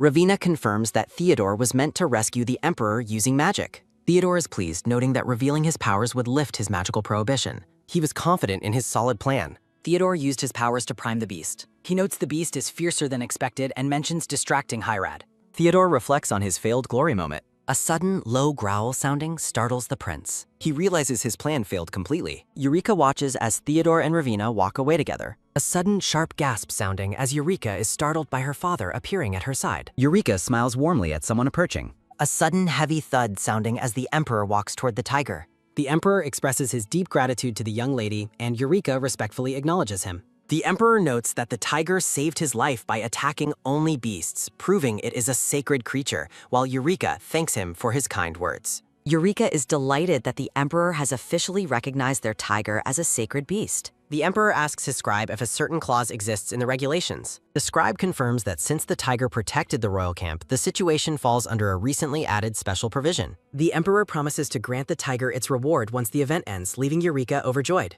Johan arrives and suggests it is time to wrap up the day's events. A celebratory graphic announces another successful defense of their territory after defeating Ravina. A sudden loud clatter sounding as broken wood is piled up during the cleanup. A worker asks why one section remains standing, and his assistant begins to explain. The assistant explains that they are waiting because the tiger is currently blocking the entrance. Eureka thanks Johan, noting that his careful observation of Ravina allowed everything to go as planned. Johan asks if she is referring to the special clause they use. Narration notes that Johan remained vigilant even when Ravina appeared to be inactive. His alertness ensured they did not miss Ravina's aid attempting to influence the scribe. Eureka confirms they verified the clause immediately, having suspected a royal would be placed in danger. Johan asks if she had informed her father of the plan beforehand. Eureka confirms she told her father he must be the one to save the Emperor if a threat emerged. A flashback shows Eureka asking her father if he understood his instructions while the tiger listens intently. Eureka notes that her mother taught her a specific trick to confirm communication with him. A sudden, quick swish sounding as the tiger swishes its tail 3 times as a signal, making Eureka confident for the next council meeting. Eureka excitedly tells Johan she found a gift for him in the forest. Eureka gently places a handmade flower bracelet around Johan's wrist. She explains that she chose flowers matching his eye color and made it while thinking of him. Johan tells Eureka he loves the gift, remarking that it feels like a sign that he belongs to her. A sudden soft rustle sounding as Johan admires the bracelet while Eureka processes his words. A sudden happy pop sounding as both of them turn bright red from the romantic tension. Eureka calls out to Johan to get his attention. Eureka mentions hearing that Ravina visited his tent earlier that day. She looks concerned and asks what the two of them discussed. Johan is taken aback and asks how she found out about the visit. Theodore's voice echoes, questioning if Eureka is already aware of the situation. Theodore notes that his fiancée stayed in the tent with Johan for a considerable amount of time. Theodore mockingly suggests that Eureka's partner might soon change, something he would personally enjoy. Eureka asks Johan directly what Ravina said, mentioning she heard the meeting was quite long. Eureka worries that Ravina ignored their engagement to make a move, similar to Theodore's previous behavior. Johan is confused by her assumption, while Eureka demands to know exactly what transpired with Ravina. The two exchange a tense and frustrated look. Johan reassures Eureka that nothing of the sort happened during the meeting. Johan explains that Ravina simply came to him with a specific offer. Eureka is horrified as Johan reveals Ravina offered him a drug designed to control her. Johan identifies it as the same puppet-making potion she had warned him about before. Eureka finds it disturbing that Ravina is still actively trying to manipulate them with such offers. Johan tells her not to worry as he poured out what she claimed was the last vial immediately. Eureka asks why he would ever think she wouldn't trust him. Johan's gaze softens as he prepares to continue his explanation. Johan mentions that her face clouded over when she spoke of Ravina's visit, prompting a shocked reaction from Eureka. Johan explains that while he may not seem reliable, he knows how normal couples handle these issues, but Eureka frantically interrupts him to say that isn't the reason for her reaction.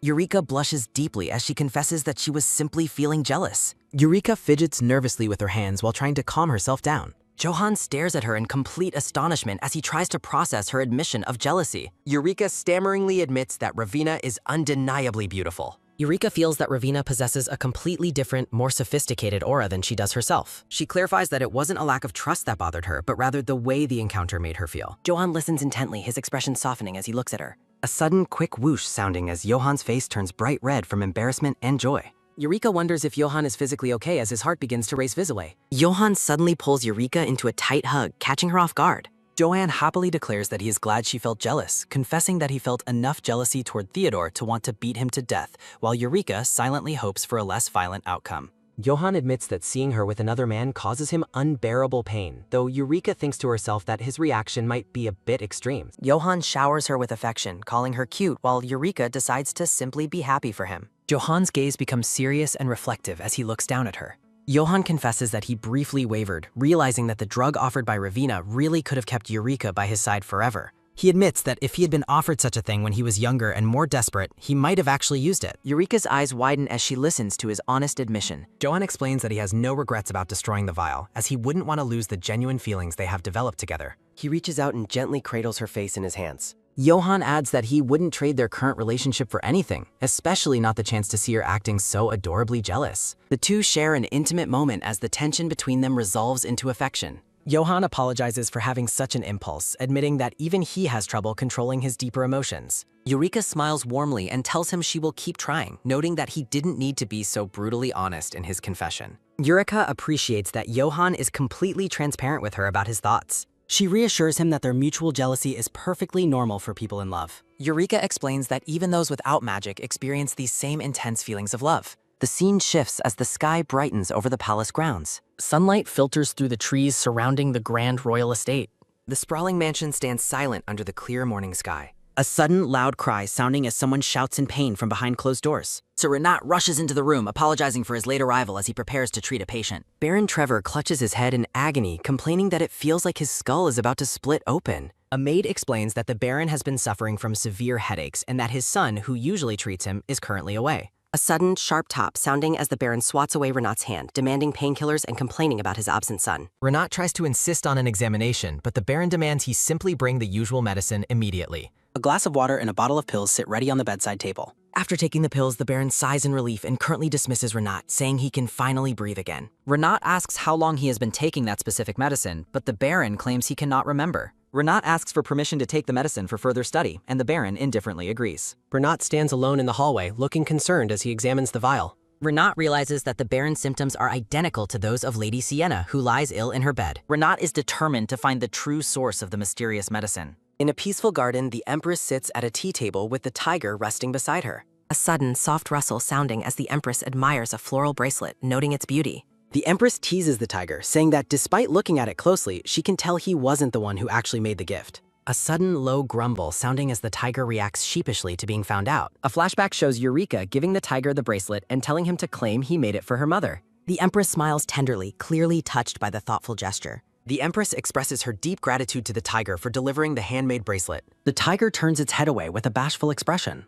A sudden loud graw sounding as the tiger roars, causing the Empress to react with playful concern. Eureka and Johan are startled by a noise in the garden. Eureka smiles brightly and calls out to her father as he approaches. The tiger's eyes widen in a moment of sheer panic. Johan formally greets the Duke while Eureka asks why he is hesitating. Eureka observes her father's wary and protective attitude toward the situation. A flashback reveals Eureka asking the tiger to look after Johan's well-being. Eureka bursts into laughter while Johan watches her with a bewildered look. Eureka thanks her father for providing her with such a significant opportunity. Distant chatter fills the air as the royal council prepares for the meeting. Background nobles whisper about Eureka's presence, speculating if she arrived as Johan's partner. Eureka is visibly annoyed by the elderly men's gossip. A sudden, firm tap sounding as the Emperor demands silence to begin. The Emperor announces that the official meeting is now in session. The Emperor addresses the council to finalize the reward promised to Eureka's tiger. Count Jeshu and another noble break into a nervous sweat during the discussion. Eureka smiles warmly as the council turns their attention toward her. The Emperor confirms his intention to honor his word regarding the reward. Eureka reminds the room of the specific clause documented by the scribe during the hunt. Count Jeshu reluctantly confirms that the special provision was indeed added. Eureka prepares to present what she describes as a very simple request. She notes the tiger's unusual comfort at the Modeste estate and its mysterious habits. Mariel looks on while Eureka mentions her ongoing research into ancient texts. Eureka asks the Emperor for permission to enter his private library. The Emperor reflects on her request to study high-quality ancient books. He concludes that granting access would not pose any security risks. A sudden, happy pop sounding as Eureka clasps her hands in joy when the Emperor grants her permission. A sudden quick click sounding as the brown-haired guard opens the door for Eureka. Eureka is momentarily stunned as she steps into the grand space. The Grand Royal Library stands vast and silent before her. The guard informs her he will return to escort her once the council adjourns. A sudden, soft rustle sounding as Eureka quickly moves deeper into the library. A sudden repetitive scraping sounding as she shifts books aside in her frantic search. She recalls Raymond's specific instructions regarding the book's unique appearance. Her mind focuses on locating a cover featuring an aurora gradient and gold details. A sudden surprised "oh" sounding as her eyes lock onto a target. She finally discovers the book detailing the history of noble curses. A sudden rapid swish sounding as she hurriedly flips through the pages. Eureka's face pales as she begins to read the shocking contents. The text describes the first Madeste head's ability to shift between animal forms. Illustrations reveal the lineage's power to become either a tiger or a squirrel. Eureka stares at the page in complete and utter disbelief. The records detail a growing fear among the ancestors regarding their beastly transformations. Ancestors worried that prolonged stays in animal form would destroy the will to be human. The family identified this loss of humanity as their greatest existential threat. Ancient leaders eventually imbued a final protective spell into several family jewels.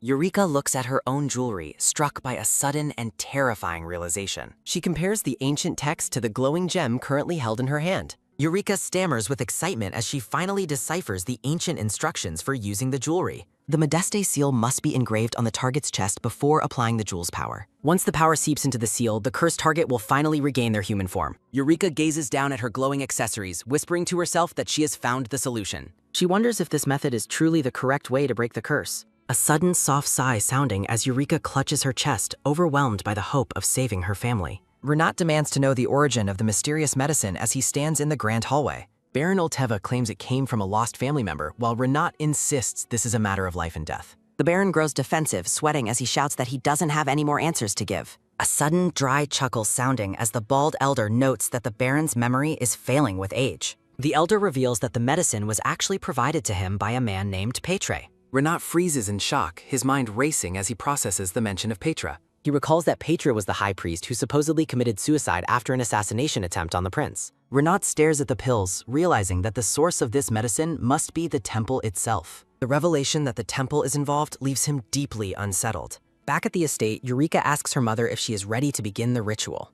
Eureka hands over the pendant, reminding her mother to use it to bring her father back. The Empress looks at the tiger with a tender expression, longing for the sight of her husband. Eureka and Mariel watch the scene with wide, hopeful eyes. A chibi Eureka cheers her sister on, trusting Mariel to handle the sacred seal. Mariel stands before the massive tiger, ready to fulfill her role as the family head. Mariel closes her eyes for a moment, centering herself before the transformation begins. She admits to herself that she often felt lacking compared to others, but she always gave her best. She remembers the heavy burden of managing the vast estate and its many servants. Mariel looks at the tiger, realizing the home she protected is a refuge for many people. She reflects on how she was forced to inherit her immense responsibilities at a very young age. A flashback shows a young, tearful Mariel drowning in the paperwork of her family's legacy. Mariel tells Eureka that the secret knowledge of the family heads was almost lost to time. The Empress wipes away a tear, praising Eureka for helping everything fall back into its proper place. A sudden, sharp intake of breath sounding as Mariel prepares to initiate the reversal skull. Mariel looks the tiger in the eye and pleads for her father to return to them soon. A sudden, brilliant flash sounding as a hand reaches out toward the beast. The Madeste seal goes brightly on the tiger's chest as the magic takes hold. Someone calls out for Mariel, breaking the heavy silence of the room. A sudden, warm embrace sounding as Mariel is pulled into a comforting hug. The two sisters hold each other tightly as the tension of the moment peaks. Mariel closes her eyes, feeling the emotional weight of their shared journey. The Empress expresses her profound gratitude to Eureka for her bravery and dedication. She declares that since her daughters have fought so hard, it is finally her turn to take charge. Eureka thinks to herself, asking her mother to take good care of their father. The tiger rests its head affectionately against the Empress's lap. A sudden quick click sounding as someone enters the room from the balcony. A voice calls out to Mariel, causing Eureka to turn in surprise. A sudden frantic thud sounding as Mariel's heart begins to race with anticipation. Eureka admits she is struggling to stay calm at the prospect of seeing her father in human form. Mariel laughs softly as the two sisters take deep breaths together to settle their nerves. A sudden loud shout sounding as a servant calls out for the lady from the hall. Renat bursts into the room, gasping for breath as he says he has urgent news. Renat reports that while the patient's condition has improved, he has yet to find the root cause of the illness. Renat explains that his treatment of Baron Olteva finally provided him with the necessary clue. Renat explains that the physical conditions match almost perfectly. Mariel and Eureka react with shock. Renat notes that everyone previously dismissed the symptoms as senility. He highlights that Baron Olteva and Lady Sienna shared similar symptoms like headaches. Renat reveals Lord Trevor was taking a very strange medicine. Eureka repeats the terms strange medicine and confusion. Renat explains the drug worsened mental states and was provided by High Priest Petre. Mariel is horrified by the priest's actions, while Eureka asks if he caused the Baron's illness. Renat observes that the priest used anxiety to destabilize his own benefactor. Mariel realizes her mother's symptoms suggest the same sinister cause. She slams the table, asking if the temple caused her mother's illness too. Mariel reflects on how the temple isolated her as a young family head. She understands the plan was to ensure the complete fall of Medaste. A young Mariel looks overwhelmed by paperwork through her tears. Her attention is taken by a sudden, soft pot sounding as Eureka comforts her. Eureka promises that they will never let Medaste fall. Renat agrees with Eureka's determined stance. He pledges to use his skills to help the family that showed him grace. Mariel and Eureka ask if his help is truly possible. Renat hesitates before confirming, but adds a condition. He warns that the necessary ingredients are held by the dangerous temple. Eureka realizes that Ravina likely set a trap involving the cure. A sudden, firm tap sounding as Eureka insists they proceed despite the danger. The sisters turn in surprise as someone approaches. The Duchess looks on with a tender and emotional expression. The brown-haired man says that he will now take over instead of his daughters. He smiles warmly and declares he can finally step forward himself. The grand hall stands vast and empty save for the Duchess and the tiger. A sudden, soft rustle sounding as the Duchess prepares for the final step. She admits her hidden fear of becoming a burden to her children. A sudden, low hum sounding as the tiger's chest seal glows with magic. Brilliant particles of light fill the atmosphere. The Duchess reaffirms her identity and commitment to her husband. She pleads for him to remain by her side in any form. A sudden, brilliant flash sounding as the jewel touches the glowing feel. The transformation light consumes the tiger completely. A sudden metallic clink sounding as the jewelry falls to the floor. The Duchess gasps as she whispers for her husband. The shirtless, brown-haired man pulls the Duchess into a deep embrace. The Duke stands before his daughters as a man once again. The Duke gazes at them, amazed by how much they've grown. Mariel and Eureka look at him with tear-filled eyes. Mariel cries out for her father and rushes to him. The Duke comforts Mariel, acknowledging all the hardships she endured. He turns his attention and warmth toward Eureka and Flo. The Duke humbly asks if they will still accept him as their father. He vows to protect them no matter what happens in the future. The Duke thanks both of his daughters for saving his life. A sudden, surprised gasp sounding as servants drop their papers in shock. Chibi Mariel smiles as the butler tearfully embraces his returned master. The Duke and Duchess enjoy a peaceful meal together at the manor. Elegant embroidery displays the unique symbols of the family's legacy. The Duke hides his face in embarrassment as the women react with shock and amusement. Sienna and Eureka share a moment of lighthearted laughter. Shimmering leaves catch the light in a peaceful transition. The family gathers on the balcony for a quiet afternoon tea. The two daughters listened with wide-eyed surprise to their father's story. Duke Paul explains that he has no memories of his time as a beast, relying entirely on Sienna's recount. A sudden, soft splash sounding as the scene shifts to a rainy, chaotic battlefield from his past. Paul recalls fighting in a frantic skirmish while supplies from the temple arrived under a heavy downpour. A mysterious hooded figure with red hair emerged from the shadows to offer him water. In the urgency of the battle, Paul drank from the bottle without any suspicion of foul play. His vision blurred and his body collapsed as the treacherous priest watched him fall with a smirk. Paul admits that his consciousness faded completely after that moment. Eureka asks if he ever considered becoming human again, but he reveals the thought never crossed his mind. Eureka reflects on the difference in their experiences as she remained fully aware while in her squirrel form. Recalling her time in a cage, she wonders why she and her father were affected so differently by their beastly states. A sudden realization dawns on Eureka as she listens. The Duke expresses deep frustration that he wasn't the one to personally settle the score with their enemies. Sienna reaches out to hold her father's hand, expressing her relief that the family is finally reunited. Eureka agrees warmly, stating that being together is all that truly matters now. Eureka realizes that learning more about the temple's plans will be difficult given her father's memory loss. She notes that his lack of memory might be a blessing, preventing him from dwelling on his past hostility toward Johann. Eureka prepares to make a request. Eureka asks her father if they can invite Johann to the estate, highlighting his vital role in the rescue. Johann arrives at the manor, greeted by a smiling Eureka as he meets the Duke. The Duke offers his thanks, though Johann modestly insists that protecting Eureka was only natural for her partner. Paul looks skeptical, feeling that it is far too early for his daughter to have a partner. A sudden soft pew sounding as Chibi Eureka protests that she has grown up while Johann feels the pressure. To everyone's surprise, the Duke bows deeply to Johann, thanking him sincerely for standing by his daughter. Johann is taken aback and flustered, quickly insisting that he is the one who should be grateful for the Duke's return.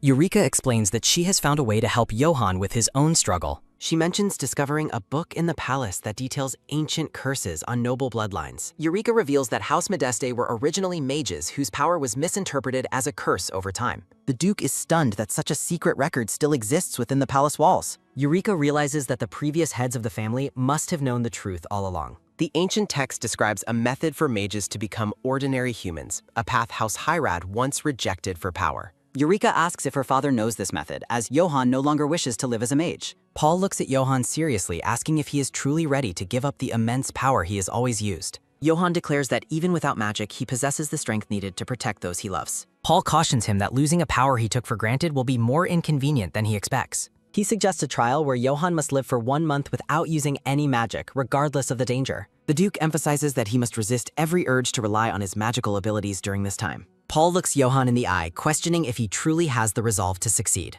The Duke maintains an intense, questioning gaze. Paul repeats his challenge, asking Johann if he believes he can handle the difficult month ahead. The couple remains silent, feeling the weight of the test being placed before them. Eureka admits that the advice is sound, knowing how frequently Johann utilizes his magic. Johann considers the proposal and decides that the method is worth pursuing. Johann accepts the challenge, and Paul hopes he has the strength to adapt to a life without magic. Eureka looks ahead with a shocked and intense expression. Ravina and several servants stand in the background of a memory about lack of sincere advice. A young boy stands alone in a beam of light while contemplating the need for a guardian. Duke Oscar Modeste stands tall with a calm and dignified presence. Renat expresses his sincere gratitude to the Duke for the guidance he provided. The Duke reacts with startled confusion when someone calls out to him. A sudden, dry cough sounding as the Duke finds the term of endearment a bit premature. Renat looks at Eureka and asks if she is prepared to move forward. Thick green vapor rises from various chemical flasks as a successful experiment is announced. Ravina holds up a green potion, declaring she can now restore the original state of things. Ravina notes the instability of the one-time experiment, but insists she has no time to wait. Ravina worries that Oscar's return means she will be doomed if she does not succeed now. Ravina observes a black crow on her windowsill and decides she has no other options. A sudden, soft step sounding as someone walks down a stone corridor. A hand reaches out to touch the crow perched on the wooden window frame. Ravina watches the crow fly away while whispering Eureka's name under her breath. Ravina declares her intention to end the conflict regardless of who the final target is. The grand palace hallway stands silent and deserted under the glow of a chandelier. A man bows deeply to the Emperor, thanking him for lifting a restrictive ban. The Emperor praises the man for making an admirable and brave choice. The silver-haired man reveals his plan to volunteer for service at the Imperial frontier. The silver-haired man offers a gentle smile during his conversation with the Emperor. He explains that as a mage, it is only natural for him to serve at the frontier. A sudden, haughty humph sounding as the Emperor decides to throw a large enlistment celebration. The Emperor plans to summon the frontier mages to ensure the banquet is sufficiently grand. The silver-haired man mentions the unofficial rumors regarding the return of Duke Modeste. A sudden, sharp flinch sounding as the Emperor's hand trembles at the mention of the Duke. The Emperor forces a smile and calls the return good news despite his obvious hesitation. An hourglass shows a crown being buried, symbolizing the threat the noble houses pose to the throne. The man suggests using his own celebration to officially announce the Duke's return.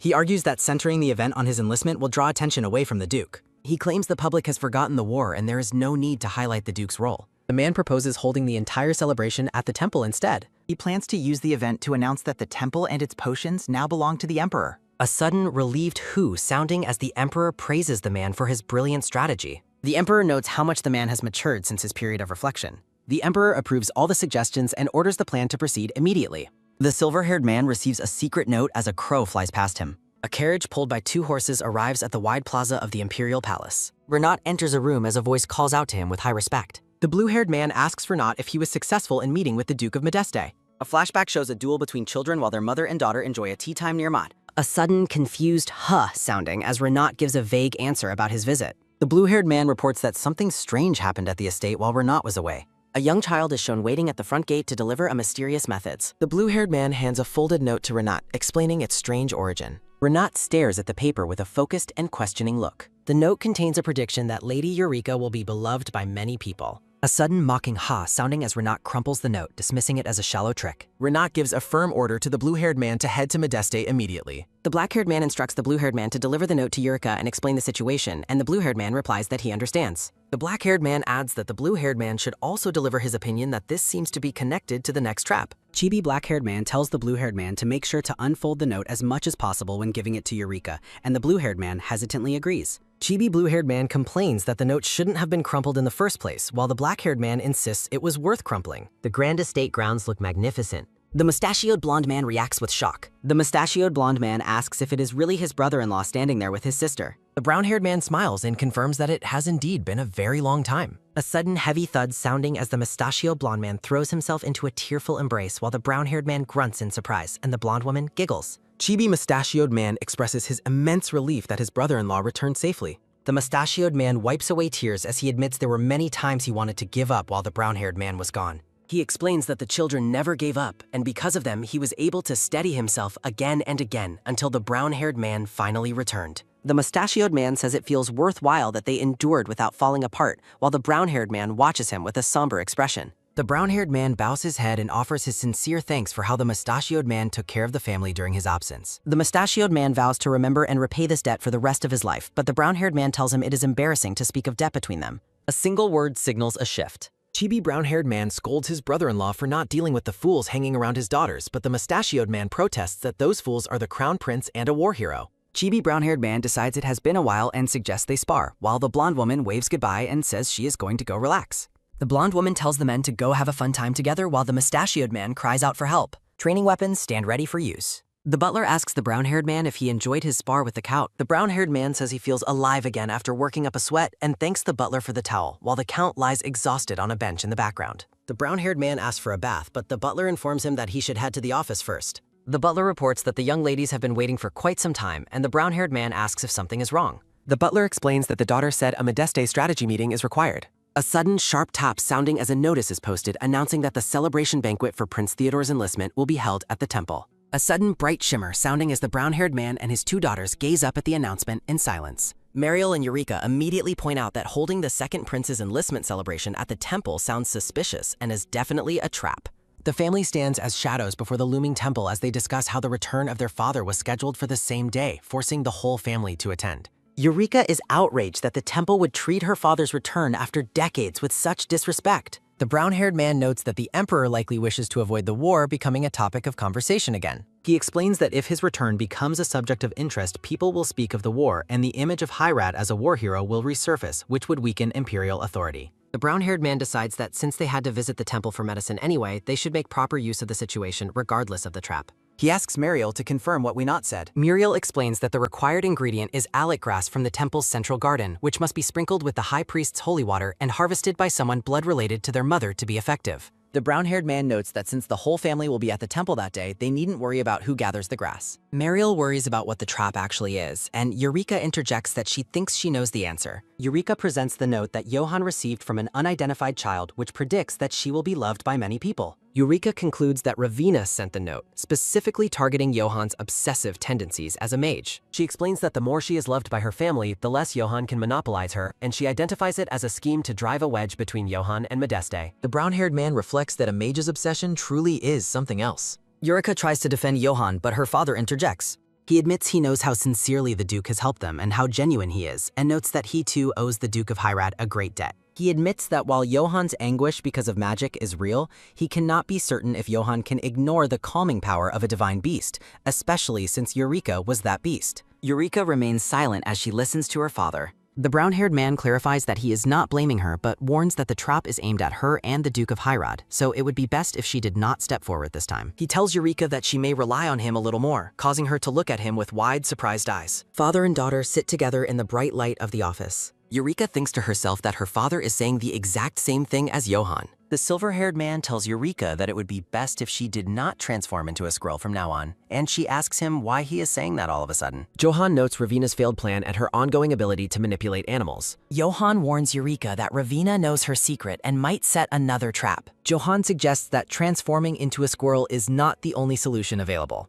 Johann promises to handle any requirements while Eureka listens with wide ass. A sudden soft swoosh sounding as Eureka throws herself into Johann's arms. Eureka thanks Johann and agrees to follow his guidance for the day. Johann encourages Eureka to rely on him more, expressing his genuine happiness. Eureka reflects on Johann's sincerity with a soft and thoughtful expression. Sitting with her parents, Eureka finds comfort in the strength of their family. Eureka thanks her father with a bright smile, feeling optimistic about their future. The massive white imperial temple stands grandly under the bright morning sun. A sudden, low mumble sounding as a crowd of nobles gathers for the celebration. The Duke and his wife observe the bustling crowd with a sense of unease. Renat and Mariel exchange polite greetings with other guests arriving at the temple. A young man named Callus approaches Eureka, declaring his love at first sight. A sudden, sharp pop sounding as Amber interrupts to claim he felt the pull first. The two suitors begin to bicker over who noticed Eureka's beauty first. Eureka is completely stunned and overwhelmed by the sudden and intense attention. The series title card is displayed against a decorative floral backrack. Eureka remains frozen in shock as the men continue their enthusiastic declarations.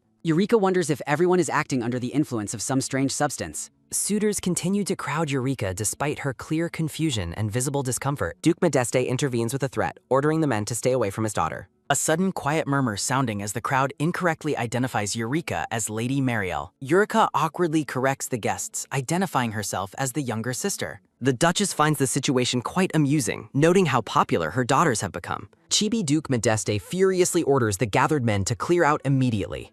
Duke Modeste leans in to whisper a private explanation to his flustered daughter, a sudden, soft whisper sounding as he explains the natural draw of a divine beast. Another woman approaches Eureka, eagerly asking if they can be close friends. Eureka realizes the note meant she would be loved by everyone, not just her family. A sudden loud clatter sounding as an imperial carriage arrives at the temple. Johann steps out of the carriage and immediately calls out for Eureka. Johann surveys the surrounding crowd with a cold and deeply intimidating glare. Johann approaches Eureka while the men nearby react with visible fear. A sudden quick dash sounding as the suitors fleet from Johann's dark aura. Johann expresses a dark desire to eliminate anyone who looks at Eureka that way. Eureka narrows her eyes as she refocuses on the real danger of the day. Ravina and the silver-haired prince are seen watching the crowd from a distance. Johann considers a lethal accident to end Ravina's experiments once and for all. Eureka panics at the thought, pleading with Johann not to risk being captured. A sudden tiny whimper sounding as Eureka imagines being left behind and alone. Johann pulls Eureka into a firm embrace, vowing never to leave her side. Johann resolves to be the one to take action if the worst happens. The Duke and Johann face each other in a moment of tense mutual understanding. Duke Modeste declares that Ravina is too dangerous to be allowed to live. He urges them to live their own lives while he takes responsibility for the fallout. Eureka becomes visibly emotional as she listens to her father's selfless promise. A sudden soft gulp sounding as Eureka takes her father's hand in support. The family stands united as they prepare to face the temple's trap. Eureka smiles brightly as she encourages her family to believe in the success of their plan. The brown-haired Duke of Modeste watches his daughter with a gaze full of grim determination. A sudden soft chuckle sounding as Duke Oscar affectionately pats Eureka's head, marveling at how admirable she has grown. Duke Oscar turns a stern, sharp eye toward Johann, demanding that the younger man perform his role perfectly today. Mariel observes Ravina and Prince Theodore in the distance, noting the Villainous's dangerous confidence and the high stakes of her schemes. A hand clenches tightly as a silent inner voice commands focus and the strength to push through mounting anxiety. The massive courtyard of the Imperial Temple is filled with a restless crowd of gathered nobles. A pink-haired noblewoman watches the scene with a look of mock admiration and cynical amusement. The woman whispers to her companions, mocking Duke Modeste for supposedly falling into a trap after being away for so long. Chibi Eureka acts smugly satisfied while Johann watches her, listening as the crowd gossips about her influence over her family. A sudden, heavy sigh sounding as Eureka tells Johann she is done playing the villain and needs to save her strength for the coming conflict. The pink-haired woman continues her whispered insults, questioning the intelligence of the Modeste family. Eureka is visibly annoyed by the woman's insults, thinking to herself that attacking her family is a line that should not be crossed. A sudden cold breeze sounding as Johann offers to silence the gossiping nobles, but Eureka tells him to let it go for now. Eureka stares ahead with glowing eyes, her resolve hardening as she prepares to face the temple's corruption head-on. A sudden clear chime sounding as the temple bells ring out to signal the start of the imperial proceedings. The investiture ceremony begins for the young, silver-haired high priestess who stands nervously before the emperor. The narrative reflects on the emperor's true goal, to keep the temple and its new leader firmly under the crown's control. Ravina sits among the crowd, watching the ceremony with a cold and expressionless mask. The silver-haired high priestess appears visibly shaken, looking like a child overwhelmed by the weight of imperial politics. Ravina reflects on the loss of her former sanctuary and her bitter resentment toward those who have intruded upon it. Ravina's eyes narrow as she focuses on Eureka and Johann, vowing to make her experiment succeed today at any cost. The emperor stands grandly as he announces the official declaration of Duke Oscar Modestus' return to the empire. A sudden, heavy thud sounding as Duke Oscar steps forward to receive the formal document from the emperor. Ravina watches the Duke intently, her thoughts lingering on his name and his history with her dark experiments. Oscar kneels before the throne, while Ravina remembers him as the most successful subject of her past trials. Ravina thinks of a tiger locked behind bars, confident that if her plan works today, Oscar will lose his memories and return to her control. The emperor asks Oscar if he is suffering from any lingering issues or missing memories from the battlefield. A momentary silence hangs in the air as Oscar prepares to address the emperor's question. The emperor waits for the Duke's response, curious about the correction he mentioned. The tension in the room rises as Oscar prepares to reveal a truth that will change the course of the ceremony. Oscar looks up with a piercing gaze, revealing that his memories are actually returning, much to Ravina's visible shock. Ravina is momentarily paralyzed by the revelation, her eyes wide with disbelief as her plans begin to unravel. Ravina's mind races as she insists it should be impossible for him to remember anything from his time in beast form. A sudden sharp rustle sounding as Ravina clenches her dress, trying to convince herself that the Duke is merely bluffing. Oscar thanks the emperor for the homecoming, but implies that holding it at the temple has a very specific meaning for him. Oscar boldly declares that all of his family's recent misfortunes are directly connected to the imperial temple. The Count and his wife react with visible alarm to the Duke's direct and dangerous accusation against the temple. The emperor begins to sweat, demanding to know if Oscar has any real evidence to back up such a scandalous claim.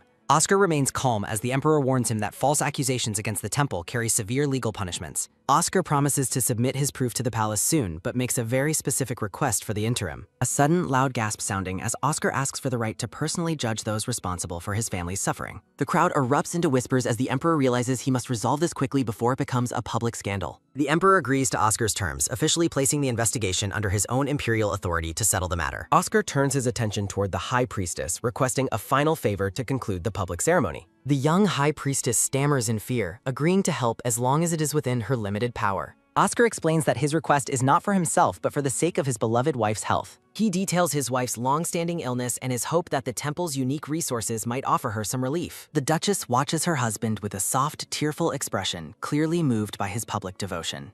Oscar formally requests both holy water and the rare alec grass from the temple's garden to treat his wife's condition. The young, silver-haired High Priestess looks toward Duke Oscar with a mixture of nervousness and respect. She agrees to provide the holy water first, her voice wavering as she addresses the Duke. Duke Oscar remains in a posture of humble respect while the High Priestess stands before the empty imperial throne. Narrative text explains that holy water must be blessed within the temple before being applied to the medicinal alec grass. A sudden, clear bell sounding as the temple spire stands tall, signaling that the holy water has been prepared. The High Priestess offers to guide Oscar to the garden, but he politely declines, focus remaining on his wife's recovery. Oscar walks away with the holy vial while Ravina watches him from her seat, her gaze cold and calculating. Ravina mocks Oscar's devotion to his family, viewing it as a predictable weakness she can exploit. Ravina reflects on how family has always led to the Modeste's downfall and plans for history to repeat itself today. Ravina's inner voice vows that Eureka will soon experience the pain of being betrayed by those she trusts. The Emperor and Prince Theodore officially open the banquet, encouraging the gathered nobles to enjoy the festivities. A sudden, soft sigh sounding as Eureka watches the celebration with a growing sense of unease. Ravina sits silently among the crowd, noting with satisfaction that her plans are proceeding exactly as intended.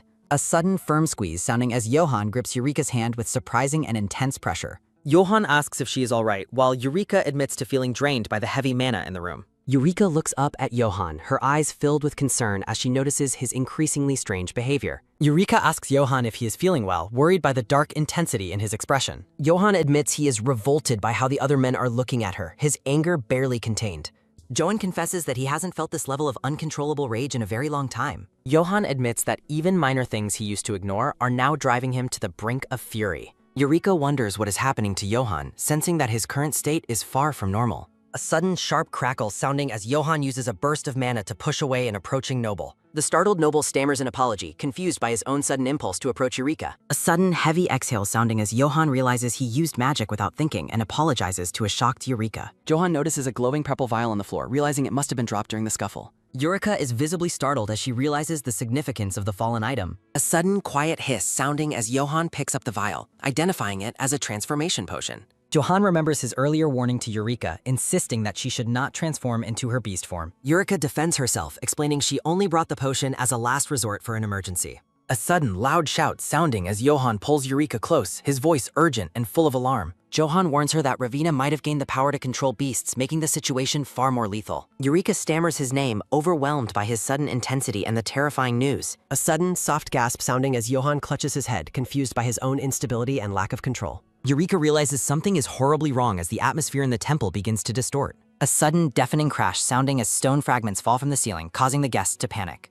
The temple spire begins to crack and crumble, signaling a catastrophic failure of the building structure. The destruction continues as more stones fall, and the crowd's confusion turns into absolute terror. A sudden, high scream sounding as rocks rain down on the nobles while they scramble for safety. Mages in the crowd find themselves unable to control their mana as blue lightning crackles wildly around them. Eureka realizes the mana surge is affecting everyone, but her thoughts are interrupted by a cry for her sister. A sudden, sharp gasp sounding as Mariel is shown unconscious and bleeding in the arms of a knight. Stone fragments lie scattered across the floor in the wake of the sudden structural collapse. The knight calls for a physician, shouting for the crowd to clear a path so he can save Mariel. Duke, Oscar, and the Duchess react with horror, their focus immediately shifting to their children's safety. Oscar commands everyone to move, warning that staying together will only make them easier targets for whatever is coming. Eureka urges her father to take Mariel to safety, promising to take care of things on her end. Eureka tells Johan they must retreat immediately before the situation becomes even more chaotic. Johan hesitates, his voice barely a whisper as he stares at Eureka with wide, trembling eyes. A sudden heavy breath sounding as Johan admits that he is feeling increasingly strange and unwell. Eureka asks Johan if he is also losing the ability to control his mana as the room fills with magical static. A sudden sharp click sounding as the black-haired man kneels respectfully before the lady. Two noblemen approach Eureka, begging for the chance to stay by her side for comfort. A sudden sharp crackle sounding as Johan uses a surge of mana to push the men away. Johan warns the men to leave while Eureka expresses concern that his magic use will worsen his condition. Johan admits that his mana is agonizingly unstable and that he desperately needs her presence. A sudden sharp gasp sounding as Johan struggles with his intense and growing physical distress. Johan apologizes to Eureka, confessing that he is no longer in his right mind due to the mana surge. A sudden soft thud sounding as Eureka cups Johan's face, asking him why he feels the need to apologize. A sudden sweet shimmer sounding as Eureka pulls Johan into a tender embrace and kisses his cheek. Eureka encourages Johan to touch her whenever he needs, insisting that there is no problem between them. Eureka gently reminds Johan that she is his lover, calming his frantic and unstable energy. A sudden, soft boop sounding as a transformed wolf-eared Johan nuzzles Eureka while she plans their escape. A sudden, sharp exclamation sounding as Eureka points toward a stone archway that could serve as a hiding spot. Eureka and Johan reunite with Duke Oscar, calling out to him in the midst of the temple chaos.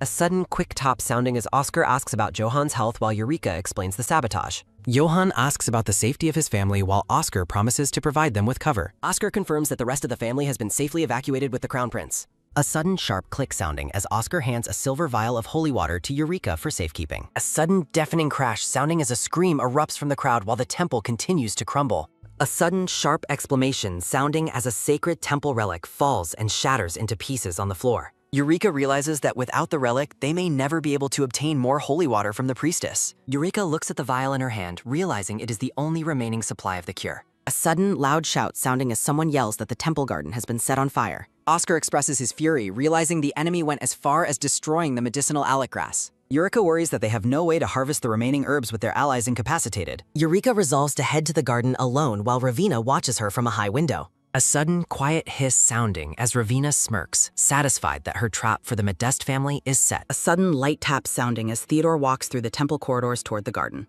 Theodore reflects on how this sacred elite grass is kept in a strictly controlled area of the temple. Theodore remembers ordering guards to block everyone except the Modeste family from entering the garden. Theodore correctly predicts that Eureka will be the only one to arrive at the garden to harvest the herbs. Theodore is confident he can subdue Eureka and a weakened Duke Hyrod, noting his immunity to the mana drug. A sudden soft rustle sounding as Theodore notes someone's arrival and prepares to strike. Theodore watches from the shadows, certain that Eureka will attempt to use the holy water on the grass. A sudden soft splash sounding as a mysterious figure begins to sprinkle the water over the garden. A sudden sharp crash sounding as Theodore throws a potion, demanding the intruder transform into a beast. A sudden loud shout sounding as Theodore declares that he will keep the beast as his own forever. A sudden sharp gasp sounding as Theodore reels in shock when a massive tiger appears instead of his target. Theodore demands to know where Eureka went, confused by the sudden appearance of the powerful beast. A final narrative message encourages readers to support the creators and follow the official release. A sudden sharp gasp sounding as Theodore stares at the tiger, realizing his plan has failed. Theodore frantically looks around the garden, wondering how Eureka managed to escape his trap. Eureka looks back with a determined expression, insisting that she must go to the garden immediately. Oscar stops Eureka, warning her that someone is clearly targeting her in this chaotic situation. Oscar cautions her that the garden is likely a trap specifically designed to capture her. Johan and Oscar decide to handle the herb harvest themselves to protect Eureka from harm. A sudden quick tap sounding as Oscar commands Eureka to find a safe place to hide. Eureka and Johan nod in agreement, trusting the Duke to handle the situation in the garden. Theodore finds himself face to face with the massive tiger, realizing the beast is far from domesticated. A sudden low growl sounding as Theodore's eyes burn with a dark and destructive resolve. Eureka stands amidst a dark, magical aura, contemplating how the enemy will inevitably pursue her if the secret remains. Theodore smirks as he warns the tiger, whom he identifies as the Duke, to step back immediately. A sudden low growl sounding as the tiger lunges, forcing Theodore to summon a protective surge of green energy. A sudden deafening crash sounding as a portion of the temple garden is engulfed in a violent explosion. Theodore reflects on how he followed his brother-in-law into this dangerous situation after being called away urgently. Theodore watches in disbelief, questioning if the massive beast before him is truly his relative. Theodore recalls a benchside conversation where the circumstances of his brother-in-law's transformation were explained. Theodore remembers being instructed to remain hidden behind the pillar until he received a specific signal. A sudden heavy breath sounding as Theodore resolves to stay calm and find an opening to secure the herbs. A sudden sharp crackle sounding as magic strikes the tiger while Theodore observes the alec grass from a distance. Theodore realizes that taking hostages would be a much easier way to lure Eureka into his trap. Theodore's expression turns sinister as he considers targeting Eureka's family to gain the leverage he needs. A sudden sharp gasp sounding as Theodore realizes the enemy is planning to incinerate all the remaining alec grass. Theodore utters a soft gasp as the scope of the destruction becomes clear. A sudden loud shout sounding as Theodore desperately reaches out to stop the flames from consuming the garden. Johann and Eureka retreat through the temple's quiet corridors, distancing themselves from the chaos. Eureka looks back with wide eyes, worrying about whether her father and uncle have made it to safety. Johann reassures Eureka that the Duke is more than capable of handling the situation on his own. Eureka asks Johann if he is feeling any better, but he admits his mana remains agonizingly unstable.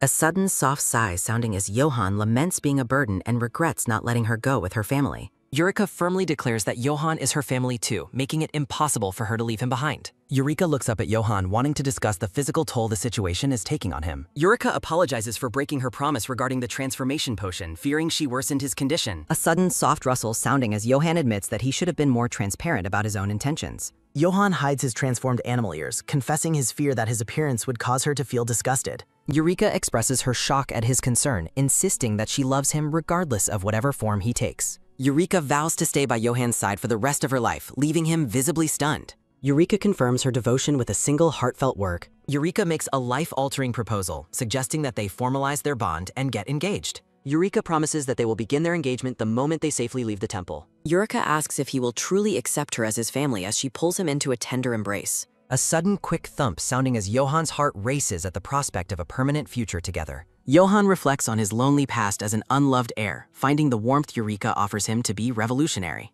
Johann finds solace in the memory of Eureka's gentle presence and the kindness she has always shown him. Johann admits that even accepting her kindness feels like a privilege he is unworthy of. A sudden soft touch sounding as Johann finally allows himself to grasp the hand she offers. A sudden heavy exhale sounding as Johann thanks her for her love before stumbling in physical agony. Johann urges Eureka to keep her distance as he struggles to contain the volatile energy within him. A sudden sharp gasp sounding as Eureka realizes her presence is no longer enough to soothe Johann's pain. A sudden soft splash sounding as a mysterious dark liquid is poured onto the floor. A sudden quiet hiss sounding as Ravina looms behind Eureka, causing her to scream in terror. Eureka desperately shouts for Johann to flee just before she is overwhelmed by the attacker. Johann calls out in confusion as he finds only Eureka's empty dress lying on the ground. Ravina warns Johann to stay back, threatening to harm the small transformed creature she holds in her hand. A sudden high squeak sounding as the small beast struggles frantically against Ravina's firm grip. Ravina gloats about how she predicted Eureka would seek shelter in this specific corridor to escape the mess. A sudden sharp crackle sounding as Johann prepares to strike, but the small creature suddenly bites Ravina's hand. A sudden sharp snap sounding as the transformed Eureka bites down hard, drawing blood from Ravina's hand. Johann watches in horror as Ravina reacts to the bite, endangering the small creature even further. Ravina sinisterly notes that the creature is much more beautiful when it is knocked unconscious and still. Ravina tells Johann she will make him honest, noting that the scent will heighten a mage's instincts. Johann groans as a sudden, sharp cry of pain escapes his lips, and Ravina asks if controlling his mana has become difficult. Ravina commands Johann to speak as he looks at her with intense violet eyes. Johann remains silent while Ravina asks if he truly desires to have the squirrel for himself. Ravina stares at Johann, questioning if the small creature is what he wants. Ravina holds the squirrel in her hand, suggesting that Johann wants to lock himself away in his estate with the creature. Ravina promises that she can make Eureka forget her family and live her entire life devoted only to him. Johann struggles as a sudden, soft groan of agony sounds, his mind growing hazy and tempted by the dark offer. Ravina smiles, explaining that the method for achieving his desire is very simple. Ravina explains that if he supplies mana, she will rewind time to the moment before the squirrel arrived at the Duke's house. Ravina notes that they will retain their memories as experiment subjects while the squirrel's consciousness has already regressed. Johann asks if turning back time is truly possible, and Ravina confidently confirms that it is. Ravina boasts about her success rate with experiments, though she secretly admits she cannot guarantee this outcome. Johann stares ahead as the narration warns that his betrayal of his allies is now imminent.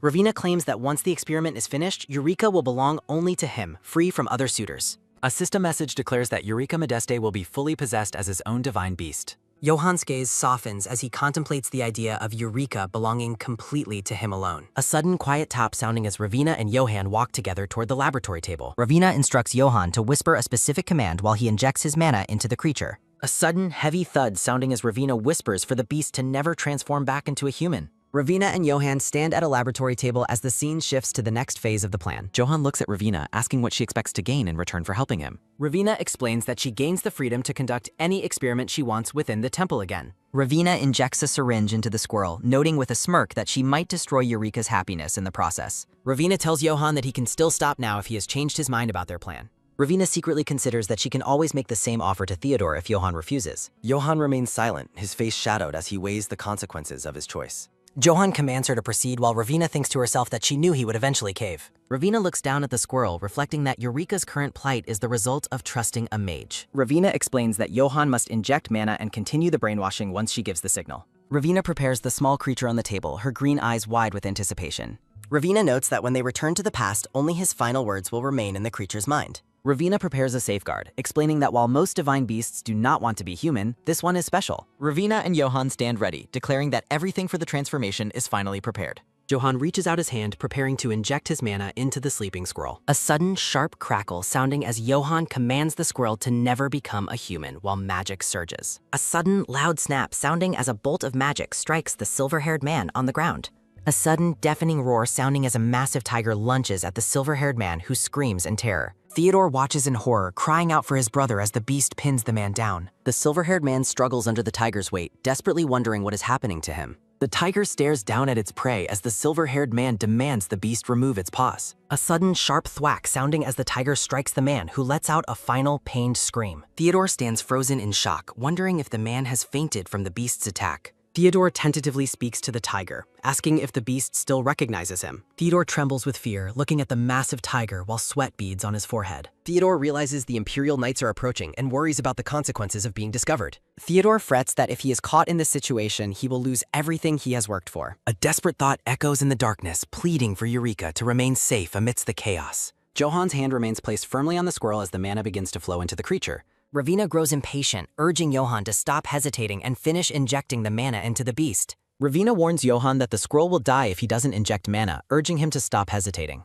A sudden, sharp crackle sounding as Johan's hand sparks with mana above the small squirrel. A sudden, sharp sizzle sounding as magical energy begins to swirl around the laboratory. Ravina tells Johan to keep pouring mana in, but a sudden, loud shout sounding as he stops her. A sudden, soft buzz sounding as a bright light envelops the squirrel during the experiment. A sudden, sharp groan sounding as Johan realizes his mana is being violently drained from him. A sudden, quick gasp sounding as Johan calls out Eureka's name in desperation. Johan commands the creature to become human, with a sudden, loud shout sounding as magic surges. Johan screams his final command, insisting that the creature is human and must return to form. A sudden, sharp gasp sounding as Ravina reacts in shock to Johan's sudden betrayal. Johan tells Eureka to remember his words as the ritual reaches its chaotic climax. A sudden heavy thud sounding as Johan shouts his final command for the beast to become human.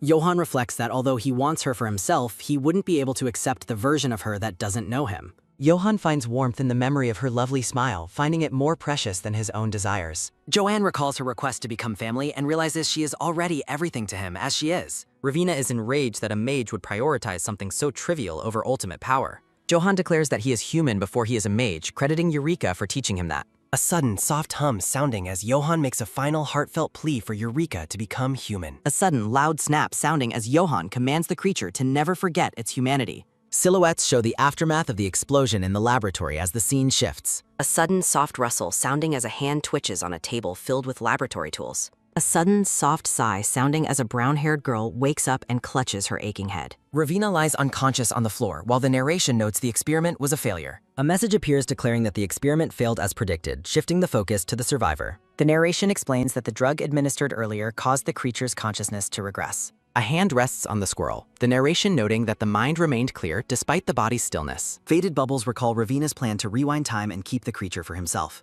The girl reveals that she heard every word spoken by Johan and Ravina during the experiment. Blurred memories of the command to become human flash through the girl's mind. The small squirrel gazes from behind its bars, remembering Johan's desperate words at the end. The voice from the experiment continues to echo in her mind after awakening as a beast. The girl considers that while time didn't rewind, a fragment of it might have been altered. A sudden heavy thud sounding as the girl stands over Ravina's unmoving form in the corridor. The girl mocks Ravina's arrogance, noting that she got exactly what she deserved.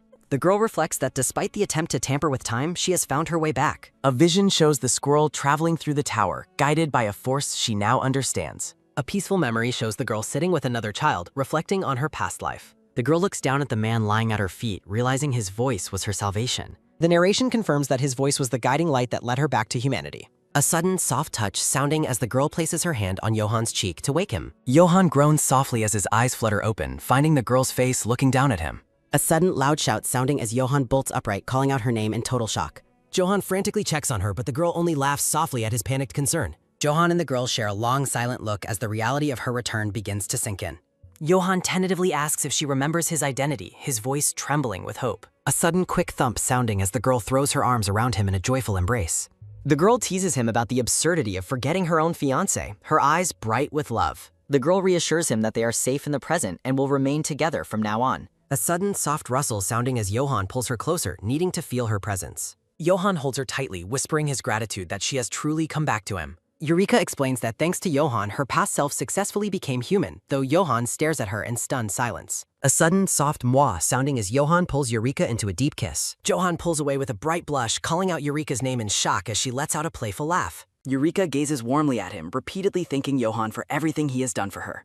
A tender memory of Johan holding a small squirrel. A sudden loud shout sounding as a blonde-haired man rushes toward them, calling out Eureka's name as they stand before the temple. Eureka asks her uncle what happened to his dirt-streaked face, but he dismisses it as a result of the recent chaos. The uncle delivers the good news that Prince Theodore has been arrested, leaving Eureka wondering how such a turn of events occurred. The uncle explains that her father subdued the prince just as the Imperial Knights arrived to find the beast pinning the man down. A sudden quick thud sounding as the uncle frantically urges the knights to listen and confirms the prince is safe. The knights urge the uncle to calm down and explain they arrived to assist both him and the beast. The knight clarifies that under Prince Raymond's orders, they had been monitoring the situation from the tower. The knight reveals they witnessed Theodore turn the Duke into a beast and initiate the attack. The blonde-haired man looks at the massive tiger, still wondering about the specifics of the transformation.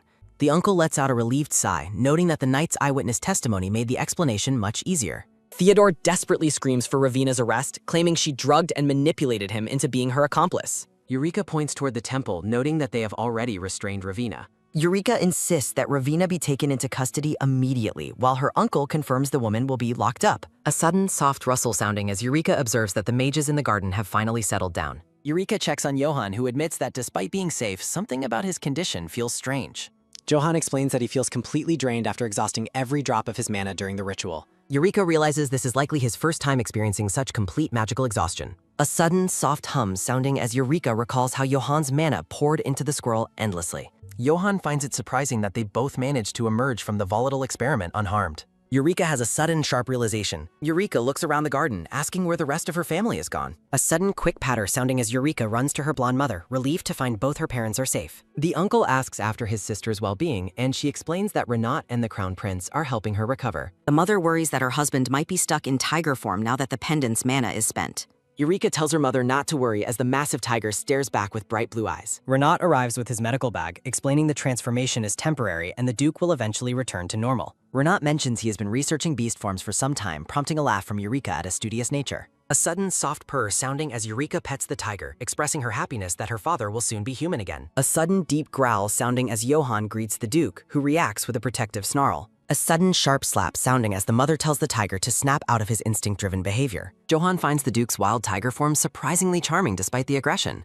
Eureka teases that her father's true nature is finally coming out now that he is a beast. The uncle gestures for Eureka to follow him as he prepares for the next step. The uncle acknowledges her identity but notes that a formal demonstration is required. A sudden, low murmur sounding as the doors open to reveal a crowd of nobles waiting for proof of the miracle. Eureka stands before a patch of elite grass, her expression filled with determination. Eureka contemplates saving her mother using the special flowers. A sudden bright sparkle sounding as Eureka reaches down to pluck the glowing purple blossoms. Johan and the uncle watch silently as Eureka retrieves Telemony. The surrounding noblewomen watch with expressions of shock and skepticism. Eureka approaches Renat and hands him the medicinal flowers to prepare for her mother. The mother asks if the remedy will cure her long-standing headaches, and Renat encourages her to take it. A sudden soft rustle sounding as the mother touches her hair, waiting for the medicine to take effect. Eureka asks her mother if she feels any discomfort after taking the cure. The mother beams with joy, declaring she hasn't felt this clear-headed or at ease in a very long time. Radiant and healthy, the mother smiles with a clarity she hasn't possessed in years. As Chibi Eureka cheers for her mother's recovery, the nearby maids are sent into a panic by the sudden presence of a tiger. A sudden low growl sounding as the mother looks down in confusion at the massive predator leaning against her. Her eyes widen in total shock as she finally processes what she is seeing. A sudden loud shout sounding as the mother screams in terror at the tiger while the beast looks back with a startled and hurt expression. Terrified, she frantically wonders why a wild tiger is standing in the middle of the room. A sudden soft hum sounding as the blonde uncle observes that her panicked reaction is proof she has finally returned to her senses. The sun shines peacefully over the grand estate, signaling a new beginning. The narration reflects on the father's repeated transformations into a beast. A sudden soft sigh sounding as Paul admits he is exhausted by the recent chaos, though Eureka remains optimistic that everything worked out. Paul confirms that both Theodore and Ravina are awaiting trial, while the blonde sister hopes her father never has to become a tiger again. Paul explains that the Emperor has granted them full authority to ensure the traitors pay dearly for their crimes. A sudden soft rustle sounding as the mother pulls Eureka into a relieved embrace, grateful for their family's happy ending. Eureka gazes warmly at her mother, insisting that this peaceful outcome was only possible because of her mother's strength. A tender memory shows the mother comforting a young Eureka, always offering her unwavering belief. The mother reflects that she recognized the truth from the very first moment they met. She looks at her daughter with eyes full of love and pride. The mother explains that even when her mind was clouded, her instinct to recognize her family remained powerful. A sudden dry ahem sounding as Paul teases the mother for her initial terror, though she tells him to stop bringing it up. A sudden soft laugh sounding as Eureka glows with happiness, her recovery appearing completely finalized. The mother resumes her rightful place as the lady of the house, confidently addressing the gathered staff. A sudden soft giggle sounding as Eureka clings to her mother, overjoyed to see her healthy and active again. The blonde sister joins the embrace as the mother marvels at her wonderful children. The Duke watches over them with a peaceful, contented smile. The entire family huddles together on the sofa in a moment of pure, unified affection. Chibi Eureka excitedly tells her father that she wants him and Johan to meet someone special. The mustachioed man and the elderly grandfather bow deeply, expressing their gratitude for everything the family has done. The blonde uncle asks if they are departing tomorrow, and Eureka confirms they must return to their rebuilt estate. A sudden soft slurp sounding as the grandfather enjoys his tea, thankful that his chronic headaches have vanished despite his age. Paul inquires if the issue regarding Artir and her actions at the temple has been fully resolved. Eureka explains that while some cleanup remains, the major threat has been neutralized. A sudden soft gasp sounding as the realization dawns that Rivina's attempt to manipulate time was a total failure. A sudden, merry laugh sounding as the grandfather claims a time-related experiment could never have succeeded. Flashbacks detail Ravina's quest for beastkin energy to balance the immense mana required for her time experiments. A sudden soft slurp sounding as the grandfather notes she never had the time or resources to truly prepare such a ritual. Eureka considers the possibility that Ravina might have still interfered with the flow of time in a minor way. A memory of Ravina lying defeated on the floor flashes through Eureka's mind. The narration suggests that despite the experiment's failure, the timeline might have been slightly altered. Eureka realizes that Johan's present voice reached her past self as a beast, creating the fated miracle of their meeting. A sudden soft rustle sounding as Eureka leans on Johan, calling it fate while her father watches with wide eyes. The grandfather jokes that they are a perfect couple, prompting an indignant and shocked shout from the father. The grandfather shifts the mood to lunch, demanding mushroom soup despite Paul's confusion over the request. Johan smiles, assuring them the soup is ready as Eureka laughs at the lighthearted bickering. A sudden sharp talk sounding as the scene shifts to the quiet interior of the manor. Paul greets Johan as Duke Hyrad and thanks him for protecting Eureka, which Johan accepts as his duty. A sudden deep growl sounding as the tiger snaps at Johan, leaving Eureka to ponder the clash between instincts and reason. Johan asks the father if he has reconsidered the proposal they discussed previously. Johan admits he failed in his attempt to live without magic, having used so much during the events at the temple. The father acknowledges that the sheer usefulness and power of magic are impossible to ignore. Johan reflects on the many situations he was only able to resolve through his magical strength. Johan says his goal was protecting Eureka. Johan explains that with the temple gone, he can protect Eureka himself without relying on magical power. The brown-haired father listens with a soft smile. Eureka gazes up at Johan with admiration. A diagram illustrates how beastkin power can stabilize and absorb mana. Johan theorizes that if a beastkin absorbs a mage's mana until it cannot regenerate, both would become ordinary humans. Eureka asks if the beastkin also becomes human, and her father confirms this is correct. Shocked, Eureka's eyes widen at the realization. Johan admits he feels different now that his mana is completely exhausted. Eureka notices mages no longer pay attention. Eureka asks Johan if he feels any pain, and he reassures her that he doesn't. Johan reveals he can no longer feel any mana, prompting a sharp realization from Eureka. A sudden quick pat sounding as Eureka produces a vial while Johan mentions the medicine. Without hesitation, Eureka drinks the potion. A sudden soft gulp sounding as Eureka finishes the draft.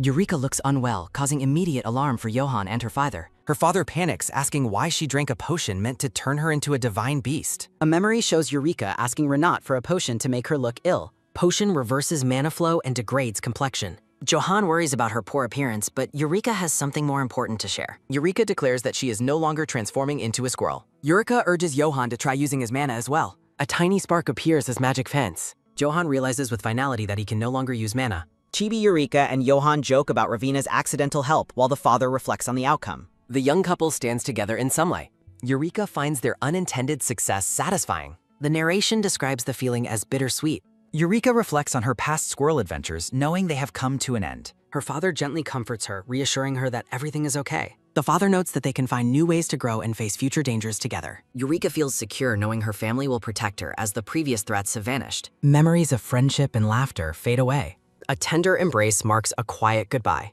Eureka expresses deep gratitude to her father. A sudden soft pat sounding as the father pets Chibi Eureka's head. A sudden soft giggle sounding as they decide to join the mother for dessert. Johan watches Eureka with a warm gaze. A sudden gentle squeeze sounding as Johan takes Eureka's hand, telling her not to worry about losing her beast form. Johan promises to stay by her side regardless of her magical or beastly status. Eureka gazes up at him, deeply moved. Chibi Johan teases her about losing the special sensation of his beast form, but she remains certain. Johan admits he hadn't noticed it boss. Johan tells Eureka that holding her hand brings him the same happiness as before. A sudden heavy thump sounding as Eureka's heart races and her face flushes bright red.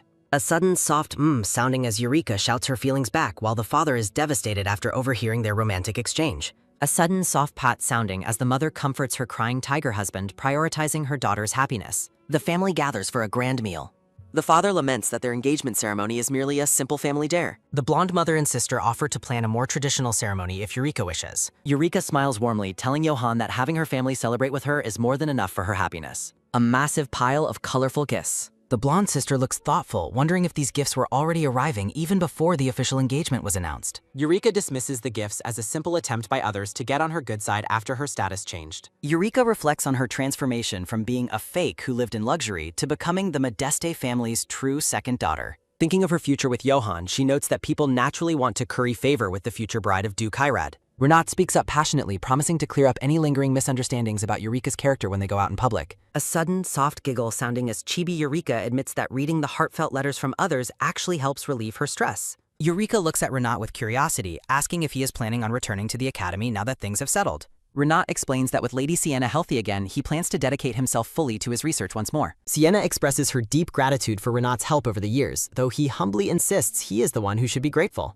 A nostalgic memory shows young Renat and young Eureka together as he vows never to forget the opportunity the family gave him. He offers his constant future assistance. With a gentle smile, Renat offers his sincere congratulations to Eureka on her recent engagement to the Duke. A sudden happy laugh sounding as Eureka tells Renat he is welcome to visit the family anytime he likes. The Duchess and the Duke sit together at the dinner table in a peaceful, quiet moment. Paul informs Eureka that he will be heading to the palace to settle the remaining issues from the recent chaos. Eureka places a hand to her face, stating that her primary wish is for Ravina and Theodore to face legal punishment for their crimes. Moonlight streams through the manor window. A sudden soft moi sounding as Johan and Eureka share an intimate kiss while sitting together on the bed. Blushing deeply, the couple remains close together in the quiet room. Johan leans in closer, whispering Eureka's name with a look of intense longing and affection. Johan admits that even though his mana is gone, his desire to be near her has only grown stronger than before. A sudden soft brush sounding as Johan holds her hands, confessing that his restraint has loosened more than he expected. A sudden heavy thump sounding as their hearts race while they gaze into each other's blushing faces. A sudden firm grab sounding as Johan notes they probably shouldn't be doing this right now, which Eureka playfully acknowledges. Johan looks down at her tenderly, noting that they have plenty of time ahead of them regardless of the moment. Johan leans over her and kisses her, declaring that his only wish is to stay as close to her as he possibly can. A sudden soft rustle sounding as the chibi couple rolls around on the bed in a playful, affectionate embrace. Johan rests his head near hers, mentioning that lying together like this brings back memories of their past encounters. A flashback shows Johan sleeping peacefully while a tiny squirrel rests comfortably on his pillow. A sudden soft tickle sounding as Eureka confesses she has been completely fallen for him since first seeing his human form. Chibi Eureka wonders why Johan suddenly requested to meet with the traitorous Theodore earlier in the day. Johan reveals that his intention was to provoke Theodore, giving the man a taste of the same treatment he received. Johan shifts the conversation, asking Eureka what her own plans are for when she finally meets Ravenna. A sudden, sharp smirk sounding as Eureka's eyes sparkle with the intent to settle the score. Ravina sits alone behind iron bars in a dark, cold prison cell as Eureka prepares her final lesson. Please provide the text you'd like me to read.